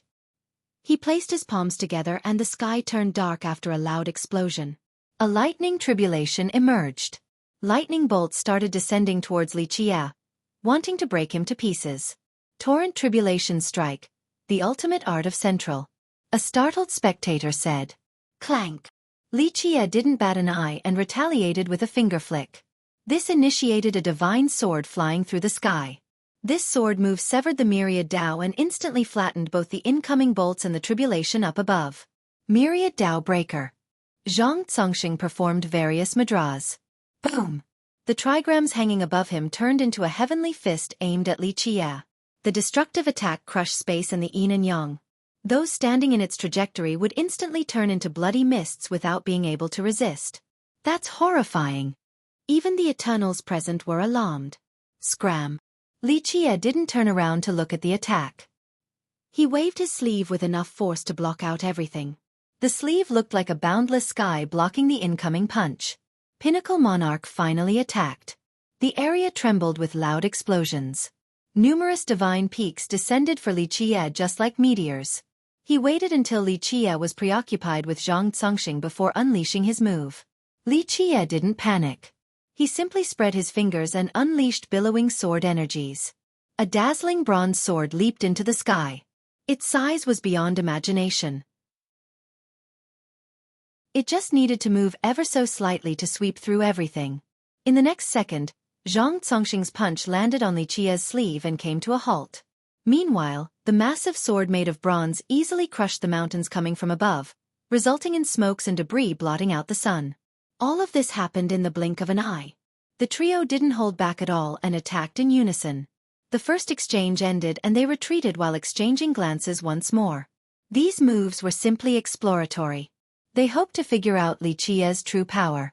However, the guy had no problem dealing with their attacks. His other hand was still placed behind his back. Who won? Their speed was too fast and virtually indiscernible.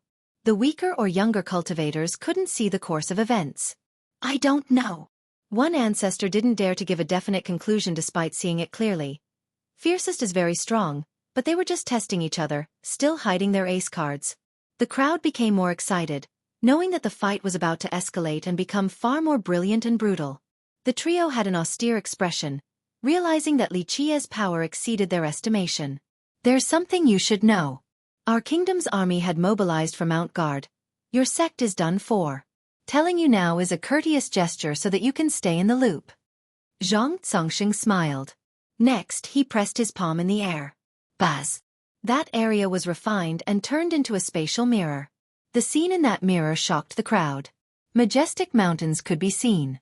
This was clearly Mount Guard. However, it was surrounded completely now by armored troops.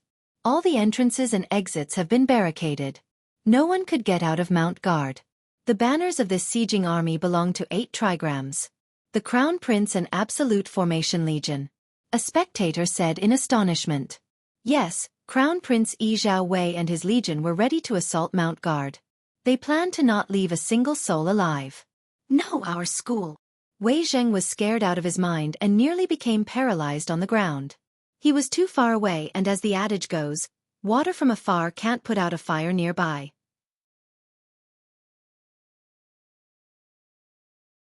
Chapter 2782. Ancestor, what should we do? Wei Zheng was out of his wits and asked Li Qie for help. Guo Jiahui and the others were naturally frightened as well.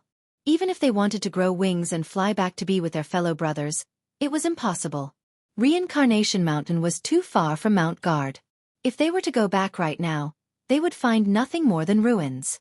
Thus, Li Qie garnered everyone's attention again. So merciless. An expert understood Zhang Cangxing's intent.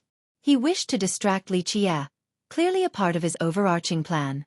First, he sent the Crown Prince to surround Mount Guard before this battle. Li Qie would certainly be distracted because he was an ancestor there. He couldn't just watch his sect be destroyed and must go back. However, he was surrounded by 3 masters. In this scenario, it didn't matter whether he wanted to force a path out or focus on fighting. His mental state was definitely affected all the same. This resulted in a weakening of his battle abilities and Zhang Cangxing's odds looking much better. Perhaps victory was within their grasp thanks to this diversion. Ginger only gets hotter with age. An ancestor reflected. The 4th-generation teacher of 8 trigrams is far more capable than a regular expert. He saved that kingdom many times before.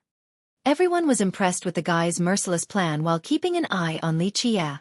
However, Li Qie was only standing there, completely nonchalant and indifferent to this development. Dum, dum, dum. The drums of war have finally sounded. Ready! The soldiers shouted and were well prepared with their swords drawn and arrows ready to fire.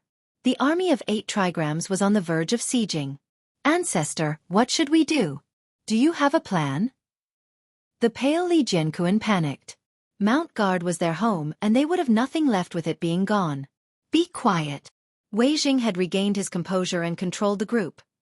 Let the ancestor concentrate on the battle or we'll lose everything. Wei Jing also understood 8 Trigram's plan, wanting to distract Li Qie. If Li Qie were to lose because of this, they wouldn't be able to save their sect anyway. Everyone would die here too. The only thing he could do was pray for Mount Guard's defensive lines to withstand the assault, hoping that Li Qie could defeat the enemies and return to Mount Guard. Of course, he knew that his sect was no longer the same. The foundation was still there but they lacked true stones and resources to support the incredibly powerful defensive measures.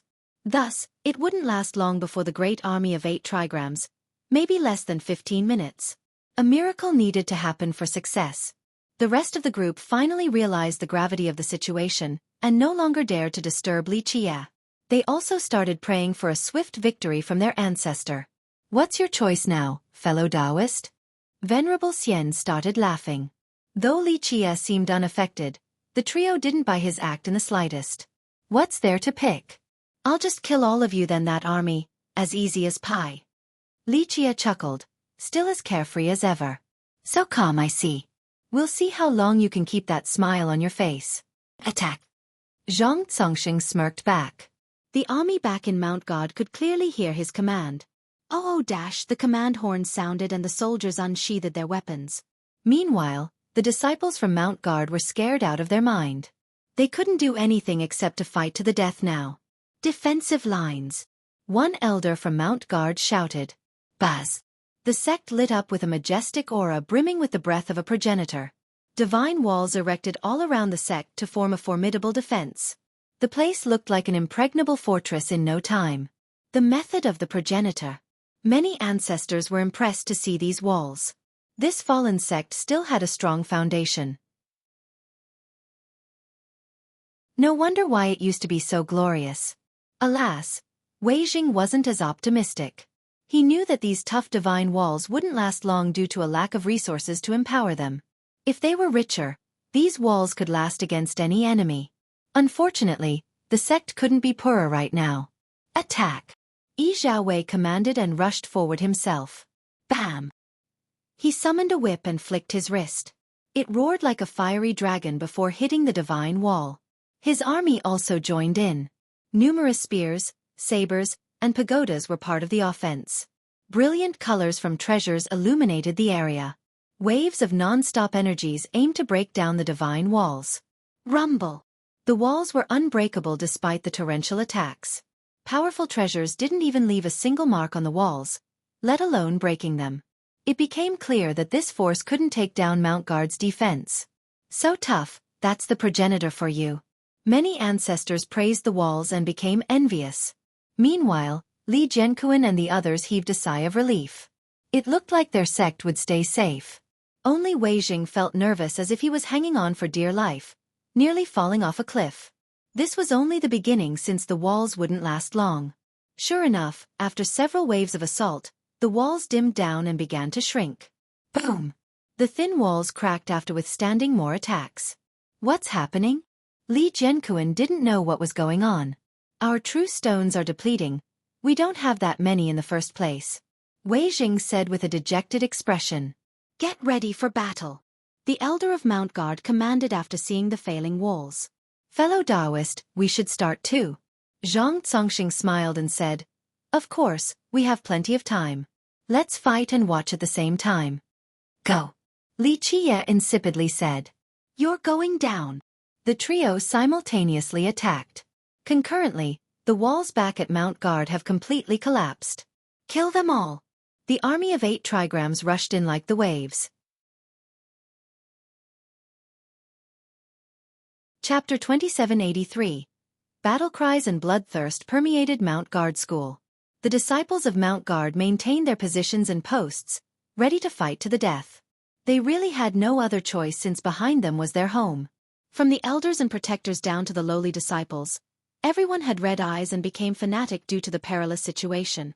Though they knew they weren't a match against the invaders, they still wanted to protect their home with their lives. Failure meant that their families and friends would be killed. Nothing would be left of this place. Thus, they were ready to spill blood in order to protect what's dear to them. Ah! Screams echoed around the area as experts started to fall. Both sides had casualties, but Mount Guard suffered much more. The army of 8 trigrams invaded from all directions in a torrential manner. They came prepared to sweep through Mount Guard like a storm. It didn't take long before many Mount Guard disciples fell down into their pool of blood. Keep going. Despite losing many peers and seniors, the disciples here didn't falter and tried to think of ways to kill their enemies. Boom! Meanwhile, Songxing placed his palms together again. The trigrams above turned into a yin-yang symbol. It shot down at Li Qie with great momentum and refined everything along the way. Even an epic eternal would be destroyed by this yin-yang attack. Pinnacle Monarch also joined in. The mountains above him once again turned into a massive palm strike and headed straight for the ancestral city. It carried the power of a progenitor. The progenitorial laws surged and bullied the firmaments. Venerable Xian summoned a tripod that flew with unstoppable momentum. It could pierce through everything, including the stars in the sky. The worst part about it was the flame pouring out from within. The flame could meld everything. Just a spark touching the ground would turn the area into molten lava. The trio tried hard this time around, utilizing the psychological effect of Mount Guard being invaded as well. This was the perfect timing for them. Li Qie should definitely be distracted. He could either go save Mount Guard or try his best to retaliate in the current battle, but the latter would result in Mount Guard's destruction. This would be a great blow to his state of mind. All of this happened so quickly, and the spectators became completely immersed in the flow. Li Qie's palm danced and reached a state of apogee, changing the momentum of everything with the slightest touch. The yin-yang attack from Zhang Songxing had its trajectory changed and started heading for the massive palm strike from the monarch. He then leaned to the side by just the perfect amount and evaded the tripod before grabbing the treasure. He spun it around and took control of its momentum. After a full circle, he flung it back on its original path. However, this meant that it was heading straight for Venerable Xian. The speed this time around was more than 10 times faster and stronger. It exceeded the limit of time and space. Boom! To sum it up, the yin-yang attack struck the palm strike, resulting in a massive explosion in the sky. Pinnacle Monarch was blown flying while vomiting blood, while Zhang Songxing staggered backward due to the power of the progenitor. Meanwhile, Venerable Xian saw his own tripod flying straight at him with more force than ever before. He became aghast and summoned multiple powerful weapons to stop it. Unfortunately, the flames from the tripod incinerated these weapons and broke through his defensive treasures. The old man couldn't dodge in time, so it smashed into his chest, causing blood to splash everywhere. The tripod pierced through his chest, leaving a gaping wound. In the preceding moment, Li Qie's hand refined the void. This made it possible for him to cross through the realms. His hand immediately appeared in the sky above Mount Guard. His 5 fingers then shot out countless sword rays. Clank! They looked like beautiful and dazzling flowers, albeit full of bloodlust. Pluff! Pluff! Pluff! The rays flew into Mount Guard right when the army of 8 trigrams had broken through the first layer of defense. The bloodthirsty soldiers were ready to massacre everyone here before being interrupted by the bright spectacle. They looked up, confused, before seeing the last thing in their lives. Their heads started flying off, so they watched blood gushing from their neck. The same thing was happening to their peers and seniors too. Streams of blood gushed up around the entire sect, looking like rainbows of blood under the sunlight. The army fell to the ground in a magnificent manner. These victims wanted to scream, but no sound could come out. The strongest among them was their leader, the Crown Prince. Yi Xiaowei bellowed in fear after seeing an incoming ray shooting straight at him. He took out his strongest treasure in order to stop it. Unfortunately, this wasn't enough to stop a death sentence from Li Qie. No one was to be spared. Pluff! The sword ray pierced through the treasure and continued straight at him. Watch out! Zhang Songxing cried out at this crucial moment. He broke the spatial fabric and sent his trigrams through the void with incredible speed in order to save the Crown Prince from that sword ray. Scram! Li Qie's hand turned into a fist to stop the trigrams. Bam! The space between Mount Guard and Reincarnation Mountain crumbled into a terrible black hole. Zhang Songxing failed to save Zhao Wei. The youth suffered the same fate as his men, having to watch his own death. His wide-open eyes depicted the terror of death, but it was too late for regrets. Bam! Bam! Zhang Congxing was forced back after being struck by the punch earlier and spat out a mouthful of blood.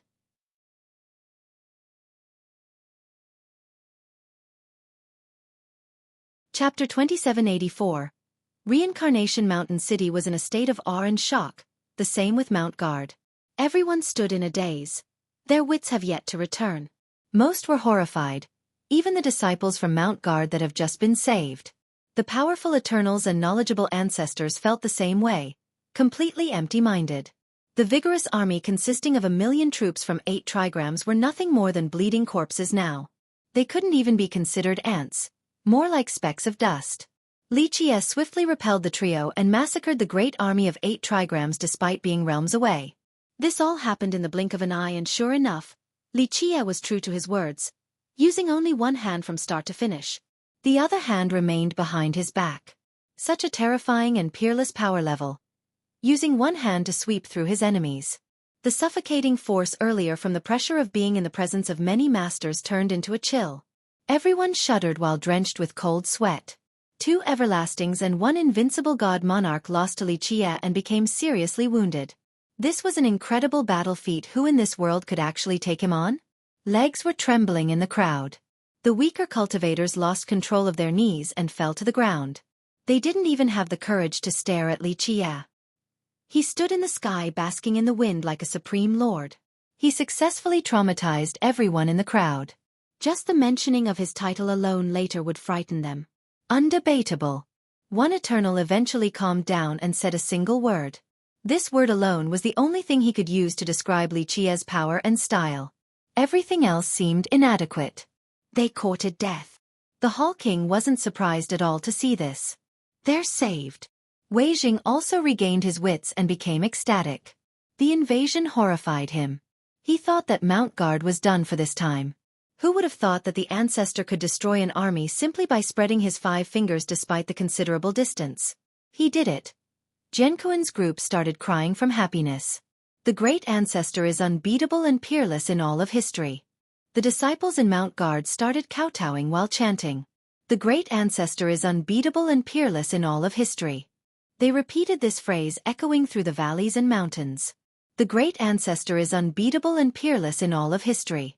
Wei Jing and the juniors back in Reincarnation Mountains got on their knees too, with tears streaming down their cheeks. Everyone watched in silence, feeling that the chant wasn't outrageous. Unbeatable seemed to be the right word to describe him right now. No big deal. Li Qie posed coolly as his sleeves fluttered to the wind. He then stared at his enemies. The trio turned pale, not expecting this terrible development. They once again found themselves to have underestimated him.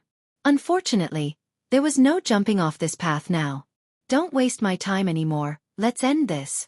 Li Qie had no visible aura, seemingly a little weakly like a young scholar. However, this appearance of his was so intimidating. Gods and devils would tremble while looking at him. Activate the longevity plate. Use it now. Pinnacle Monarch was overwhelmed with fear and shouted while faltering backward. Activate the longevity plate. Zhang Congxing and Venerable Xian shouted at the same time. Buzz. 5 marks became resplendent on the plate above. 8 trigrams and central were the first to start. A while later, the other parts lit up as well after loud buzzes. The kingdoms and sects on their side hesitated for a moment, but they had no other choice. They could only hope that this plate would be enough to kill a monster like Fiercest using the strongest blow of a progenitor. Otherwise, allies like them wouldn't fare well either after the defeat of 8 trigrams.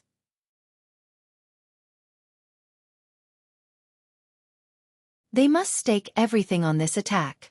Incurable fools. The Hall King noticed 12 marks activated in total and sneered. She already knew the future of these sects aiding 8 trigrams without needing to watch. Well, the plate still needs more time to gather energy. Li Qie didn't have a problem with this at all and smiled. Go ahead. Entertain me in the meantime. The trio's expression soured since they needed to last long enough. The plate's attack was immensely powerful and couldn't just be used whenever. The kingdoms and their respective marks needed to work together. Rumble. Venerable Xian and Zhang Congxing exchanged glances. They unleashed their vitality and showed off their individual 12 palaces, ready to perform their strongest move. Looks like you still have more things to show. I'll let you use them. Li Qie didn't try to stop them. Let's start with you. Li Qie then glanced over at Pinnacle Monarch. The monarch was horrified since the guy wanted to fight him first. An eternal like him was far weaker compared to the two everlastings on his side. The only thing he could rely on was the great palm in the sky left behind by everlasting forefather. Senior Zongxing, Venerable Xian, let's take him on together. He hurriedly called out for help. However, the other two ignored him because teamwork was useless.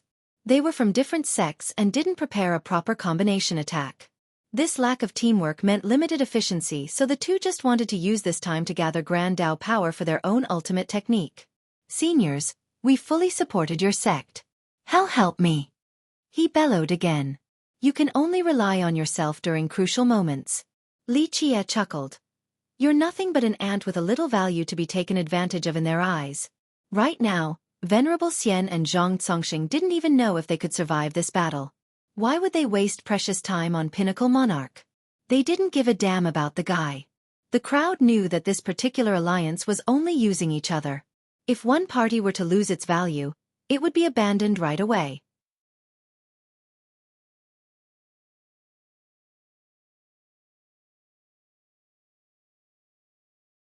Chapter 2785. What do you want? The frightened monarch screamed as Li Qie, step by step, approached. What else but your life? Li Qie smiled. I'll take you down with me. The monarch was stuck in an impasse since his allies had forsaken him. He felt nothing but regrets, thinking that he shouldn't have gotten himself into this mess by associating with 8 trigrams. In the beginning, he thought that the 3 of them would be able to win for sure. Thus, he intended on currying favors from Zhang Zongxing and Venerable Xian in order to gain more benefits for his kingdom. Who would have thought that this would be the result? 2 everlastings were insufficient and made him the cannon fodder. Unfortunately, no medicine could cure his feelings right now.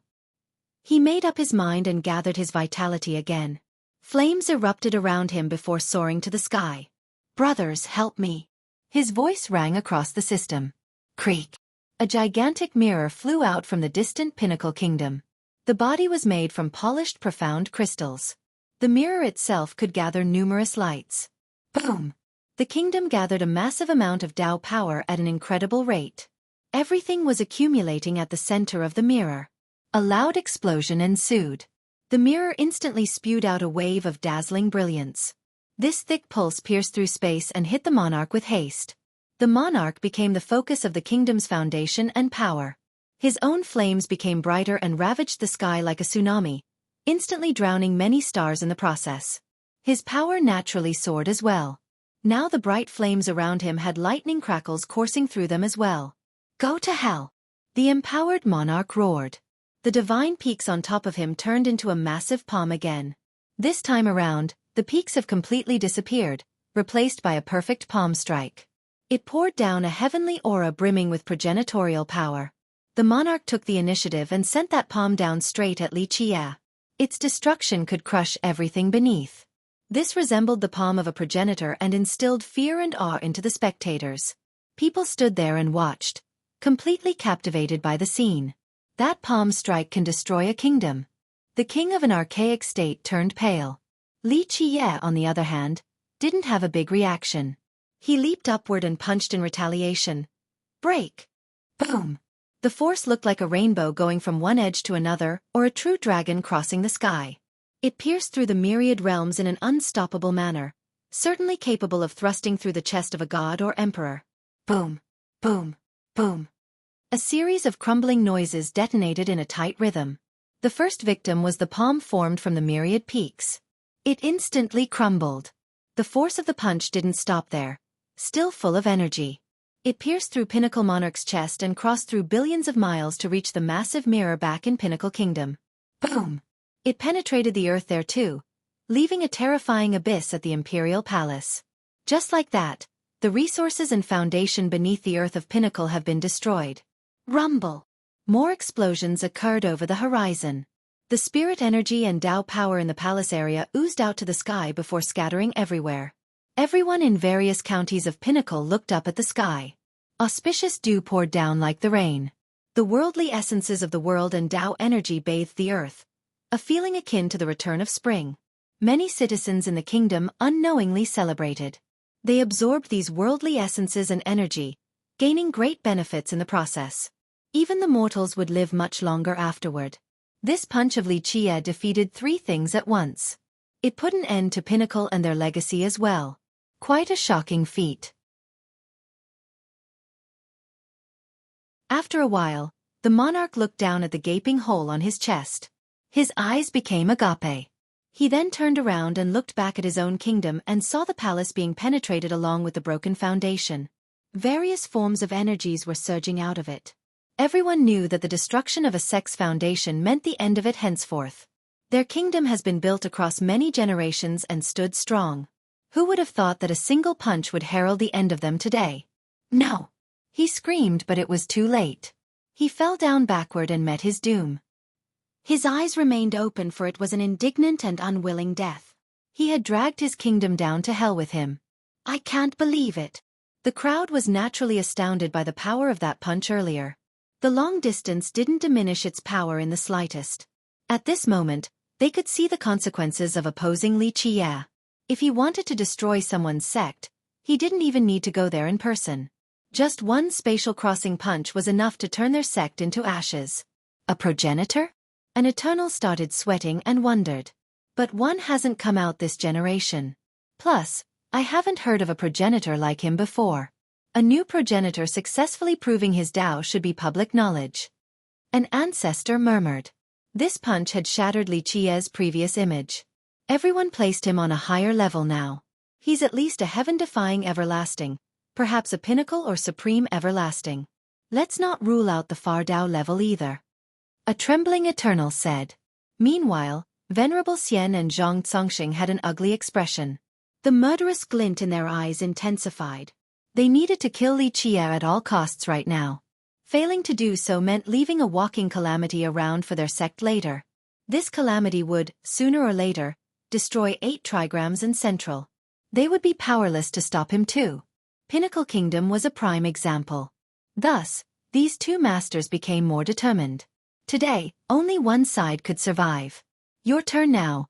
How's your preparation going? Li Qie turned towards the duo and asked. The plate still isn't coming down, just a little more time. I'll send you 2 off first. He then glanced at the sky. The plate didn't have all 18 marks, so it needed more time to be fully activated.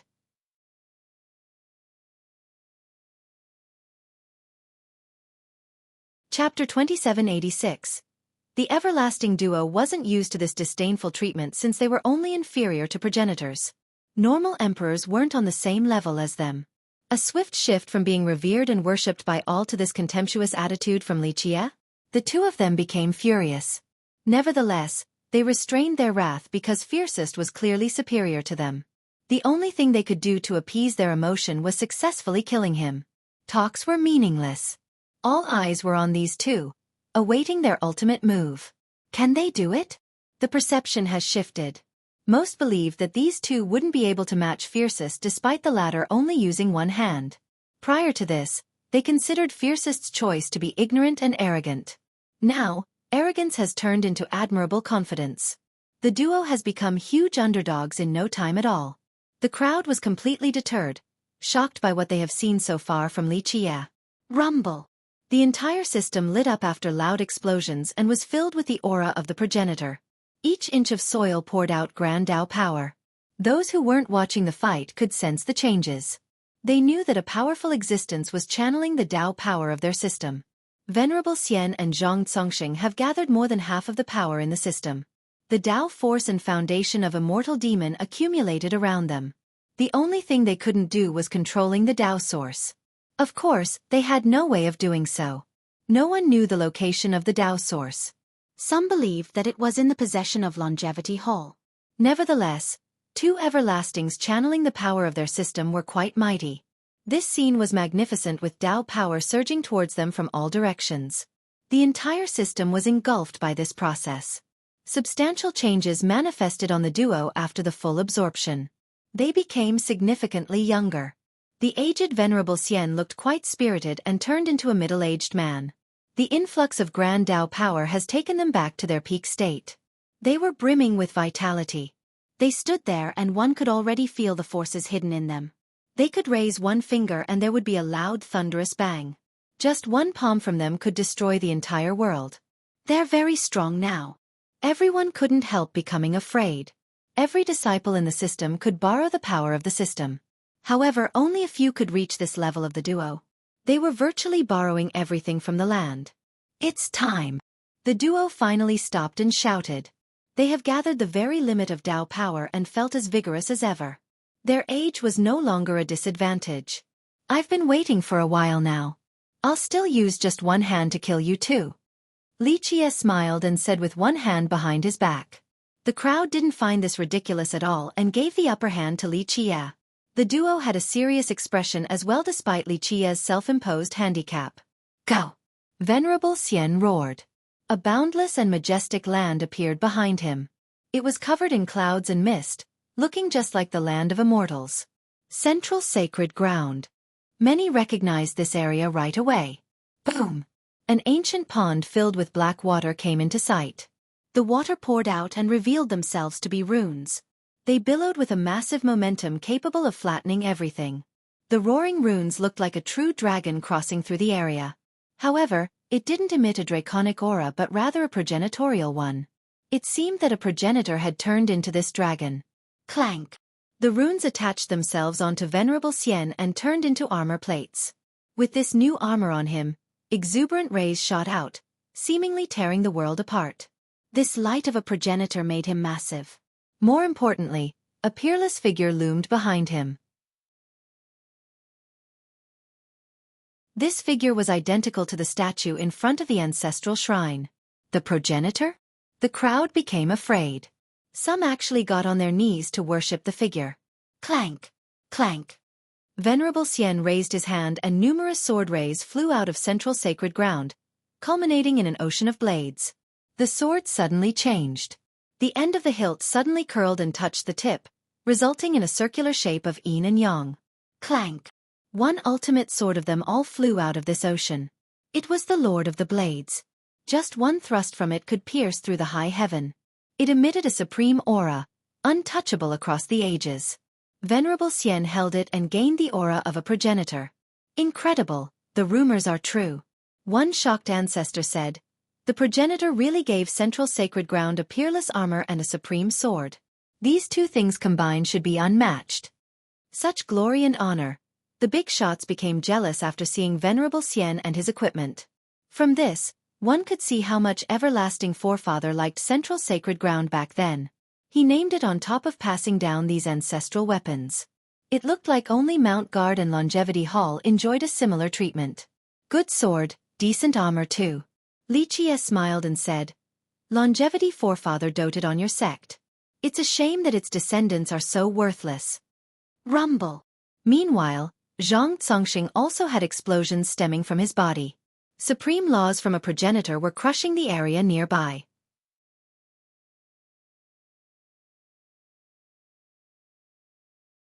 Chapter 2787. Buzz. A light illuminated the heaven and earth along with the river of time. Its appearance made everything else seem pale in comparison. This pulsing ray could illuminate the ages and trace back to the past, capable of finding out anything. It originated from an old mirror floating above Zhang Congxing. It was made from bronze and has seen better days. The actual mirror itself seemed hoarse, not something that could reflect an image. It was in the shape of a trigram. The corners were done terribly, a sign of shoddy craftsmanship. However, upon closer inspection, these flaws made it seem natural as if it came into being this way, not a man-made entity. The flawed outlines no longer seemed ugly when viewed with the above perspective. It became natural and peerless. What is that treasure? Even a fool could tell that all-illuminating mirror was a wondrous treasure. 8 trigrams mirror. One Eternal put on a serious expression. Another great treasure bestowed by the progenitor, the defining one of 8 trigrams. In fact, it plays a role in his title. So that's the mirror. This was the first time many have seen this mirror. Despite not knowing about its power, they knew that a gift from the progenitor would be incredible. Plus, 8 trigrams had plenty of treasures, but this mirror became its defining one. It must be very important to the kingdom and extremely powerful. Die! The mirror shined on him, giving him a snow-white radiance. He flipped his hands and summoned a mountain seal. Boom! The seal launched towards Li Qiye. This was a very common offensive seal but still looked quite impressive when used by Zhang Congxing. All existences needed to pray for mercy. It wielded the power of 3,000 worlds, seemingly unstoppable. The seal was accompanied by a boundless light. This light came from the mirror itself and amplified the power of the seal, seemingly duplicating it countless times. The original one was already powerful enough, but this empowerment took it to the next frightening level. Rumble! Thousands and thousands of these seals descended. Everything else was on the verge of becoming ashes. No one would be lucky enough to survive. The Eternals here didn't have enough power to stop the incoming onslaught. Break! Li Qiye didn't bat an eye and retaliated with his fist. Boom! It destroyed the myriad laws in a simple yet brutal manner, clearly more powerful than the mountain seals. Meanwhile, Zhang Congxing took control of the mirror and added his power inside. The mirror became more resplendent. All of its runes lit up. Boom! The mirror actually created an apocalyptic punch, exactly identical to Li Qiye's attack and not weaker in the slightest. The strangest thing was that Li Qiye's reflection in the mirror was the one punching. It aimed straight at the real Li Qiye. The crowd was stunned. It was one thing to make many copies of the mountain seal. Who would have thought that this mirror would be able to duplicate Li Qiye as well in retaliation? This was akin to two of him fighting each other. Quite a magical yet unbelievable spectacle. At the same time, Venerable Xian also unleashed a vertical slash, splitting the heaven and earth into two halves. The 3,000 worlds were immediately opened. Even the hardest thing in existence would fall victim to this slash. Time itself wasn't spared. Zhang Congxing released an ultimate punch while Venerable Xian mustered an incredible slash. It would be difficult for anyone to handle this type of pincer attack. Even a progenitor could lose this battle. Li Qiye didn't turn around to face the slash. He swung his hand, causing his long sleeve to flutter like a true dragon leaping into the sky to stop the sure kill slash. At the same time, a glow encompassed him and made him look like an indestructible diamond. Boom! The two punches finally collided. Just imagine, it was Li Qiye fighting against himself, so it was impossible for there to be a victor. The only loser here was the crumbling spatial area caught in the explosion stemming from the point of impact. This time around, his sleeve couldn't stop the ultimate slash and was cut through. Severed pieces of cloth scattered chaotically. Since his punch was cancelled out by the mirror again, nothing was left to stop the incoming mountain seals. Thus, these mountains smashed mercilessly on his body since he made no attempt to stop this brutal hit. Boom! Boom! Heaven fell and the earth broke down by this violent impact. Debris and mud splashed everywhere. Li Qiye was completely covered in dust and mud. The crowd was completely impressed by the apogee of this move, simply beyond imagination. So that's why he has that title. People finally understood the meaning of Zhang Congxing's title. It had nothing to do with his status as a big shot in 8 trigrams but because of the mirror above him. As long as this mirror was in his possession, he had the power to control and lord over everyone else. The mountain seal from him and the ultimate slash from Venerable Xian were certainly impressive. However, that mirror created a perfect reflection of Li Qiye, and the resulting punch carried the same force as the real thing. This was the most frightening piece of that 3-layer attack. It didn't matter how strong one may be. They couldn't best themselves. Is he dead? The crowd's vision was obscured by the falling debris. He must be wounded, at the very least. He only used one hand that whole time still. An Eternal murmured. Everyone thought that even if Li Qiye were to survive, he must be grievously wounded. No one in this world could come out of that exchange unscathed.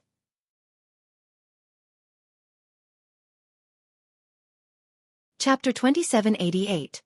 The dust dispersed and Li Qiye came out, still as nonchalant and cool as ever. It was as if he was only a spectator, not the target of that move prior. He had no signs of wounds, not bloodied and mangled like everyone's imagination. The mountain seals failed to crush his flesh. The only visible damage was his shirt sleeve caused by the sword slash. This made everyone gasp in response, including Venerable Xian and Zhang Congxing. Remember, their move earlier was as murderous as can be. How could someone in this world come out unscathed? This was before taking the fact that he was one-handed and not using any treasure or weapon into account. Those capable of this doing must at least be the brilliant progenitors at the immortal level. The spectators, whether it be the powerful ancestors or the brilliant geniuses, were pale after seeing Li Qie. He stood there in a casual manner, but everyone felt that his stance was enough to suppress the firmaments. His ordinary presence devoid of any suppressive aura and bright divinity still left behind a shadow in everyone's mind. They would never be able to forget it. Nightmares would plague them later. Is he still a human? A peerless Eternal shuddered, not believing his own eyes. When I get serious, I myself become afraid, Li Qie said while posing there. This joke made everyone tremble. It revealed many things and made his power level even more unfathomable. What else do you got? Go. He glanced at the duo in a carefree manner. Zhang Congxing and Venerable Xian instinctively staggered backward. They suddenly felt fear towards this man standing before them. Something like this was ludicrous to think of just a while ago. Zhang Congxing had plenty of achievements in his life back in 8 trigrams, saving the kingdom multiple times. As for Venerable Xian, he had lived long enough to meet progenitors and train emperors. They have seen magnificent scenes and perilous periods before without feeling the same type of dread right now. They felt like they have made the wrong choice in opposing Li Qie and that they have underestimated his power at the start. Their initial plan actually didn't focus on killing an arrogant junior like Li Qie.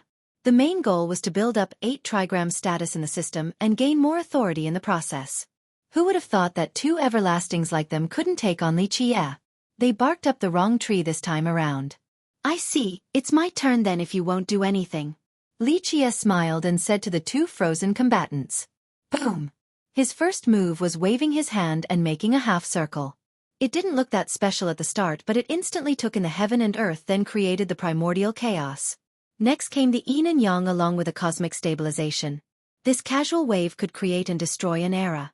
He became the decider of life and death. Everything became trapped within the cycles of this untouchable half circle. The duo became frightened by this shocking move. Activate! Zhang Congxing released all of his vitality and grand Dao power.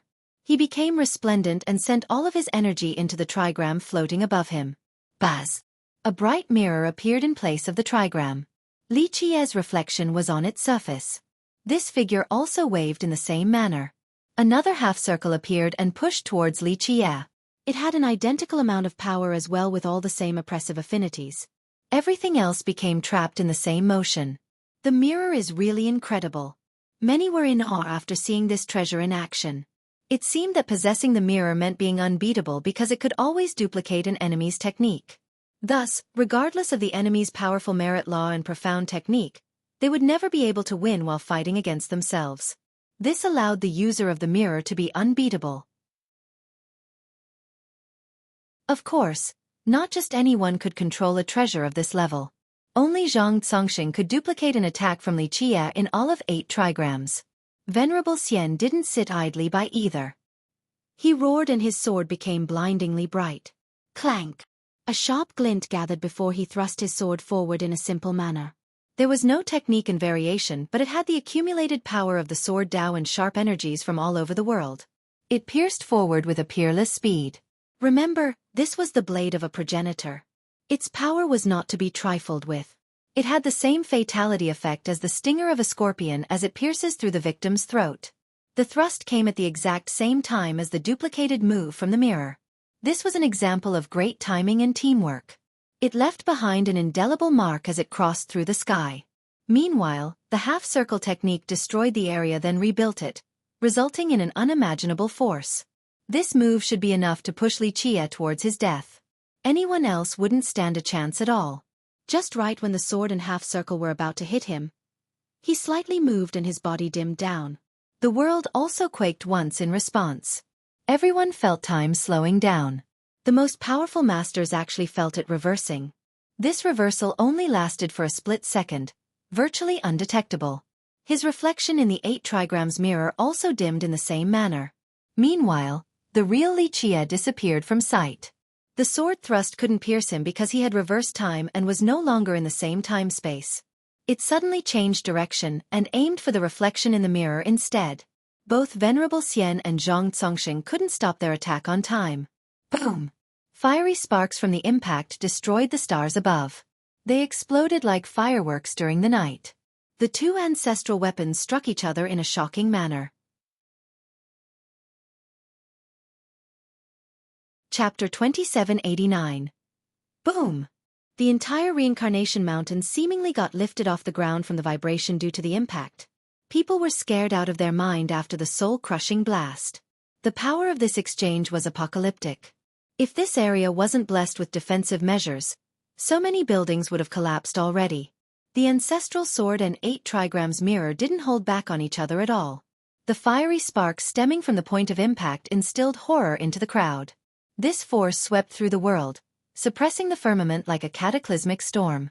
Many suffered from the pressure and were forced to the ground, unable to get up. Boom! The duo lost control over their weapons. The ancestral sword and mirror were damaged by the progenitorial force and got blown towards the horizon. They no longer obeyed the duo and fled away with haste. Return! The two started chanting summoning mantra. However, the weapons disappeared from sight, no longer to be seen again. They were personally made from everlasting forefather and had their own spirituality. The considerable damage frightened them. If this kept on going, both would be destroyed. That's why they wisely disregarded the summoning. The situation worsened for Zhang Congxing and Venerable Xian. Their complexion turned whiter as a result. For Venerable Xian, he had plenty of artifacts but not one of them was on the same level of this ancestral sword. As for Zhang Congxing, his very title originated from the mirror.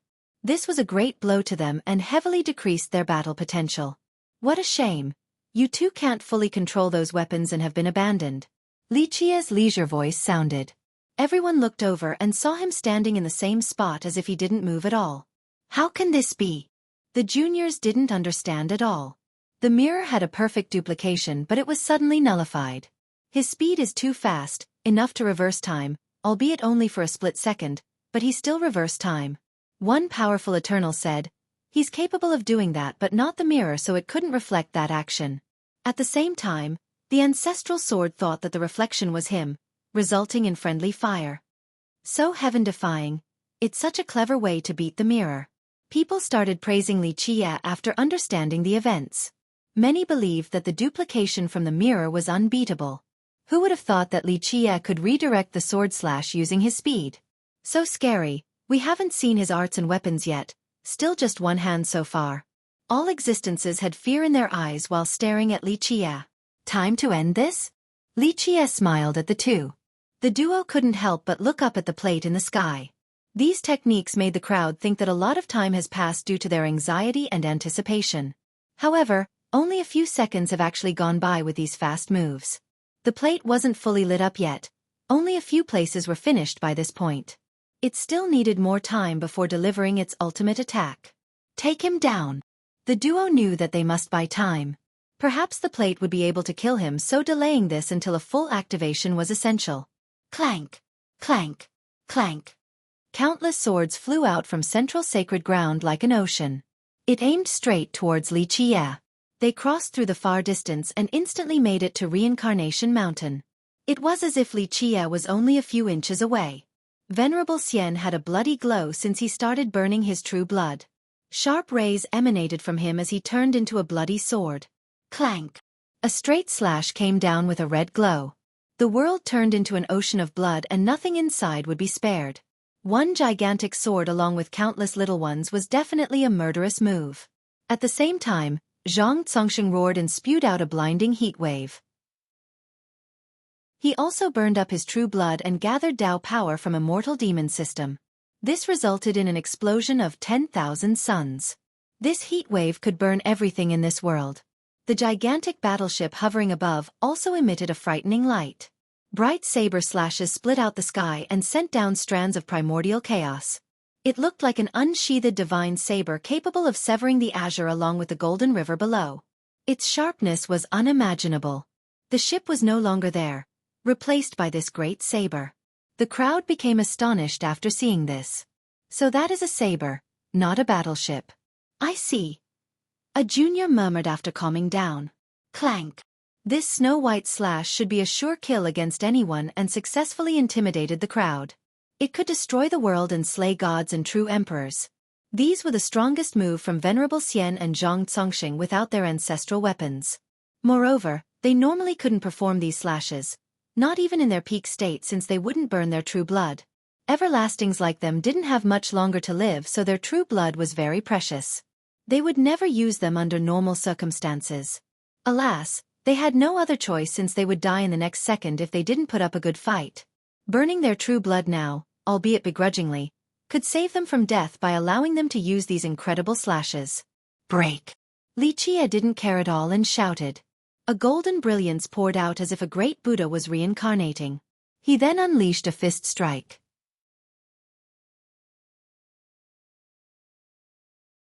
Chapter 2790. The punch created an echoing blast and crushed everything into dust. Space, time, and Grand Dao turned into nothingness. After a loud explosion, the thousands of swords, the monstrous bloody one, and the saber crumbled into golden powder and scattered downward. One could hear the faint noises from them, something similar and pleasant like a rain of treasures. However, this result was anything but pleasant. Only pure destruction in war. Pluff! The duo spat out blood all over the sky and eventually painted the ground red. Boom! They smashed heavily into the ground like two meteors and left behind craters. Once the dust settled, the frightened spectators could see terrible wounds with blood everywhere. The two have suffered grievous injuries. 2 everlastings, or rather, 2 living legends have been defeated. Their invincible image in the eyes of the crowd has been shattered in a shocking manner. For many people, becoming an everlasting meant being untouchable. So many tried their entire lives and couldn't become one. However, 2 everlastings today using their most powerful move have lost to Lichie, who was only using one hand. This punch of his indirectly hit everyone's chest and robbed their breath away. They've lost. 2 everlastings lost to a single punch. The ancestors present felt chills all over. Others' legs trembled uncontrollably. Boom! After a long while, rocks and mud were blown flying. Zhang Congxing and Venerable Xian climbed out of the craters, completely bloodied at the moment. The former had his chest caved in with all ribs broken. The latter's ancestral armor didn't save him. The impact crushed his bones beneath the armor so blood flowed out of the gaps. Oh! Everlastings aren't too bad, capable of surviving one punch of mine. Lichie chuckled, seemingly amused. This appearance of his made people wonder if that attack earlier was his full force or was it just a casual punch. Their scalp tingled and their hair stood on ends as a result. Staring at Lichie made the duo narrow their eyes, feeling trepidation. They were truly afraid of him right now. At their level, they believed that even a progenitor couldn't crush them with a single punch like this, but Lichie did it. He still didn't use any merit law or technique either. They have overcome difficulties in the past, but today, they knew that they wouldn't be able to get through this trial. Fiercest would become their destroyer. Is this it? One ancestor murmured. Buzz. Just when everyone thought that the end drew near, the sky suddenly became blinding. This light illuminated the entire system. A complete plate finally emerged, albeit not entirely lit up. Nevertheless, the light stemming from it was still enough to shine all of a mortal demon. Everything else seemed pale in comparison, even the stars up above. All disciples in the system bathed in this supreme light. They felt protected by its wondrous power. Danger and darkness were instantly expelled. The foundation and resources of the system were all awakened at the same time. The crowd could sense the Tao source surging and erupting. Clank! The noises of laws resonated as if a colossal giant was waking up, perhaps the progenitor himself. The plate is attacking. Everyone became excited, especially the disciples from 8 trigrams and Central Sacred Ground. It's fully activated now. They all sensed the supreme aura of this plate, the power of their progenitor, and felt nothing but respect and awe. Alas, though it was activated, the plate had limited power because not all 18 marks were active. Buzz! The plate seemingly opened in order to release the oldest and most supreme light. This incoming ray came from the chaos and acted as the shaper of the heaven and earth. Now! Zhang Congxing shouted while looking at Venerable Xian. The two of them instantly took action. Boom! They performed an impressive technique, but it wasn't meant to kill Lichie. They used a boundless force to refine the area and Tao around Lichie, turning the place into an invisible cauldron to trap him inside. This cauldron naturally couldn't kill Lichie, but because the affinities around him have been refined, his surroundings turned into an indiscernible quagmire. Time slowed down, so even if Li Qie wanted to run, his speed would be extremely slow. Boom! The ray from the plate finally shot down. The duo was afraid of Li Qie running away, thus they needed to use this trapping technique first. He wouldn't be able to escape or dodge the ray due to the current spatial stagnation. The incoming ray actually betrayed everyone's expectations. It didn't look like an ultimate killing technique from their progenitor. It didn't emit his invincible aura either. The light simply became the only light in existence. Everything else turned into darkness, even the brightest star. A holy saint would no longer have their bright glow either. This ray seemed to be eternal, existing from the very start of time, even before the formation of the heaven and earth. Perhaps it was the first light during the start of everything. What is that? Many progenitors in immortal lineage took note of this event. The fight between Li Qie and the duo took place in Immortal Demon. Because of the system's power covering the land, not many outsiders could sense the shockwaves within its territory. However, progenitors everywhere else could sense the incoming ray because it felt as if the ray were also aimed at them. They couldn't help but stand up in order to calculate the relevant karmic ties. Back in Reincarnation Mountain, everyone was blinded by the attack. No one knew the result of the impact on Li Qie.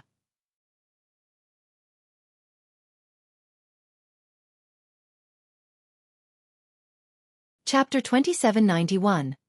Silence and peace returned once the light dispersed. The longevity plate also disappeared from the sky.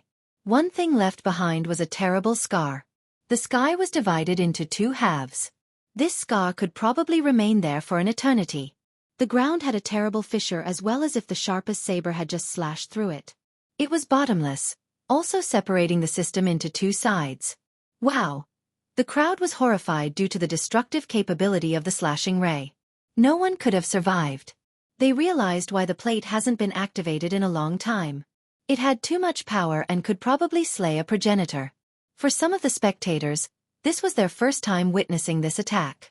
Of course, they would never forget it either, forever traumatized by the experience. Incredible. Zhang Congxing and Venerable Xian shuddered like the rest with goosebumps all over. They were the ones who activated the plate, but they haven't seen its power before. This was the most terrifying ray they have ever seen. They knew that they wouldn't have been able to survive it either. Is he dead? People stared at the great fissure and saw no signs of Li Qie. The ray earlier was too bright, so no one got a good look at the result. They carefully searched for him to no avail. It seemed that he had turned to ashes, gone from this world forever. I'm sure he's dead. This thought became commonplace among the spectators. He's dead, absolutely dead. Venerable Xian took a deep breath and finally smiled. Yes, Zhang Congxing said coldly. No one can survive the wrath of the progenitor. He can't challenge the progenitor's prestige in this system. Zhang Congxing was trying to build confidence and assure himself, because if this move couldn't kill Li Qie, they couldn't imagine something else capable of doing so. That's why they made these statements as if Li Qie's death was a foregone conclusion. Otherwise, what else were they going to do? Okay, there's no way he's still alive. The crowd thought the same way while looking at the massive scars. Boom! The fissure slightly loosened as a figure leaped out, causing debris to splash everywhere. Fiercest! Someone shrilly screamed. Fiercest! Others shouted as well. To be perfectly frank, some might have soiled their pants after seeing him again. He hovered in the sky, covered in dirt, and seemed to be in a sorry state. His sleeves were bloody too, but the person itself was still as spirited as ever. No signs of major wounds. Not bad, old man. Li Qie stared at the great statue before the ancestral shrine and smiled. That primordial light is almost a perfect imitation.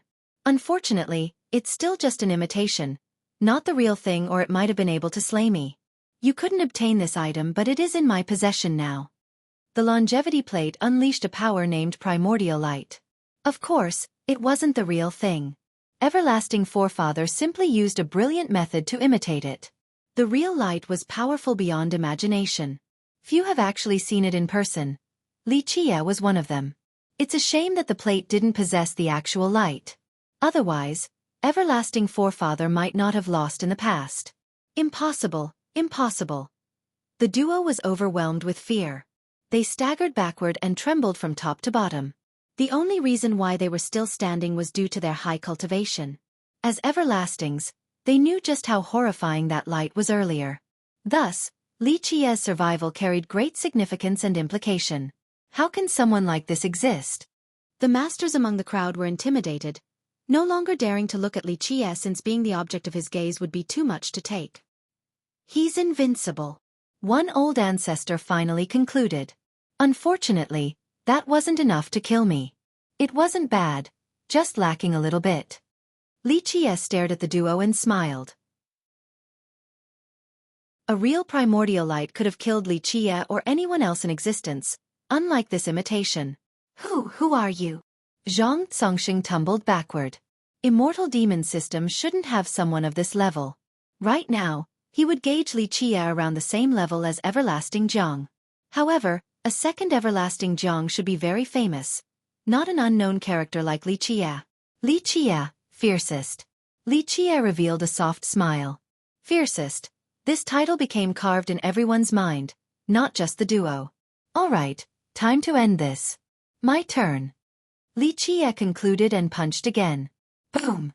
The punch was as simple as ever, but it instantly crushed everything in an unstoppable manner. Zhang Congxing and Venerable Xian knew that they had no chance of stopping this punch. Nevertheless, survival instincts made them take out multiple treasures and activate boundless Grand Dao in a final desperate attempt. Boom! The punch still pierced through everything. The duo was pushed deep into the ground, seemingly carved down in there like two works of art. Blood slowly seeped into the ground. People could see that their chest has been penetrated completely. The punch also destroyed their true fate, resulting in a swift death. The corpses embedded in the ground still had their eyes wide open, filled with despair and unwillingness. They were respected conquerors for a lifetime, but today, they met their end at the hands of a junior. Their most powerful treasures and profound laws were useless against his one punch. Resistance was completely futile. The crowd stared at the corpses, utterly spooked out of their mind.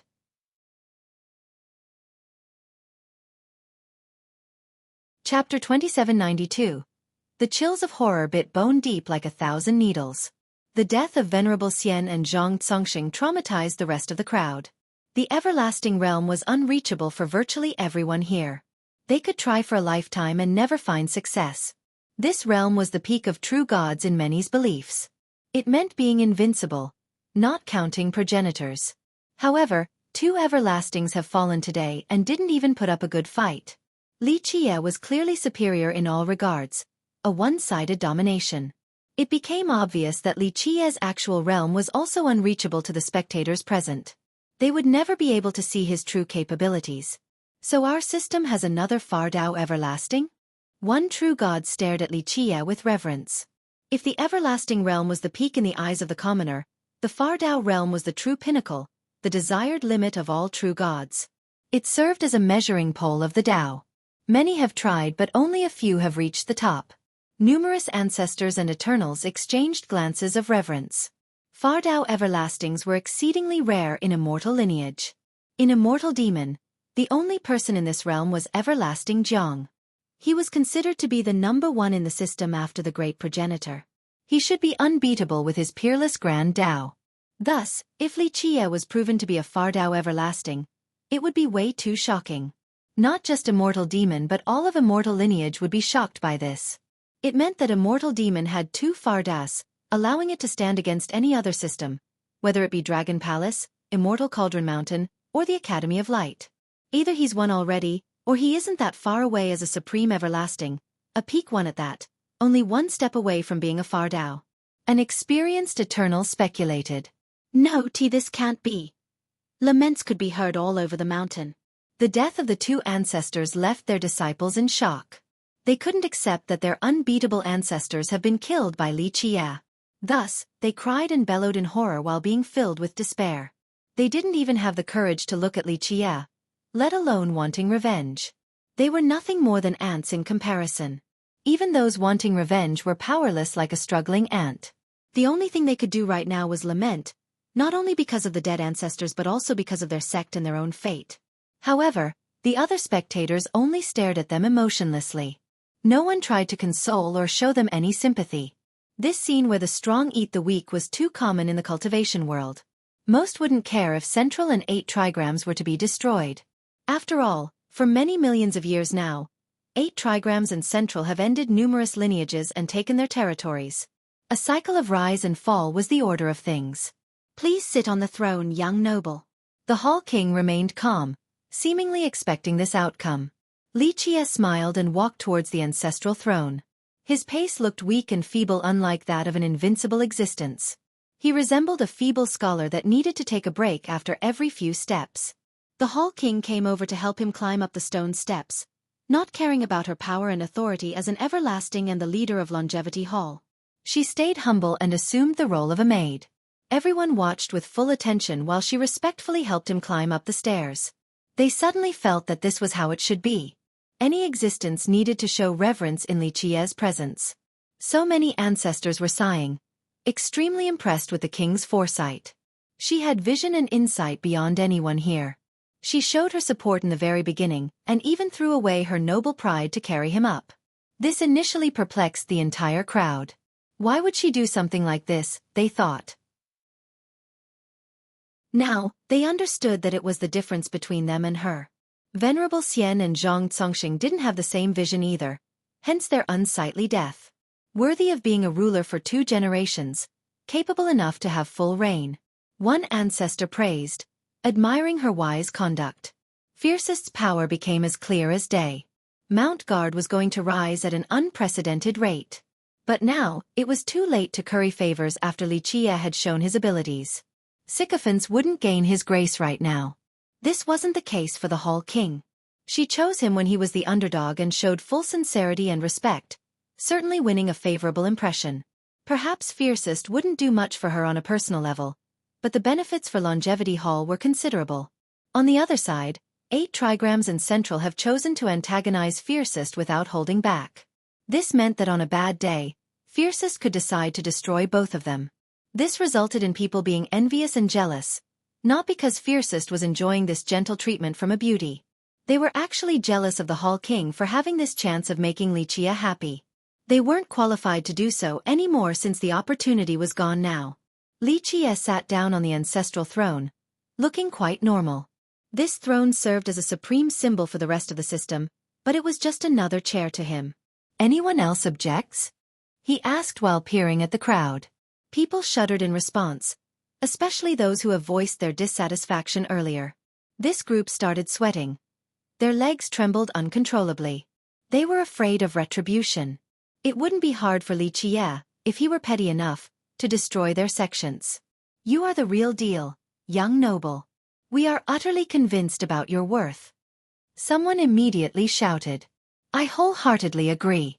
The others joined in with the initial dissenters being the loudest.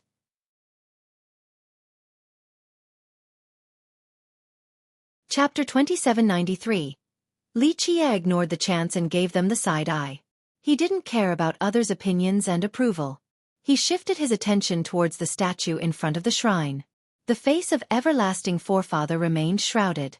Strangely enough, when sitting on the throne, one could look up and nearly be face to face with this statue. This didn't make its feature any clearer though since it was hidden behind a supreme method. Nevertheless, Li Qie found the statue's appearance to be all too familiar. The crowd didn't dare to utter a single sound, not even breathing loudly lest they disturb him. Seconds passed by and the staring contest continued. Time seemed to be coming to a halt due to a lack of movement from everyone. What's there to look at? It's just a statue. They wondered.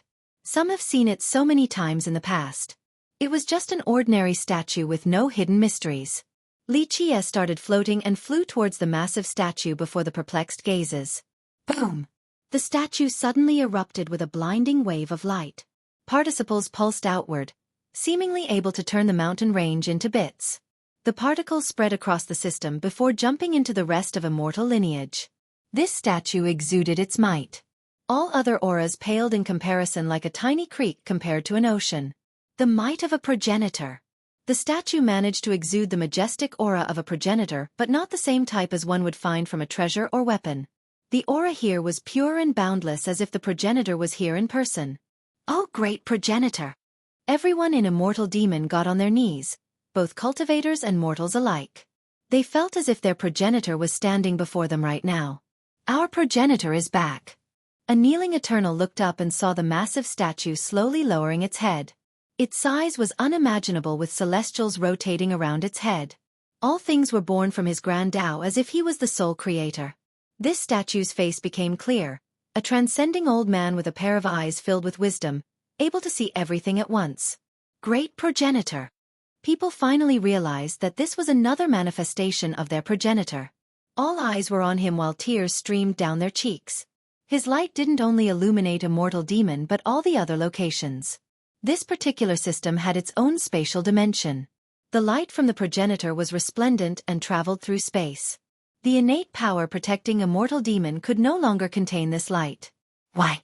Because this was the world he created. It couldn't go against his wish. Which progenitor is this? How can such a strong being still be around? Other progenitors in a mortal lineage became startled. They started gazing towards the source of the radiance and found the result surprising. Meanwhile, Xueqi was facing the awakened progenitor. The two of them returned to the distant past, an age of legends. Everyone else in a mortal demon prostrated beneath the pure aura of their progenitor. They were overwhelmed with emotions, speechless. Being able to see their progenitor was the greatest honor. After a long while, Xueqi withdrew his gaze and shook his head. Very similar but still not right. He floated down and sat back on the throne again. The light from the progenitor slowly dispersed and the statue returned once more. The sky seemed the same as always, as if nothing had happened. The statue was still made of stone and had the same pose. Everything felt like a dream. That's the achievement of numerous reincarnation cycles. A progenitor concluded with a profound gaze. The accumulation of life turning into such a realistic avatar. Such an incredible Tao. This entity wasn't actually a statue, but it wasn't everlasting forefather either. Nevertheless, it still possessed his power. Xueqi closed his eyes again, realizing that this wasn't his old friend.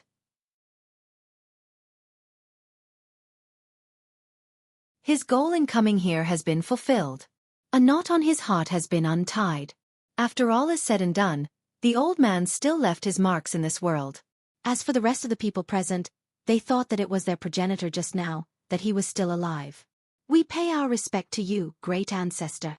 The Hall King regained her wits and kowtowed towards Xueqi. She was the first to offer her respect. The other experts eventually realized the significance behind it all and also prostrated. Greetings, great ancestor. They shouted respectfully in unison.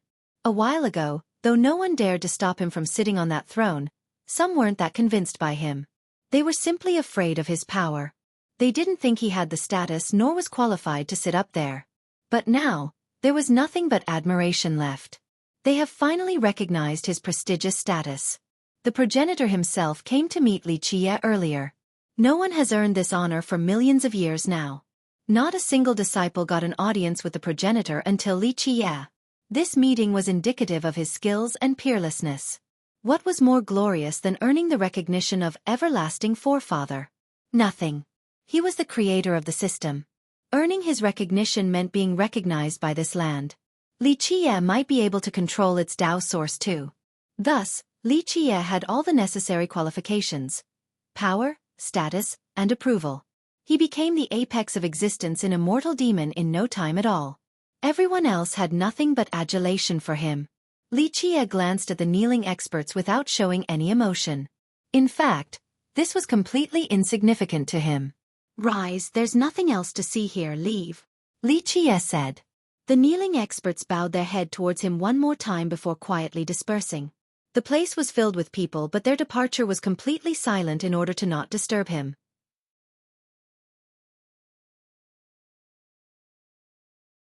Chapter 2794. After the mass dispersed, Xueqi gazed towards the horizon, seemingly recalling something. He treated events across the years as trivialities. Only very few things could linger on his mind. Immortal Demon System is no longer at the peak like it was before, but with your longevity hall around, the sect still has hope of staying relatively strong. It doesn't need to rely on your progenitor to guard you for generations. Eventually, he told the Hall King who was standing next to him. Thank you for your praise. The king bowed deeply. Our ancestor sends his regards to you with the highest reverence. His grand Tao is exceptional. Perhaps a miracle is possible if he keeps going. Xueqi smiled. Thank you, young noble. She bowed again. The The king knew nothing about his background and identity. His cultivation and characters remained a mystery too. However, she didn't need to pry nor discuss these matters. They weren't even on her mind. She just needed to serve Lichia well since it was her duty. Go, time to rest for a bit. This is a good place, so I'll stay here for a while. Lichia ordered. The king had no objection and pushed Lichia into the ancestral shrine. Fear permeated across the immortal demon system at first because of the great battle. Silence came next. The death of two everlastings has firmly established Lichia's supremacy. Dread, confusion, disbelief. Some even felt as if their parents have just died. The latter were members from sects like 8 Trigrams and Central Royal Sacred Ground. Ominous clouds loomed in the sky. Ordinary and ancestors lived in fear, thinking that Lichia might annihilate them at any moment. Their allies were afraid as well. They didn't announce their identity after adding their marks into the longevity plate. However, the plate only had 18 marks. It would be too easy to figure out who chose to help 8 Trigrams. The hopeless days weighed heavily on them. One sect finally sent their ancestors and fellow disciples to confess outside of the ancestral shrine. The rest took note of this and realized that they couldn't hide their involvement forever. Thus, they also came to prostrate outside, hoping for a light punishment. Lastly, ancestors from 8 Trigrams and Central also came to beg for forgiveness. It became an ocean of kneelers outside the ancestral shrine in no time at all. This was a scene of gray because the majority of the strongest ancestors in Immortal Demon was present. Lichia had no interest in dealing with them. He told the Hall King to deal with them instead. He didn't see anyone else and focused on dealing with the supreme existence locked in his Tao heart. At this moment, the existence has weakened due to the continuous refinement. The dark evil energy has been erased, revealing its true form.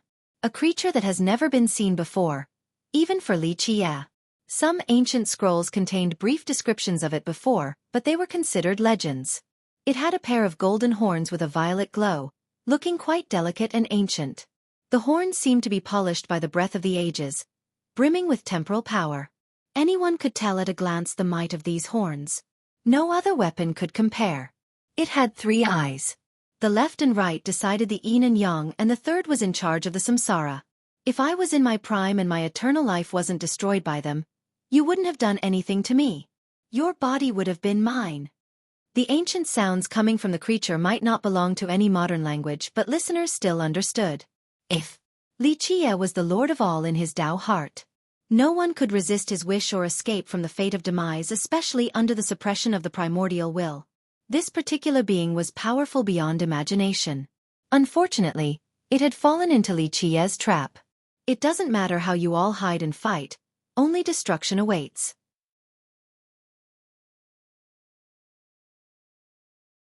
Terror is coming. We will not miss this delicious feast. The being threatened. I'll be waiting. Lichia remained calm, completely unaffected. Have you never thought about eternal life? True immortality. Its third eye stared at Lichia. I have eternal life right now. Lichia smiled. No, our definition is different. The being shook his head. Your so-called eternal life is restricted to your own world. You're nothing more than a speck of dust or a blade of grass, just one that can last a bit longer than the rest. But, what if one day, you will cease to be grass? Right now, it doesn't matter how healthy you look and how strong you grow, you can't outrun fate. An ox will still devour you one day. Why not jump out of it and become something greater? You will not only be in charge of your life and this plane but also everything else. After reaching this next point, all mysteries and profundities will be insignificant. Just one glance and you will grasp them all. Yes, nothing is more beautiful and tempting than eternal life. The being tried to tempt him. Yet you're still stuck in my trap. Lichia laughed.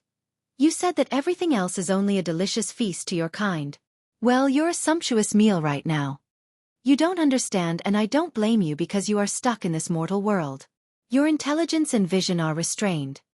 The being didn't become angry. Eternal life will grant you boundless accomplishments. Only when you have it will you realize how wondrous it is and that you must always have it. Everything else can't reach the apex. And Lichia remained unmoved. I know that you will sooner or later destroy me. I don't question this intent of yours in devouring my everything. But certain things must be passed by words. such as the mysteries of life. I can divulge them to you. It continued. Not interested. The mini Li Qie in his Dao heart chuckled and closed his eyes. You have toiled your entire life in order to save your world. The being seemed bored despite suffering great pain due to the suppression. Unfortunately, I'll have you know that no one can save it. Not in the past, present, or the future. People will never abandon the joy of eternal life. My death, no, even the demise of everything up above won't stop anything. Trust me, someone else will walk on the same path and repeat the same thing again. Li Qie ignored the being this time around.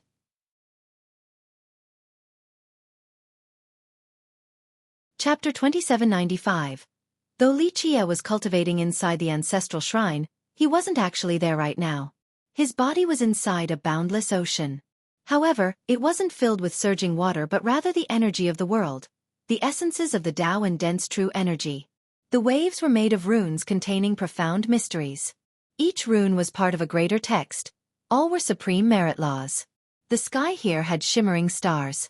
Their illumination made this place beautiful and full of life. However, these stars were actually Tao laws. When they fell down into the ocean, they would turn into runes. This was a cyclical world with constant gestation. Time and space didn't seem to exist here, so one would reach the mythical state of immortality. It was the Tao source of a mortal demon, their foundation and everything. This place remained a mystery to its descendants. Some said that 8 trigrams had control of it once, the same for Mount Guard. A more popular one stated that the source has always been under Longevity Hall's control.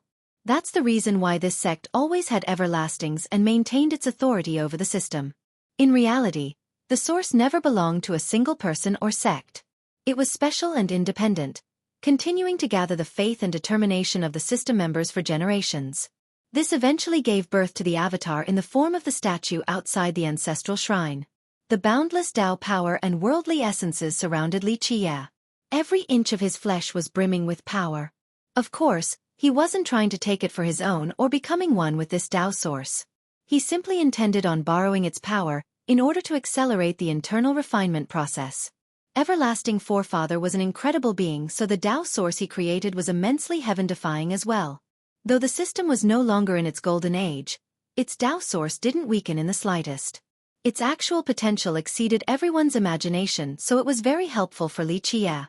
Such pure power from the Tao source couldn't be obtained for most people. Given the opportunity, most would absorb this force and take it as their own. Some would even think about combining themselves with the Tao source in order to use it to gestate their own power. Li Qie had no such thoughts. Plus, this was the life work and legacy of Everlasting Forefather.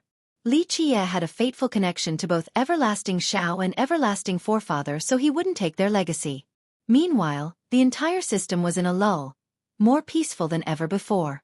In fact, nothing big had happened in Immortal Lineage world recently. Because people of this, some have forgotten about the prophecy. The heavenly change heralds a monster. A dark ray crossed through the sky today while everyone was deep asleep. Not to mention ordinary experts. Even progenitors couldn't spot it. It had a flickering golden glow. The black and gold kept on interchanging and twisting, seemingly competing with each other. None had the upper hand.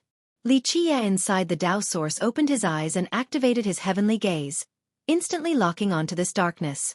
This is? His eyes narrowed and sent out a terrifying radiance. Each strand of light could cut out a new world. You should be familiar with this presence. The existence on the verge of death inside his Tao heart was still very sensitive to this dark ray. Boom! It smashed into a desolate location belonging to the Academy of Light. 1,000,000 miles around the crash point instantly melted into lava with a dark shade. The place became evil, as if devils could come out at any moment.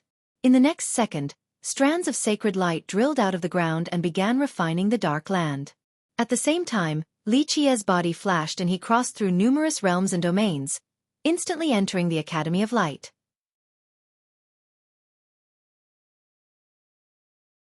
Boom! A shockwave emanated from the area and alarmed numerous top existences, such as progenitors. One progenitor stood up and surveyed the world. He didn't know where it came from just yet but still exercised caution.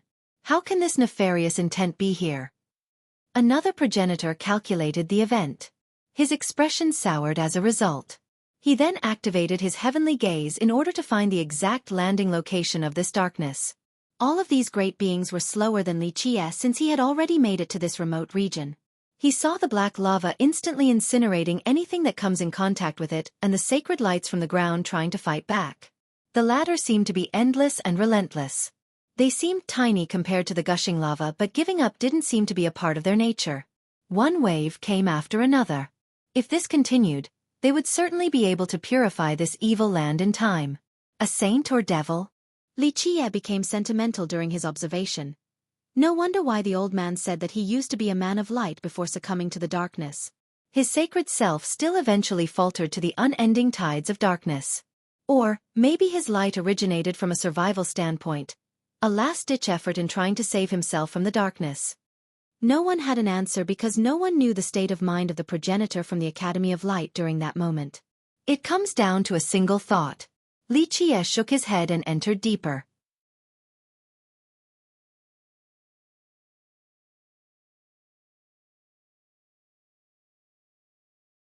Chapter 2796. The ground turning evil was quite frightening, indicative of the darkness might. Just this tiny thing alone had this effect. Now imagine a full-scale assault. The entire world would succumb right away. Of course, this had happened before during Xueqi's arrival at Immortal Lineage. The Supreme Existence infiltrated his Tao heart and the entire world felt this devilization process. Because of this, Xueqi was very familiar with this densely packed dark affinity. Clearly, the dark power inside his Tao heart and this new one came from the same source. Looks like chaos is coming. Xueqi was unaffected by the darkness while walking there. The end is near, all existences will only struggle in futile. The existence in his Tao heart calmly said, "You need to make a decision now. Seize the initiative and gain eternal life. This will allow you to stand at the apex and have the same status as the rest. Otherwise your fate looks grim." Is that so? I don't need to have the same status. The only thing I need to do is kill, leaving nothing left but ashes up there. Xueqi smiled. Commendable courage, albeit a fool's dream. The existence laughed, but this laughter quickly subsided. The suppression power in the Tao heart intensified and nearly crushed it so it couldn't speak anymore. Xueqi ignored the thing and walked through this afflicted land. His pace seemed slow, but he was actually moving at a shocking pace. The deeper he got inside, the more serious the devilization process.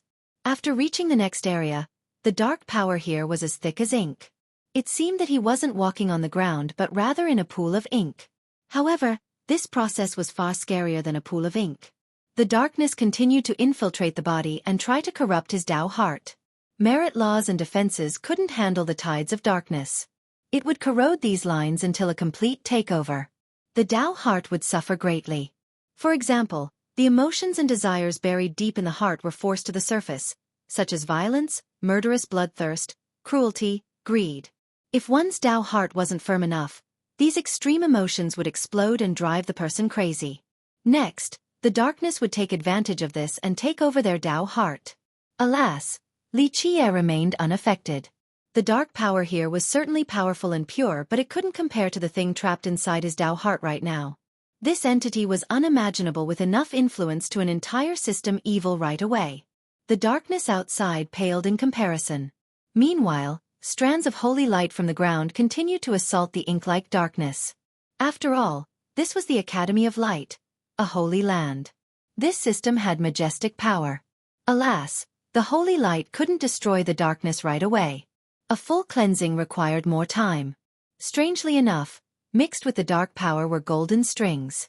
There weren't that many of them, but they were especially bright, akin to lamps during the night. These golden strings were tearing apart the darkness, seemingly acting as guides. Xueqi eventually reached the center of this remote region. This place has turned into hell. The ground was evil with black lava oozing out in an endless manner. Evil creatures were coming into form. These evil creatures didn't come out of thin air. They were living here before the arrival of the darkness. For example, a spirit tree in this place had turned into a devil tree with 1,000 hands and 100 feet. Another example, a tiger king lost to the darkness. It became 10 times bigger with bone spurs growing on its back.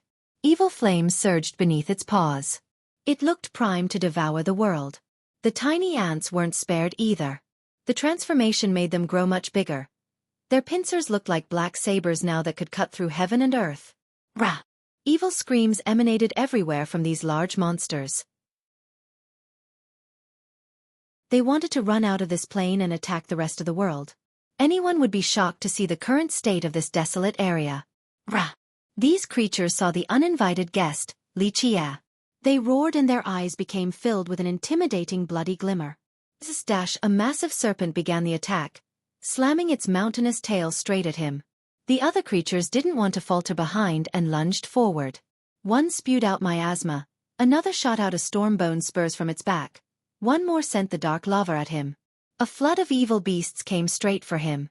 True emperors and progenitors would still have a hard time here. It would probably end with them being torn to pieces. Foolish ants. Xueqi didn't bat an eye.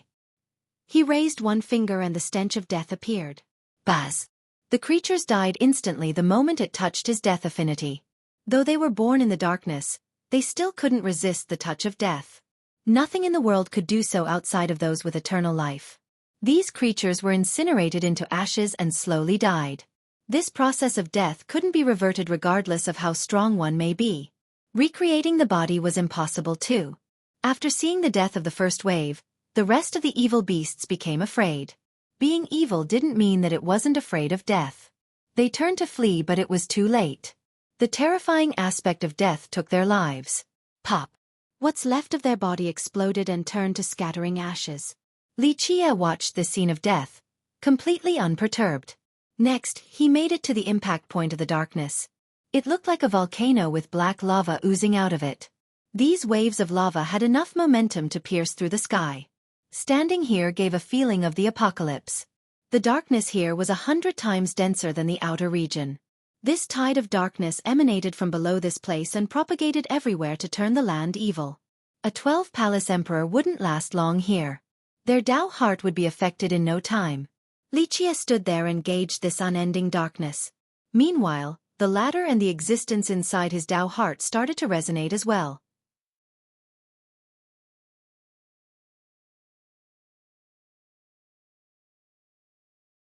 Chapter 2797. Boom! An engulfing dark flame blotted out the sky, able to devilize any being. It aimed straight at Xueqi from all directions and with multiple forms. The first blazing pulse couldn't make it through Xueqi's grand Tao. This failure made the flame turn into a viscous liquid that surrounds Xueqi, intending on corroding him with its corruption. However, Xueqi had a glow that couldn't be invaded, rendering him invulnerable. The flame then turned into an omnipresent light consisting of microscopic strands that could make it through anything. Alas, this still failed. The transformations and constant barrages from the flame amounted to nothing. It's right below, do you dare to go down? The horrifying existence inside him felt the powerful darkness underground and said, "Taunting is useless against me." Xueqi chuckled. "Not necessarily." The being laughed back. "This power is far inferior compared to me. But it is also very nutritious. Once you fail, I can break out of these shackles and replace it. That's why you won't go down to take a look. I know you know what's down there and want me to go down. Your psychological trick won't work." Xueqi said. "So you're afraid of my power suddenly increasing and defeating your Tao heart once you go there?" The being sneered. "No, what I meant is, your psychological trick doesn't work because I've come here to go down there anyway, not because of your low-level taunt. I'll also kindly remind you to drop this thought. Not to mention this weak darkness, I have plans ready for one stronger than you." Xueqi shook his head. "Okay, I'm waiting." The being was still very spirited and full of confidence. Xueqi was up for the challenge. His expression turned serious. His narrowed eyes spewed out supreme radiance. This radiance turned into peerless laws coiling around him for protection. He then slowly walked towards the dark lava to descend deeper underground. The lava was torn apart by his radiance and made a path for him. His descent was swiftly met with stronger pushback from the darkness. As he delved deeper, the area turned into a world of darkness. Eventually, the dark power seemed to know that attacking Xueqi was futile since it couldn't touch his Tao heart. The darkness surrounding him became gentle. Each string and strand were as warm and pleasant as the return of spring. Almost the hand of a lover caressing him or perhaps the embrace full of love from one's mother. This was a sensation similar to the power of light, not darkness. It was filled with benevolence, love, holiness, and wisdom. It drew closer to Li Qi's original source as if it was emanating from his body in the first place. This affinity contained temptation, authority, martial arts, beauty, family, love, friendship. It could satisfy every need imaginable. Li Qi was untempted as always. His heart was as tough as metal as he sank deeper into the earth. Meanwhile, the helpless existence inside him was eager to take advantage of this opportunity. In the case of success, he could escape the shackles and take over Li Qi's body. This was his only chance to turn everything around. Finally, Li Qi made it to the bottom and saw a great pit created from the impact point. The devilization process from the darkness made lava fill it up. Sacred lights stemming from the soil were also present in order to combat the tides of darkness, stopping it from seeping deeper into the ground. This was an attempt to separate the darkness from the rest of the system. A containment of sort. The source of this sacred light came from the Academy of Light, the strongest lineage in the system. ZZZ. Unfortunately, the darkness was tenacious, so the refinement process couldn't be done in a short time. The darkness originated from the thing that fell from above. It was a mix of dark and gold. Both colors surged at the same time and twisted together to form a massive ball of light. The darkness wanted to destroy the golden light and vice versa. The result was a stalemate for now. However, one could tell that the darkness was stronger since it was also fighting the sacred light from outside. Thus, without this external refinement, the inner golden light wouldn't be able to suppress the darkness. Normal people couldn't see through the ball and were unable to see the thing inside. On the contrary, Li Qi activated his heavenly gaze and saw everything clearly. The darkness originated from an eye countless times bigger than a human one. It came from an unfathomable world of darkness. Just looking at it would instantly turn one evil. Eternals stood no chance. Even true emperors might not be able to resist the temptation. Meanwhile, the golden lights came from a bulky hand. Each strand of light seemed so substantial and real. The hand was gripping this eye tightly with an immense force capable of shattering the universe. Alas, this was still not enough to crush this eye. In fact, the eye seemed to be on the verge of escaping. Upon closer inspection, he found that the eye was pulled off the socket by this hand. Meanwhile, the hand was also severed a while after. The two of them fell from an unknown world before landing in this place and were clearly enemies. Fortunately, the landing location was the Academy of Light. The holy power here started suppressing the eye. Otherwise, it would make an escape sooner or later and the consequence would be unimaginable. Numerous lands would turn evil from its presence. Just this one eye and hand were exceedingly mighty. One could only imagine the power of their owner. Perhaps the average progenitors would stand no chance against them. Li Qi faced the dark eye directly in order to gather more clues. Let's see what kind of being your owner is. His gaze peered through the dark eye.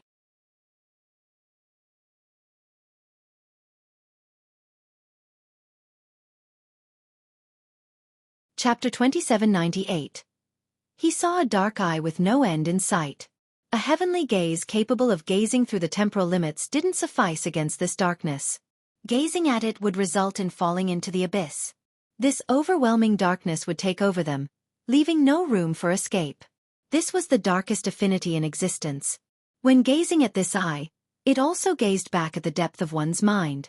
Now, the existence inside Li Qi's Tao heart roared during this observation process. It mustered energy out of nowhere and erupted with power despite being suppressed. A torrent of darkness surged upward, wanting to break the prison. Its third eye suddenly exploded with a dark pulse capable of piercing through the entire world. Billions of years wouldn't be able to stop this pulse. It would cross through an endless timeline all the same. Boom! It shot straight at Li Qi's defense in his Tao heart and shook it, nearly penetrating this internal world and leaving behind a terrible mark. At the exact same moment, the golden hand gripping the eye of darkness also exploded. The boundless power of the dark affinity oozed out in an unstoppable manner. Both the hand and the strings of light from the system failed to stop it. Buzz! After escaping all the suppression, the eye of darkness shot out a tiny string of light scarier than anything else, capable of severing karma and the samsara. It left its mark on time itself. Remember, time was a flowing affinity capable of polishing everything. Nothing should be able to leave a mark on time, but this tiny strand did so on its path. It struck Li Qia's forehead with immense speed and sharpness, undodgeable even by Li Qia. It cut through his forehead and left behind a mark as well. This made a gap for the Eye of Darkness to fly through and reach Li Qia's sea of consciousness. After the successful infiltration, it crazily sent out more darkness, wishing to drown out everything inside. Yes! The suppressed existence roared. This being was dimmed right now because it focused all power into its third eye. The pulse from this third eye had an insane temperature. If it were to reach immortal lineage, it would meld the entire realm. Buzz, this pulse wanted to break through the wall of his Tao heart in order to reach his sea of consciousness. The terrible existence and the Eye of Darkness were calling for each other. If successful, they would take over both his Tao heart and mind. At that point, his defeat was assured regardless of how mighty he was. This process happened in 1/1000000th of a second. No one could ever react or defend in time. I've been waiting. However, Li Qia has been waiting for this. Boom! Right when the Eye of Darkness got into his mind to spread its evil, his 4 images in the Fate Palace joined the fray. The Ancient Void Rune, Heavenly Tao Primal Chapter, Life Origination, and Epic Leaf attacked in unison with a might stemming from the start of time. It trapped the eye and sealed the darkness, rendering escaping an impossibility. Rumble! The 4 images combined and crushed the darkness into ashes. Next, the eye was trapped helplessly in a case, unable to resist in the slightest. It sent out all of its evil affinity in order to contaminate his mind, not expecting an ambush from the 4 images during its weakest state. The dark power it sent out was destroyed as well. Meanwhile, back in the Tao Palace, an explosion of light sent off a tsunami. One of the 9 heavenly scripture, Death, turned into a massive rune. It engulfed the death coffin and became one with this treasure. Boom! The coffin slammed into the third eye with full force. Crack! Cracks appeared on the eye, seemingly having suffered great damage. Just imagine the combined might of these 2 ultimate artifacts. This blow from it had an apocalyptic power. Even the Supreme Being found it hard to withstand this blow. His third eye got smashed to pieces right away. Ah! A miserable cry echoed. Clank! The 12 laws of the primordial will served as sharp chains and pierced through the great existence's body, aiming at the weak spots. A gruesome scene indeed. The existence couldn't stop the laws from penetrating its real form. Bam! It fell helplessly to the ground. Completely finished. You tricked me! It screamed. Indeed. Li Qia staggered backward like a drunkard. The attacks from the Eye of Darkness along with the third eye of this being also left damage on him. Anyone else, including brilliant progenitors, would have been rendered to ashes. Fortunately, Li Qia's Tao heart was unique in this world. Nevertheless, it was still a miracle that he managed to survive this. I've been defeated. Always defeating the geese only to be pecked by one today. You have broken through my true form. It shouted. A while ago, this existence wasn't afraid even during the refinement process. This was no longer the case because Li Qia has broken through. Strangely enough, at the level of this being, recreating the body was no longer a thing. Why? Because their true form has reached an indestructible and everlasting state. In the case of being wounded by a mighty enemy, their body would heal up with haste. That's why the suppression earlier took so long despite the involvement of the primordial will. Li Qia showed confidence in taking it down, but this was easier said than done. In order to truly annihilate the being in his Tao heart, several 100,000 years wouldn't suffice. He would need to spend up to several 100 million years to do so.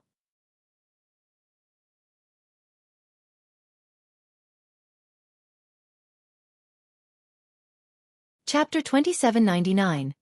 Li Qia didn't try to break its true form after the initial imprisonment. This made the existence think that Li Qia had no way of doing so in a short time. Epochs would be required before truly grinding it down. The long period allowed for numerous possibilities. That's why the existence wasn't afraid deep down inside. It had plenty of time to fight back. However, the appearance of this dark eye was a great opportunity. It wanted to use this dark eye in order to get out of the Tao heart. It instantly attacked with all of its might the moment that I made it to Li Qia's mind. It gathered all of its energy onto the third eye for an ultimate blow. Unfortunately, this was walking straight into Li Qia's trap. Amusingly enough, Li Qie didn't expect the plan to work out so well. He wanted to provoke the Eye of Darkness and gave the Existence an opportunity to fight back. He didn't expect for the Existence to take such drastic measures and send all of its power into the third eye. This left it utterly vulnerable, the perfect time for Li Qie to assault its indestructible true form. The primordial will successfully broke through the weak spots of this Existence and destroyed its immortality. Don't be so shocked. Li Qie smiled. I've buried many people across history, not just you. Li Qie knew full well how difficult it is to destroy this being's immortality. Thus, he carefully analyzed the being's weak points, waiting for the right moment to deliver a fatal blow. He made bold claims about suppressing and slowly grinding the being down in the past. However, the two of them both knew that the process was only depleting the being's energy, not an actual destroying attempt. Now, with its true form and immortality gone, destroying it wasn't impossible anymore. This wouldn't have been the result if I wasn't already a desperate cornered dog. The being let out a painful moan. The refinement process wasn't that painful in the past regardless of Li Qie's methods. But now, the pain felt so real without its immortality. The 12 laws have pierced through its weak points, a very torturous thing to endure. It was full of regrets. Under ordinary circumstances, given its wisdom and vision, it wouldn't have fallen to a trap like this. It had plenty of patience even when imprisoned. But this time, it had just escaped something else and met a good host like Li Qie. It took more risks than necessary due to greed. Furthermore, and most importantly, the primordial will was extremely impressive, rendering escape impossible. It was an invincible existence. Even progenitors were mere insects in its eyes. Alas, its recent failures and desperation have clouded its judgment, resulting in this successful ambush from Li Qie. Hope was gone now without its immortality. Resisting became futile. Sorry, no if or but in life. Li Qie smiled. My death still won't change your fate. You will still die and everything else will turn to ashes. Your only chance is to take one step ahead of everyone and gain everlasting life. Only then will you be qualified to fight. My kindness is your only hope. Otherwise, your heaven-defying methods and visions still won't change anything. So many challengers came before you, but their end was the same as always. The Existence slowly said despite losing. It felt panic for a moment, but due to its rich experience, it quickly calmed down and spoke with Li Qie like an old friend. Meanwhile, Li Qie was slightly trembling and looking quite weak. He ignored the terrible Existence and instantly left the dark lava. Bang! He traversed through the realm and fell heavily on the ground of a plain nearby. He was grievously wounded this time. The wounds were internal, so they weren't visible. After all, the combined effort of those two dark entities didn't make it easy for him. He ultimately won, but it would take a while before returning to his peak state. The fact that he could still move was amazing enough. He strugglingly crawled up for a look at the afflicted land. Extremely powerful indeed. He touched his throbbing forehead. The Eye of Darkness has left a mark on it that would stay for quite a while. Of course, this wasn't really a big deal for Li Qie. The harvest this time was incredible. He got more than he wanted.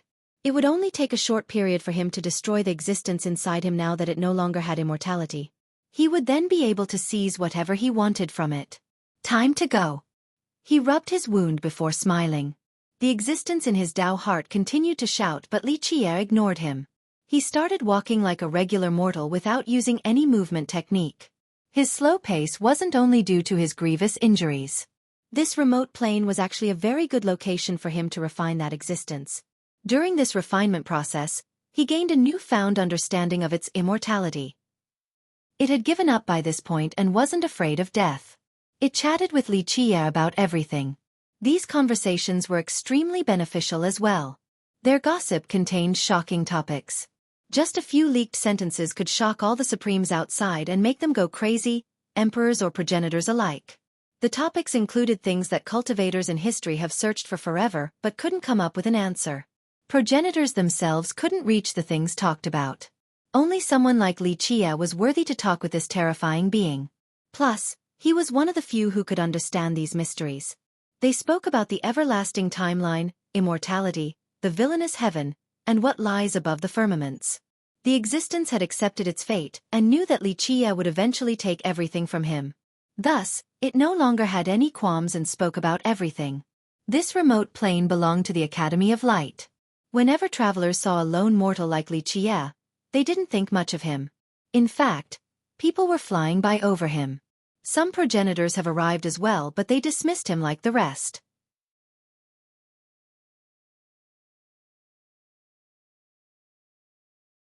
Chapter 2800. Li Qie took his time traversing through this vast plain.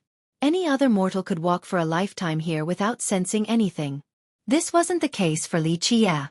As a supreme existence, he felt the power of light from all around the system converging towards the depth of this region. This power of light was naturally the foundation of the Academy. It flowed through the underground channels to reach the afflicted area in order to purify the darkness. The Academy purposely activated it, but this was also a natural line of defense from the system itself. This particular system was unique in that the light was omnipresent here, always affecting its people. Everyone could sense this holy power in each inch of the land.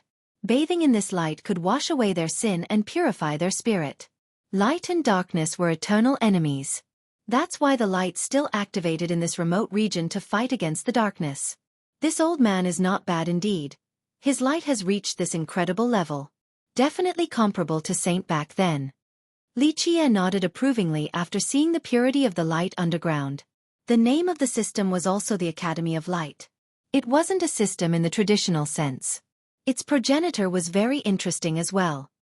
He carried the title of Desolate Saint, the very same person who fought against Samsara wild ancestor back at the 13 continents. If everlasting forefathers' obsession was with reincarnation, then Desolate Saint was hellbent on sticking with the light. People placed him among the top 10 progenitors in 3 immortals. His light illuminated and saved many existences, praised by his peers and descendants. Many felt nothing but respect when talking about Desolate Saint because he presented the light, benevolence, and universal love. According to the legends, when Desolate Saint was still around in this world, the light existed wherever he stood and darkness had no place to hide. 3 Immortals' world was extremely safe during his era. Feuds and hatred were greatly reduced along with war between cultivators and sections. In fact, some of the most notorious sinners eventually succumbed to the light after meeting Desolate Saint. They changed and sincerely tried to be good. Thus, his era was one of the most prosperous in history. No pain and less illness for mortals. Because of this, the Academy was unimaginably strong with billions and billions of members. Among them were plenty of powerful masters. Perhaps in the mind of many, Desolate Saint was the progenitor most worthy of respect. No other progenitors could match him in terms of benevolence and compassion.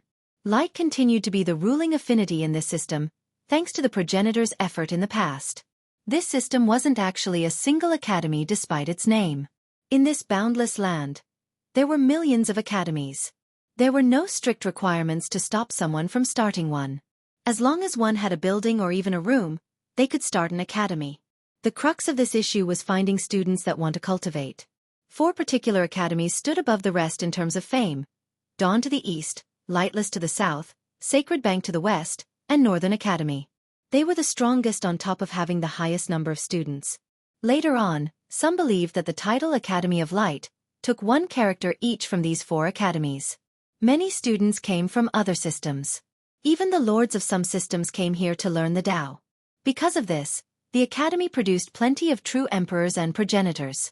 Not all were considered as real students from the Academy, but the ties were there. For example, Wang Yongming, the progenitor of Bright Sun's sect, graduated from the Academy.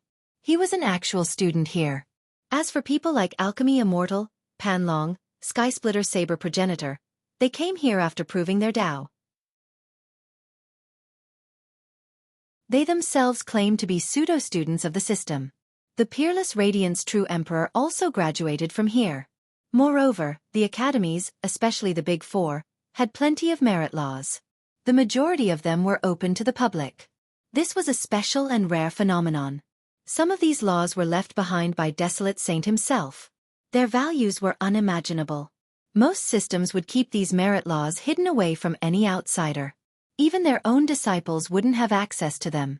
Thus, the Academy of Light's conduct was in accordance with its progenitor's teaching and wish to save everyone. That's why seniors sent their geniuses here to train. They could read the numerous merit laws here on top of sharpening their Tao heart. Li Qie knew everything about the Academy of Light as well as the mysteries regarding Desolate Saint. His light is overwhelming. Even those considered devils by everyone else have been touched by light before. Li Qie noticed the wide spread of this affinity even in this remote plane. This slow pace of his looked like a cultivation session focused on pain and hardship. The existence inside grew weaker and his destruction was only a matter of time. He walked days and nights before reaching the edge of this region. He finally saw more inhabitants around. One group approached, seemingly wanting to go inside. "Why are you here alone? Not afraid of being eaten by beasts?" One person enthusiastically asked. This group consisted of all ages, clearly teachers and students from a particular academy. They all had a faint glow. It seems that the holy affinity has blessed them.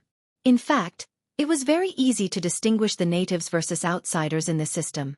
Most of the natives were pious in one way or another. "This place is unsafe with prowling beasts. You better leave now." An old teacher kindly warned him. "It's all right, my skin is very rough, they don't want to eat me." Li Qie chuckled. He looked very ordinary right now. No one would take a second glance regardless of whether he was a mortal or a cultivator. "I heard something big had happened in the distant part of this wildland. Don't hang around." One glowing student emphasized. This was another unique aspect of this system. It had plenty of warm-hearted members. "Yes, that's my plan." Li Qie continued leaving with a smile. Right as he skirted by the group, another old man in a robe noticed the mark on his forehead.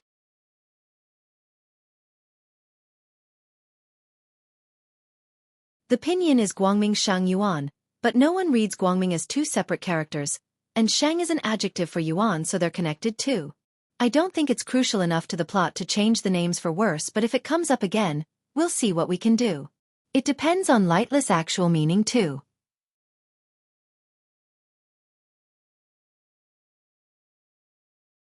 Chapter 2801. The old man stared intensely at the mark on Li Qie's forehead. When they crossed each other's path, his eyes suddenly lit up. "A Sinkin." He stopped, showing aggression. The group also halted, their eyes fixed on Li Qie. In the beginning, the majority of the group didn't pay any attention to someone like Li Qie. "Senior, what's a Sinkin?" A young one heard this word for the first time and asked while staring at Li Qie. A Sinkin is a banished tribe. Rumor has it that the ancestor of this tribe was a terrible evildoer. Even the great progenitor of our academy couldn't enlighten this person. Thus, this ancestor was banished. Their posterity, later on, is known as Sinkins. A middle-aged cultivator explained. He had a high forehead and looked dignified. He carefully examined Li Qie and couldn't see anything evil. "Senior, are you sure this young brother is from that tribe?" he asked. "Absolutely." The old man stared at the mark on Li Qie's forehead and said, "According to the ancient text, these Sinkins have a mark on their forehead. That mark right there is exactly like the text description, so I'm certain that he's one of them."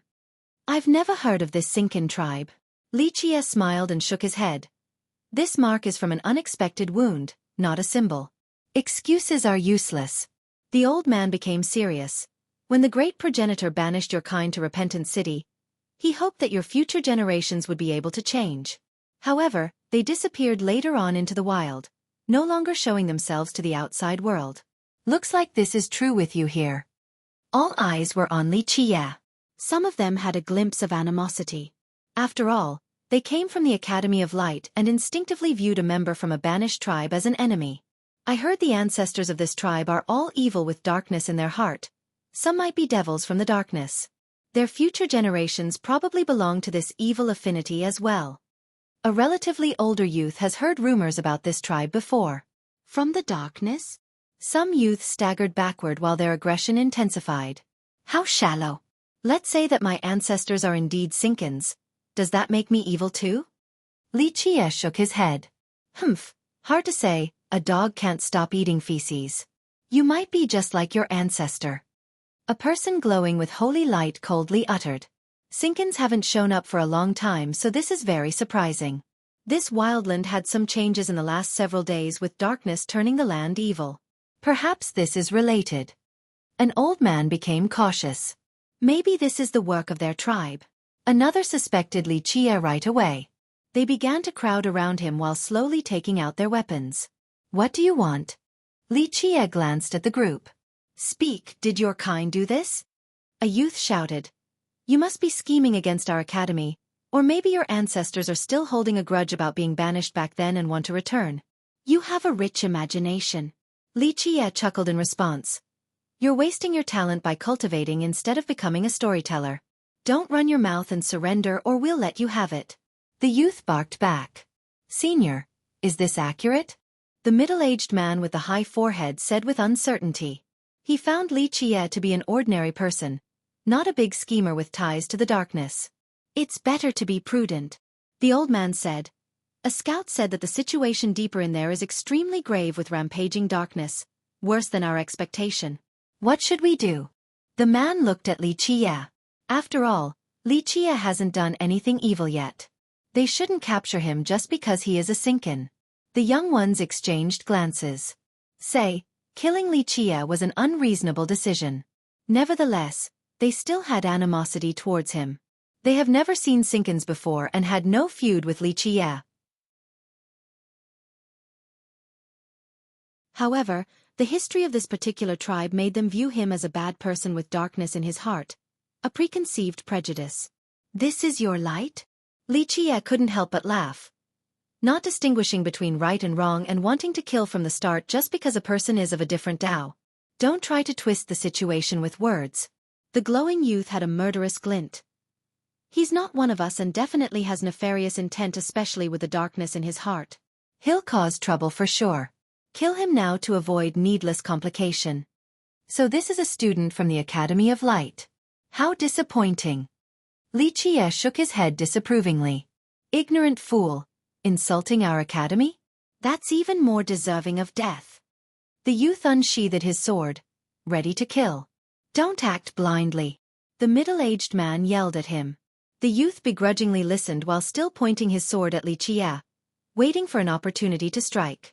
Senior, what now? The middle-aged man asked. You are from the Wildland? Where exactly? Who are your seniors in the tribe? The old man stared at Li Qie before answering. Unfortunately, I'm not interested in answering you. Li Qie refused. Humph. The old man scowled, unsatisfied with a lack of response.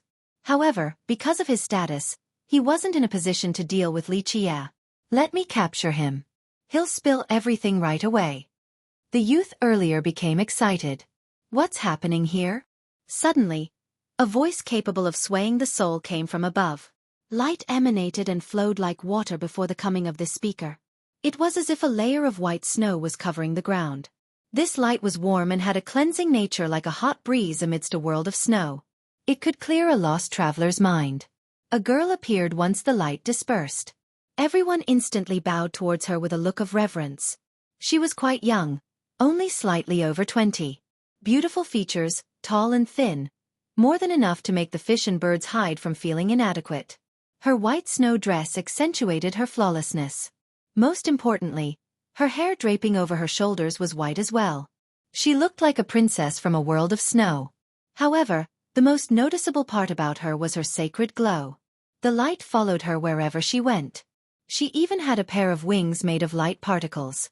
When they flapped ever so slightly, these particles would rain down and chase away the darkness.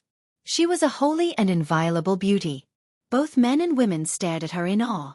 Meanwhile, she had a group of followers behind her as well, clearly prodigies. Your Majesty, the group greeted. Despite the overwhelming holy light, a careful cultivator could also sense the dense presence of an imperial aura. There was no doubt that she was a true emperor.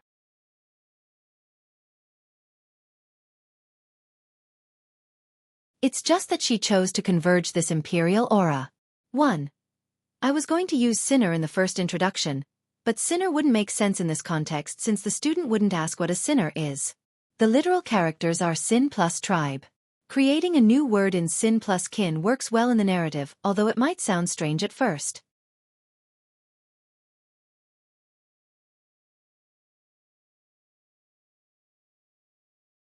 Chapter 2802. Her presence filled with holiness and an imperial aura demanded respect and worship from others. Dean, what's happening here? Her voice was heavenly and soothing. Others became immersed while listening. She was talking to the middle-aged man right now. "Your Majesty." The man cupped his fist in response. She shook her head right away. "Dean, Meng, she appreciates your kind gesture, but you have the same seniority as the elders from our Northern Academy, so you are also my senior. Please call me by my given name." The crowd was surprised to see how amiable and approachable she was, feeling even more impressed. Her power didn't result in her being prideful. This type of humility was very rare to see. "All right, deference is no substitute for obedience. Miss Meng, Elder Deng said that this young brother is from the Sin tribe, so we just want to verify it." The middle-aged man smiled. The girl glanced at Li Qie, showering him with a holy radiance as pleasant as spring itself. One would feel comfortable but also inadequate in comparison. This young noble is a Sinkin? The girl didn't see it at all. She was more perplexed by how calm he was despite being under scrutiny by her. "Who might you be?" Li Qie stared at her without holding back. This action looked very disrespectful to the rest of the crowd. Such impudence. "You dare to act like this in the presence of a true emperor?" The youth who wanted to capture Li Qie earlier instantly shouted. He had nothing but admiration for the true emperor. Just being close enough to see her was more than he could ever ask for. So now, he naturally hated Li Qie's lack of respect. The girl waved her hand and stopped him. Her holy light also had an amicable aura to it. "It's understandable that you don't know me considering how vast this world is." She didn't seem to mind. "Humph, what a frog under the well. He doesn't even know who Holy Frost true emperor is." Another youth snorted. All of them were fans of this girl. Though she was around their age, she was already standing at the apex as the pride of the Academy of Light. She was extremely famous at the Academy, the same for immortal lineage. The great prodigy came from the Northern Academy, a native emperor on top of hailing from the sacred spirit race. This was a noble race. Their infants were born with a pair of wings made of light. "Oh, I see, a true emperor." Li Qie leisurely smiled. This only earned him more animosity from the youths here. "Are you really a member of the Sin tribe?" she asked again, still exuding a gentle holy light. People couldn't help wanting to submit to her gentle gaze. Unfortunately, Li Qie was unaffected. "I've never heard of this so-called Sin tribe. I was simply leaving the wildland, but feel free to make whatever claim." He shrugged in response. "Miss Meng, the Sinkins have a mark on their forehead. He has one just like the description from the scrolls." Elder Deng accused Li Qie of being one from the very start. His full name was Deng Rensen, a very powerful cultivator. She focused on his forehead instead. Though she didn't exert her imperial aura, her gaze was still very oppressive. Others would have gotten on their knees already, just not Li Qie. Such shallow knowledge. Calling this the mark of a sinner? Li Qie shook his head. "It's nothing more than a wound." "You." Deng Rensen was an influential figure, so to be looked down like this left him with an ugly expression. He would have exploded already if it wasn't for the emperor's presence. "May I take a closer look at the mark?" she asked. Just her words alone were impossible to resist for most. "Why not?" Li Qie smiled in a carefree manner. She raised her finger and a holy light gathered on the tip. This light seemed to have its own life like a spirit. The spirit gently touched Li Qie's forehead. She bore no ill will, only wanting to test the mark. Pop.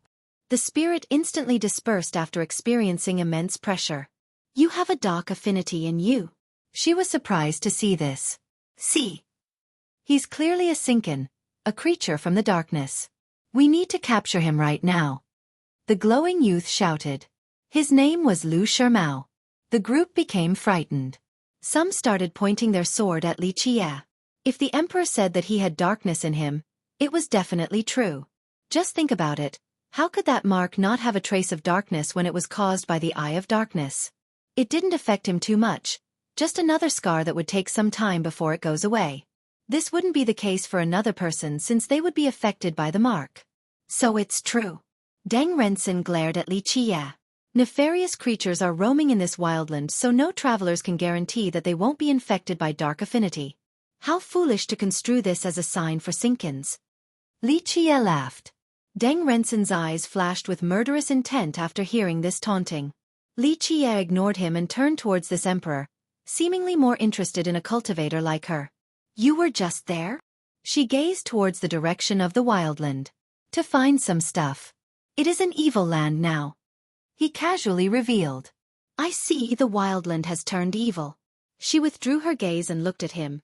If you are in no hurry, it's better if you don't leave. Oh, you want to keep me around? He smiled. With the exception of Repentance City, the rest of our system is filled with holy light. Every inch of the land belongs to this affinity.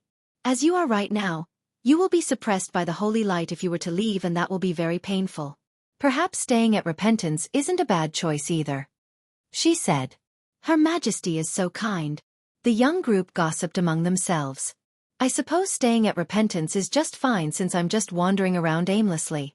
Xueqi smiled. He wasn't in a rush to leave. Plus, he was very interested in this particular city too. Dean, is Repentance still accepting people? He asked the middle-aged man who just happened to be the Dean of Repentance. Yes, the new semester is starting, so we're recruiting. The man answered. Then you can stay at Repentance Institution right now. It does have holy power, but it's very gentle. Stay there and let it wash the darkness away. At the same time, you can get accustomed to the holy affinity too. It's far better than venturing out into other parts of the system. She told Xueqi. Sounds good. Xueqi went with the flow. Come visit me if you have time. So ridiculous. The group of youths glared angrily at him.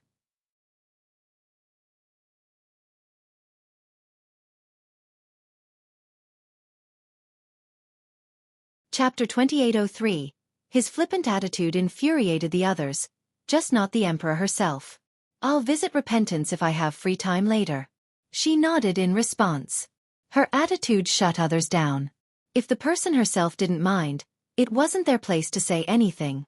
Dean, Elder Deng, you two should return too. This place isn't safe anymore for the joint training program between the major institutions. Your various deans are telling the students to go back. Everyone is returning? The middle-aged man was surprised. He didn't expect the sudden recall before everyone got here. Yes. The Emperor nodded. Luminous Master has sent news about the current condition of the far regions in the wildland. It's too dangerous for training now, and students will turn evil as a result. Thus, the deans have decided to temporarily pause the training. Luminous Master. People had an expression of respect after hearing this name, even more so than towards the Emperor. Luminous Master is here. Deng Rensen felt the same respect as the rest. I'm sure he'll be able to take care of the darkness. Many started praising this being whom they considered to be invincible. This title was very prestigious and influential in immortal lineage. Virtually everyone admired him. Some even said that he was brilliant enough to compare to the radiant Decemvirate. You're right, he'll turn darkness into ashes for sure. Everyone agreed.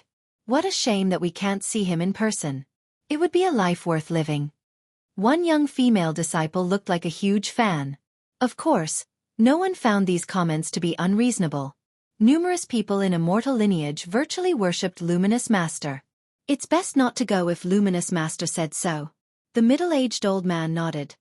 Let's go back to avoid needless complication. The big school sent students on a training trip to the wildland. Repentance Institution was the closest one, hence why they were the first to get here. They didn't expect something like this to happen but agreed with Luminous Master's assessment about the risks in the wildland. Then please head back now, Dean.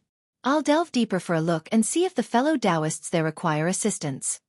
She disappeared into the horizon before finishing her words. Everyone watched her departure for a while before looking away.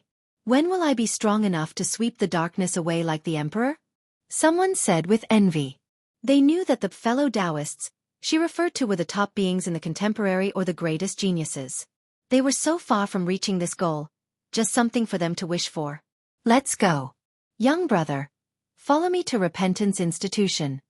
The man called for Xueqi. Xueqi smiled and played along. Many in the group still had a prejudice against him for being a Sinkin. However, they maintained the proper amount of civility and didn't attack him on the way back. He didn't provoke them either, just following the group in the back in a leisure manner. Meanwhile, the Dean of Repentance was very nice the entire time. He was afraid that Xueqi couldn't keep up and ordered one disciple to take care of him. This disciple was from Repentance as well.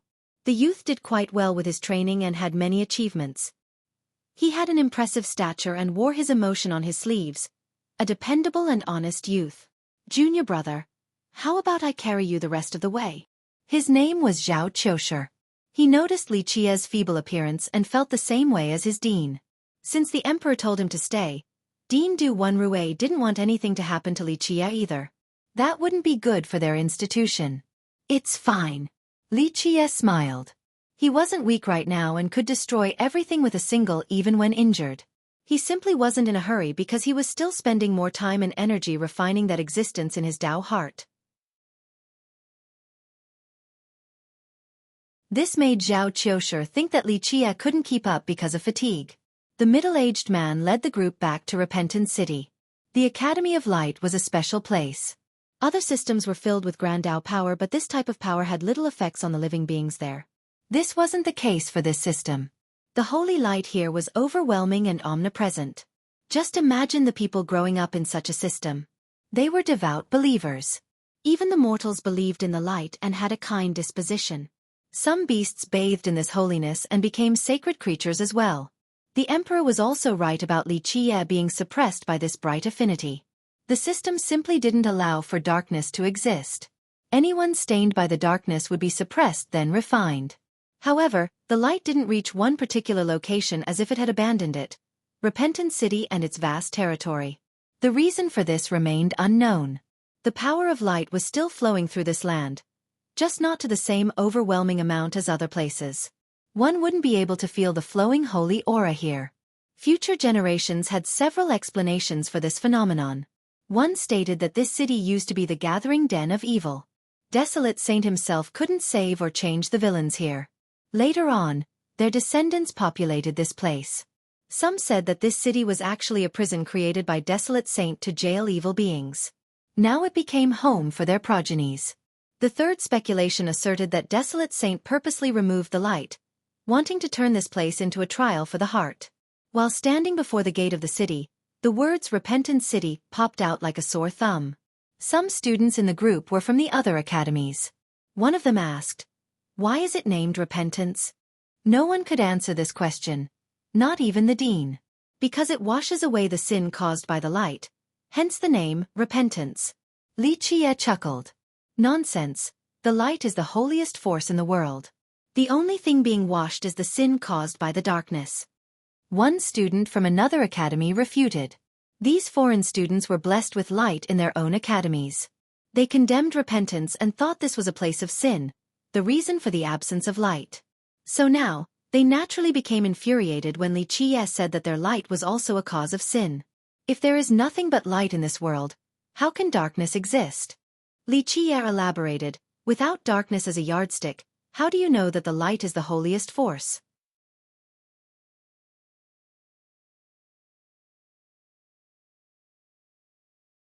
Chapter 2804. Li Qia's comments stunned the group, making them exchange perplexed glances. Are you even listening to yourself? Deng Rensen, the oldest among them, coldly said. Then tell me the reason why Desolate Saint left a place like this. Do you think his light, one that can illuminate all of three immortals, really couldn't reach this place? Li Qia smiled. No one could refute this statement. Desolate Saint was one of the top progenitors in history. A place where his light couldn't reach meant that it should be terrifying, the greatest darkness. This wasn't the case for Repentance. It wasn't that terrifying or dark, just the same as any other city in immortal lineage to a certain extent. The light is salvation, a guiding lamp in the darkness. Li Qia smiled. But what happens when the entire world is covered in light and all the inhabitants are worshippers of this affinity? Being slaves to the light is no different from living under darkness. The only difference is the process. The darkness utilizes terror while the light entices with hope. Thus, always being subservient to the light is a sin of complacent and indulgence. This necessitates repentance, hence the creation of this city. The youths were stunned to hear such a radical thought. They have never thought about it or dared to do so before. Perhaps this made them question the light, even if just a little bit. Growing up in this system meant bathing in the light. In their eyes, the light was the guiding principle. Anything not touched by the light was darkness and unforgivable. Some began contemplating. Others became angry at him for insulting their faith. Preposterous. Deng Rensen's eyes turned cold with murderous intent. Our system will not allow for a dark-stained person like you to do as you please. Death is in order. This is the conduct of the light? Talking about killing after one disagreement? Li Qie smirked. Let's assume I'm a Sinkin. Have you witnessed any immoral act from me? All I'm doing right now is commenting on the light, yet you are asking for my head. Who is the light and darkness between the two of us then? Don't forget, the light's goal is to save all living beings, not putting down dissidents. Elder Deng, his words have some sense to them. Just this comment alone doesn't warrant any punishment. Dean Du Wunrei nodded and said, That's more like it, the benevolence of light. Li Qie said, resorting to using fists right away as well, putting light and darkness aside, it's really the nature of cultivators, the rule of the jungle. The bigger fist will be on the side of justice. No need to assume the role of the light and judge others. That's throwing away your ancestors' reputation and desolate saints' prestige. You! Deng Rensen turned red. Alas, he couldn't actually do anything to a junior because that would be inappropriate for his status. Okay, stop arguing, everyone. Du Wunrei said, appreciating the subtleties behind Li Qie's critique. Some students here were still hostile towards Li Qie despite his mediation. However, the ones from Repentance reflected on this new perspective. The group eventually entered the city and headed for their school. A prosperous and lively atmosphere greeted them. There was no light and darkness here. Only people trying to live. It was a bustling scene with people coming and going, the lifestyle of mortals consisting of kindness and treachery, hard work and thievery. One could hear the loud peddlers on the streets filled with people. Some young thieves were trying to earn their next meal. These actions weren't separated into light or darkness, just another part of the mortal coil. The group consisted of students from outside academies and those from Repentance Institution. The latter was familiar with the city since they grew up here, accustomed to this rowdiness.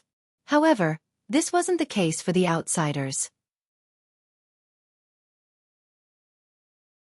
They thought they were entering a vulgar town, akin to noble knights visiting a tiny village.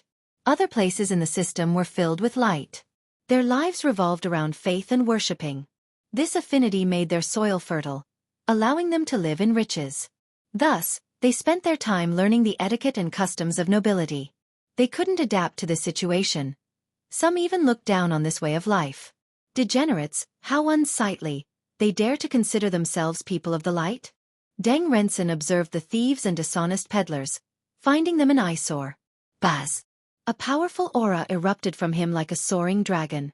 The light affinity rushed out and filled the area nearby, washing away all impurities. The muddy green tiles beneath his path started glowing. It was as if he was turning the ground itself into a sacred paradise. He then put on a dignified and intimidating expression. A messenger of the light. Those nearby shouted after seeing his appearance. The citizens on the street stared at him in awe, so the place quieted down. A light messenger was a general term in Repentance City for powerful outsiders. Ordinary students and disciples weren't strong enough. Deng Rensen was a senior, so he had enough power to make the crowd call him a light messenger. The non-native students joined in as well. They released their light and lined up in a column behind him, looking quite serious while expelling corruption. They were in high spirits, standing shoulders above others like nobilities. Are they from Northern Academy? Or from the other big three? Some wondered with admiration. The group believed that they were superior and didn't try to hide it at all with their gazes. The students from Repentance didn't do anything. They could also have the same glow because they have cultivated merit laws before. Their glow might be weaker than Lu Shimao, but not by much. However, they came from this city and doing so was akin to looking down upon their own background.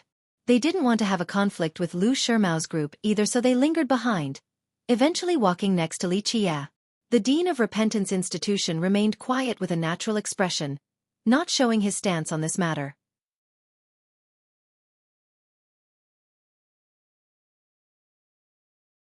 Chapter 2805.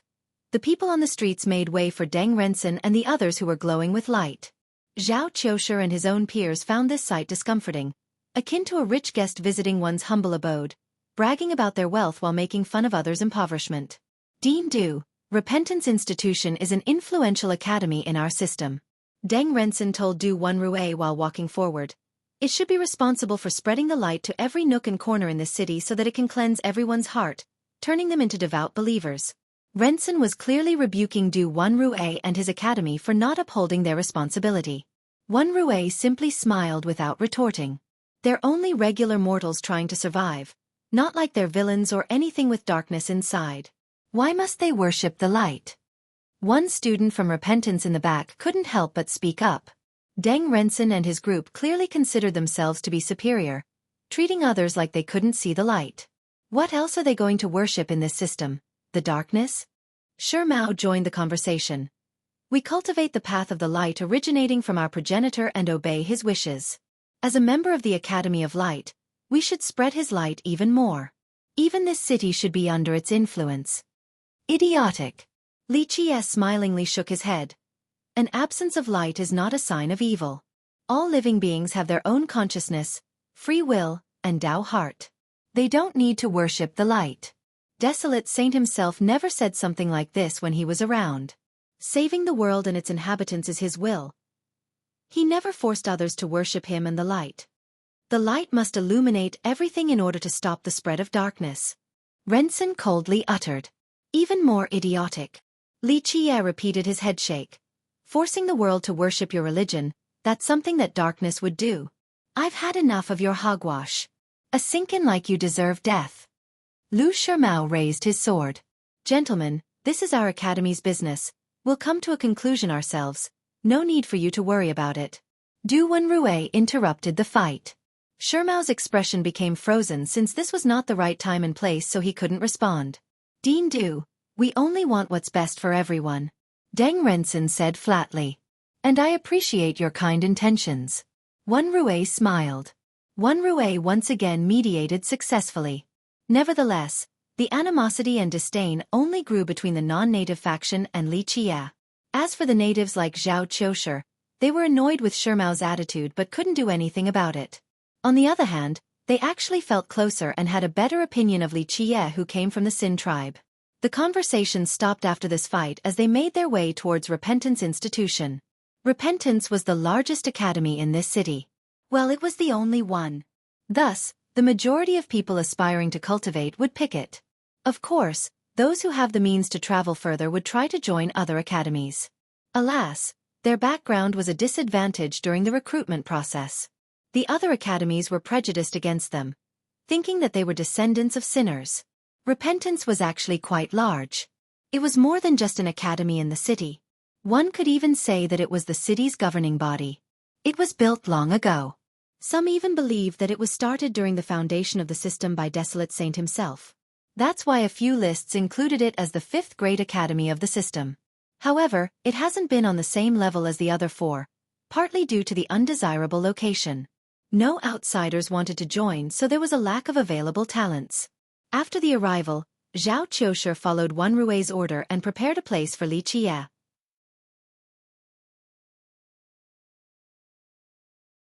He was a reliable person, not discriminating against Li Qie at all. Junior brother, you can come to me for anything since you've just got here. I'll be around the reception post for new students.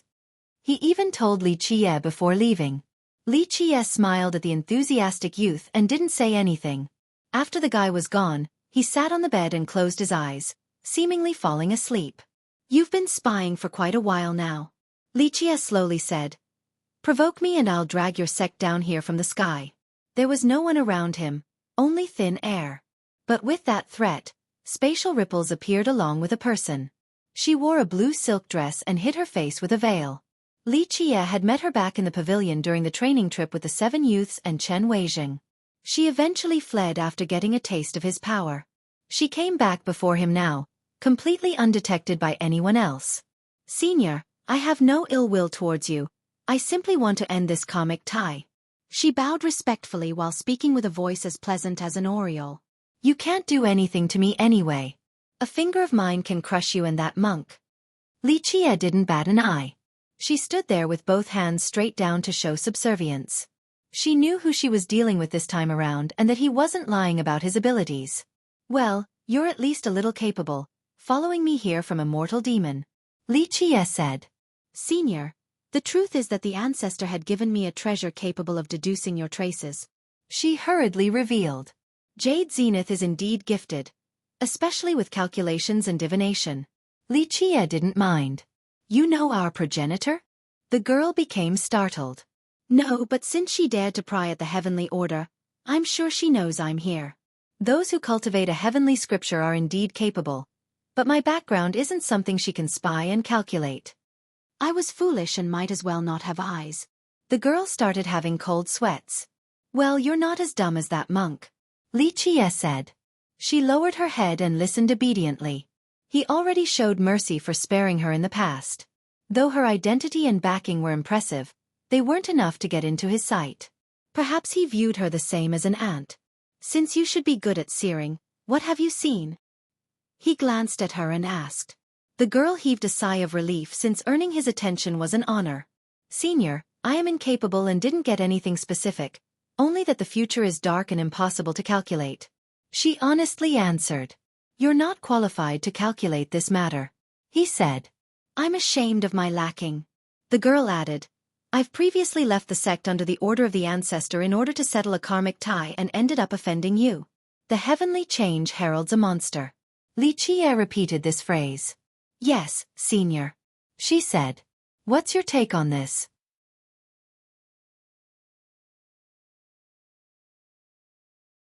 He smiled. In my opinion, you might be the savior, senior. She hesitated for a moment before looking at him and answering truthfully. Why savior instead of monster? He shook his head in response. I do not dare to guess my ancestors' words of warning. Even if I do, I'll probably be wrong. She added.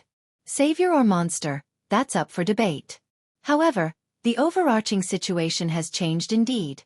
One wrong step and 3 immortals will cease to exist. Lichia narrowed his eyes. 1. Might be a name or a title.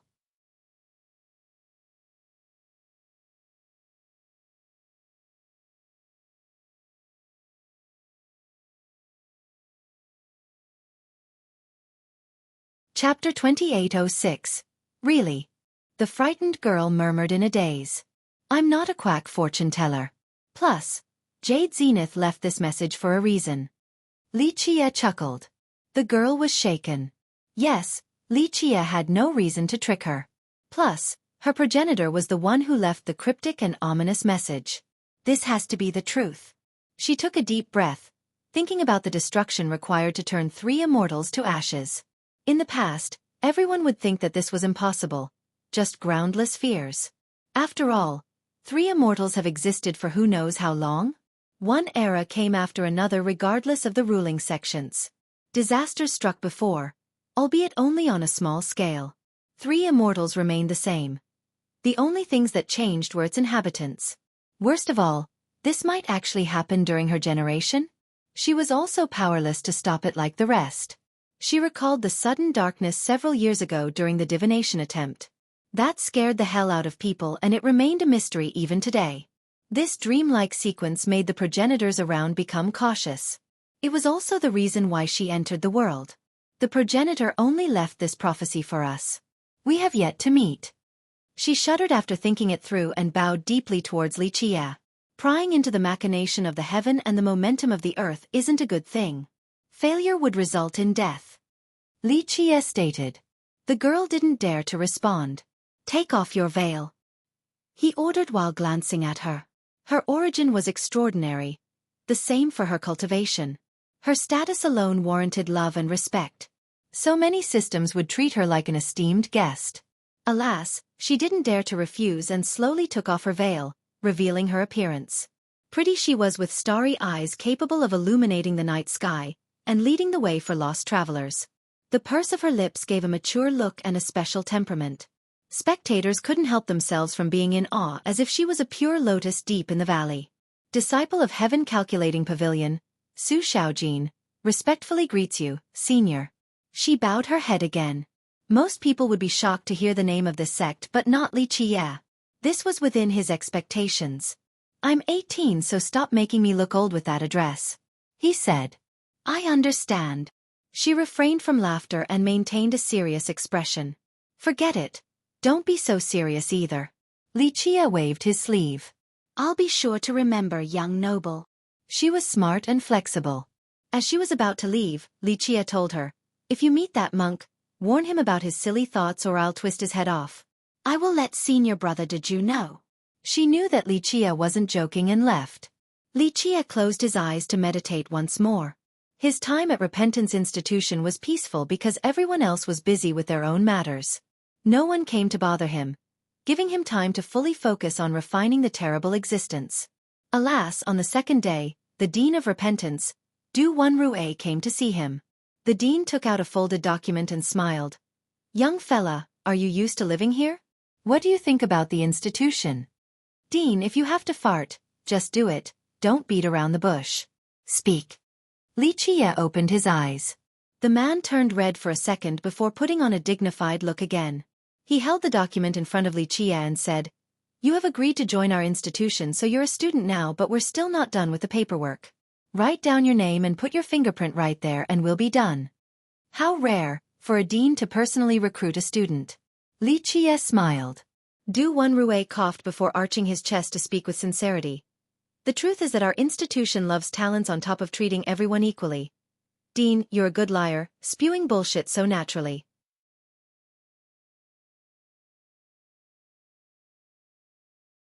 Maintaining this facade is probably your best ability. Li Chia leisurely said. Ha ha ha, of course not, you're quite funny. Wenrui smiled wryly. Li Chia accepted the scroll and added his fingerprint without checking the content. You don't want to read it over? The dean was a little nervous. As if you can do anything if I were to change my mind. Not even you suddenly become 100 times more courageous. Am I right? Of course. Wenrui rubbed his palms together in an excited manner. He then carefully put the document away and said, From now on, you are a student of repentance. You said that your institution loves talents. How come I haven't seen you recruiting anyone capable yet? Li Chia asked. I got one now, right? Wenrui was quite pleased with himself. It's one thing if I don't roar, but when I do, it will echo across the world. I've just recruited the most peerless student in history, even more incredible than the progenitors. Well, I do enjoy this flattery. Li Chia nodded. People say that those with a high forehead, thick brows, and big eyes are all good men. Unfortunately, you're more of a sly fox. Thank you for your praise. Wenrui smiled back. When did you realize it? Li Chia sat there casually. However, Wenrui didn't dare to act in the same manner. He solemnly said, I found it strange right when Holy Frost True Emperor took action. Her light isn't the strongest in our system, but it is still among the top 3, maybe top 2. However, that power of hers got crushed right away. This required a monstrous level of darkness. He then stared at the mark on Li Chia's forehead with apprehension. Who do you say is the number 1 then? Li Chia asked. Well, I don't know. Wenrui shook his head in response. Li Chia stopped prying and gazed towards the horizon. You're the Dean of Repentance Institution. What is your view of this city? How can regular people like me understand the intent of the progenitor? Wenrui replied. I only know that the world is wrong about repentance. It is not a prison. The omission of light is on purpose. That's why you ignore it too. Li Chia said. All things exist for a reason. Wenrui said seriously. So many living beings struggle to survive. The light, darkness, various heavenly laws, chaos. They have their own orders. Living beings also have the right to pick whether they want to be with the darkness or worship the light. Thus, peace will be around as long as powerful beings refrain from evil deeds. The world exists for living beings to try and survive in an ephemeral yet beautiful manner. The root of evil is cultivation and searching for immortality. Li Chia added. My Tao is inadequate, so I do not dare to comment. Wenrui pondered before answering. What is your opinion on your progenitor, desolate saint? Li Chia chuckled and asked another question. It's fine that the world remembers the light of the progenitor, that's enough.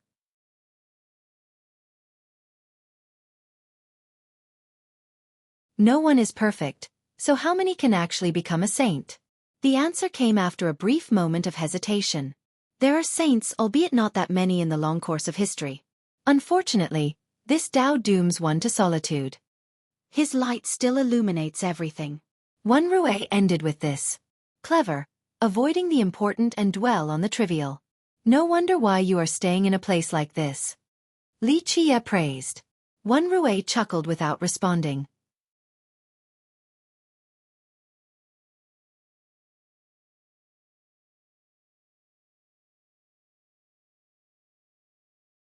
Chapter 2807. The courtyard outside the academy was very rowdy due to the new semester. However, Li Qie wasn't disturbed by this at all. He rarely went outside and focused on the task at hand. He benefited greatly while destroying the darkness. In his mind, the Eye of Darkness has lost its power under the suppression of the 4 images. It was reverted back to its initial form. Just another eye. It's just that it gained the same power as its owner in the past. The eye was quite large with 2 distinct pupils. At the very least, its owner wasn't a human. It was hard to determine the nature and race of the owner judging by this eye alone. Upon closer inspection, Li Qie found this eye to be incredible, seemingly containing an endless period of time. Perhaps it was there during the initial inception and has been watching the entire world. Billions and billions of years along with the rise and fall of all have been observed, turning this eye into the greatest witness in existence. Neither jade nor gold, but the eye looked quite tough, seemingly untouchable. Through extrapolation, its master was clearly an indestructible and undying being. Incredible. This eye is a supreme treasure. Even ancestral weapons can't compare at all. He eventually praised it after the meticulous observation. It had an innate force and could destroy the world, provided that someone could activate it. Don't forget, half of its everything is in this eye. It's not doing well right now without it. Well, finding it is very, very difficult. But now you can use its own eye to look for it. The terrible existence said. The it here was referencing the master of the eye. When at maximum power, who is stronger between you and it? Li Qie eventually said. Ha! The existence didn't answer. It's a shame that coming to 3 immortals isn't easy. This is a very good place that has gestated for eons. Even the villainous heaven can't touch it. It paused for a moment before continuing. However, this won't last forever since everything will cease to exist when that day comes. Not even the villainous heaven is excluded from this. That day won't come. Li Qie smiled.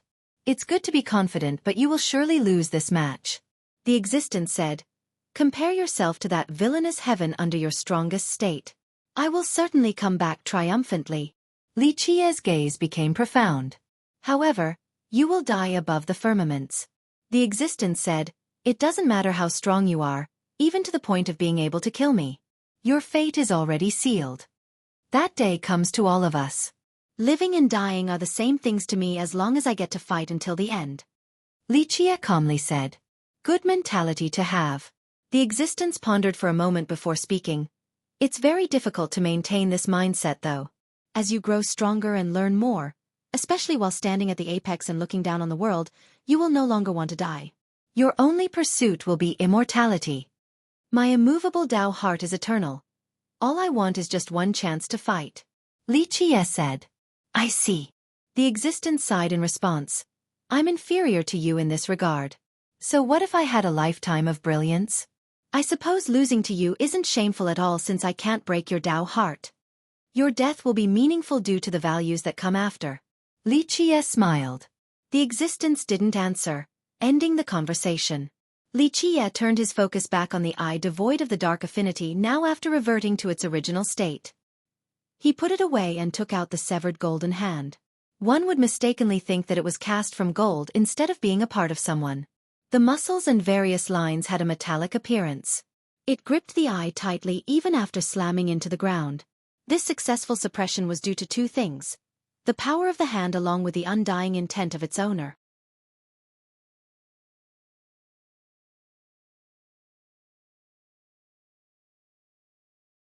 Thus, the grip loosened in a natural manner after the dark affinity went away. Whatever its owner might be, this being must have been extremely mighty in order to claw this eye out. It wasn't enough to break the indestructibility of the eye, but just taking it off of the immortal being was incredible. Ordinary progenitors had no chance of doing so. The next noticeable thing was the various Tao runes from an ancient era. Another sign of this owner being superior to progenitors. These are supreme Tao runes. Anyone who can create these runes will be able to traverse the world untethered. Li Qie praised. To earn such praise from Li Qie wasn't easy. After all, merit laws heaven-defying enough to amaze him were extremely rare. The hand by itself couldn't physically dig out the eye. These runes played a great part in addition to the owner's prowess.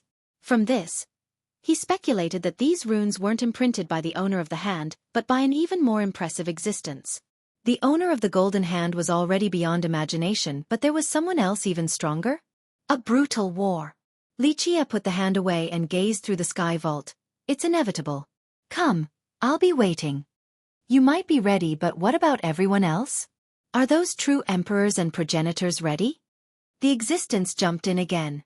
They will still need to fight, ready or not. It's impossible to plan against all the dangers in the world. Li Qie said. Well, failure might not be a bad thing. Those ready to die are amazing. Their death will encourage their descendants. That's why these sages moved forward despite knowing the futility of their action, that their blood and head will fall to the ground. It paused for a moment and continued. Don't forget, darkness and light exist together. They do not discriminate between allies and foes either. Some people are afraid of death too. The fatal blow might not be from your enemy but your allies. Not all the inhabitants will be on your side. So what? I'll just continue killing everyone in my way. Li Qie didn't mind at all. Even your closest ones? It revealed a faint yet truly sinister smile. Indeed. Li Qie's expression didn't change in the slightest. Then you are no different from me. The existence's smile grew wider. What makes you think you're qualified to be the savior? I've never claimed to be. Li Qie replied nonchalantly, but his eyes were brimming with determination. I'm just another combatant ready to fight until the sky falls into ruins. Be ready to hear the laments of everyone. The existence said. Li Qie smiled and closed his eyes.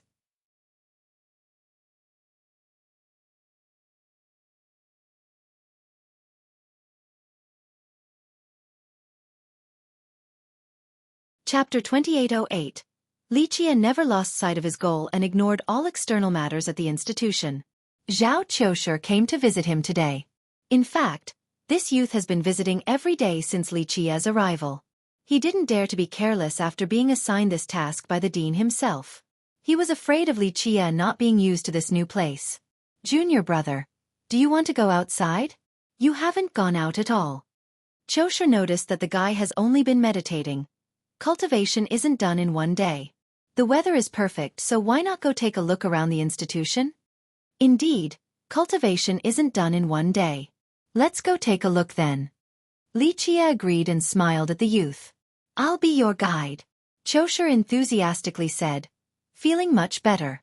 He was afraid of Li Qie being sensitive and feeling inferior about being a member of the Xin tribe, and that others would despise him. Li Qie understood what the youth was thinking right away and didn't bother correcting him. Qiushi took him to different places in the academy while telling him relevant cool stories or interesting anecdotes. Repentance Institution and this city have been around for about the same time as the four great academies. Alas, it had a serious lack of talents, let alone geniuses. Thus, there weren't that many interesting topics about it. Nevertheless, the education here shouldn't take the blame.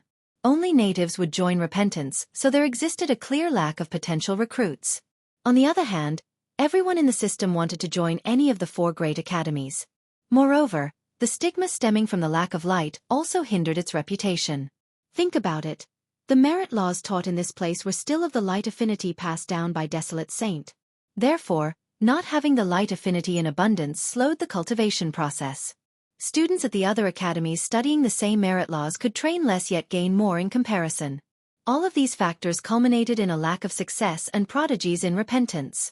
In this generation, Zhao Qiushi was already an excellent student. He was already a true king at his age.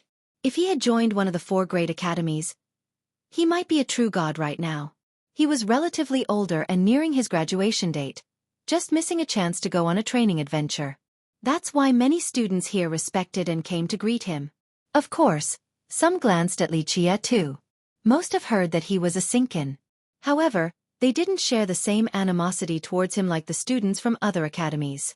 Lu Shimao and his group considered themselves to be righteous. A Sinkin like Li Qie was naturally considered an enemy. The narratives from outsiders considered the natives of Repentance to be descendants of evildoers. They weren't bathed in the light either, so in their opinion, Lichia being a Sinkin wasn't a big deal. Lichia strolled along and occasionally chuckled at the stories told by Xueqi. Finally, the duo made it to the very center of the academy.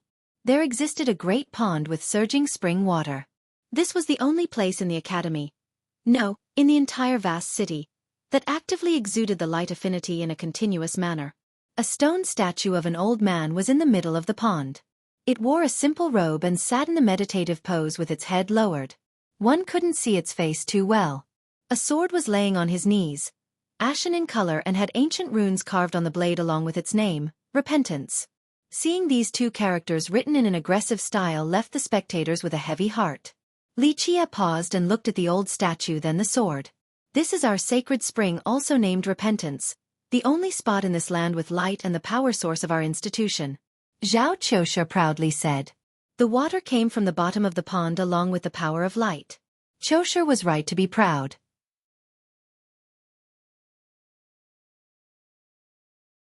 People would start wondering about whether this land was cursed or not if it wasn't for the existence of this pond.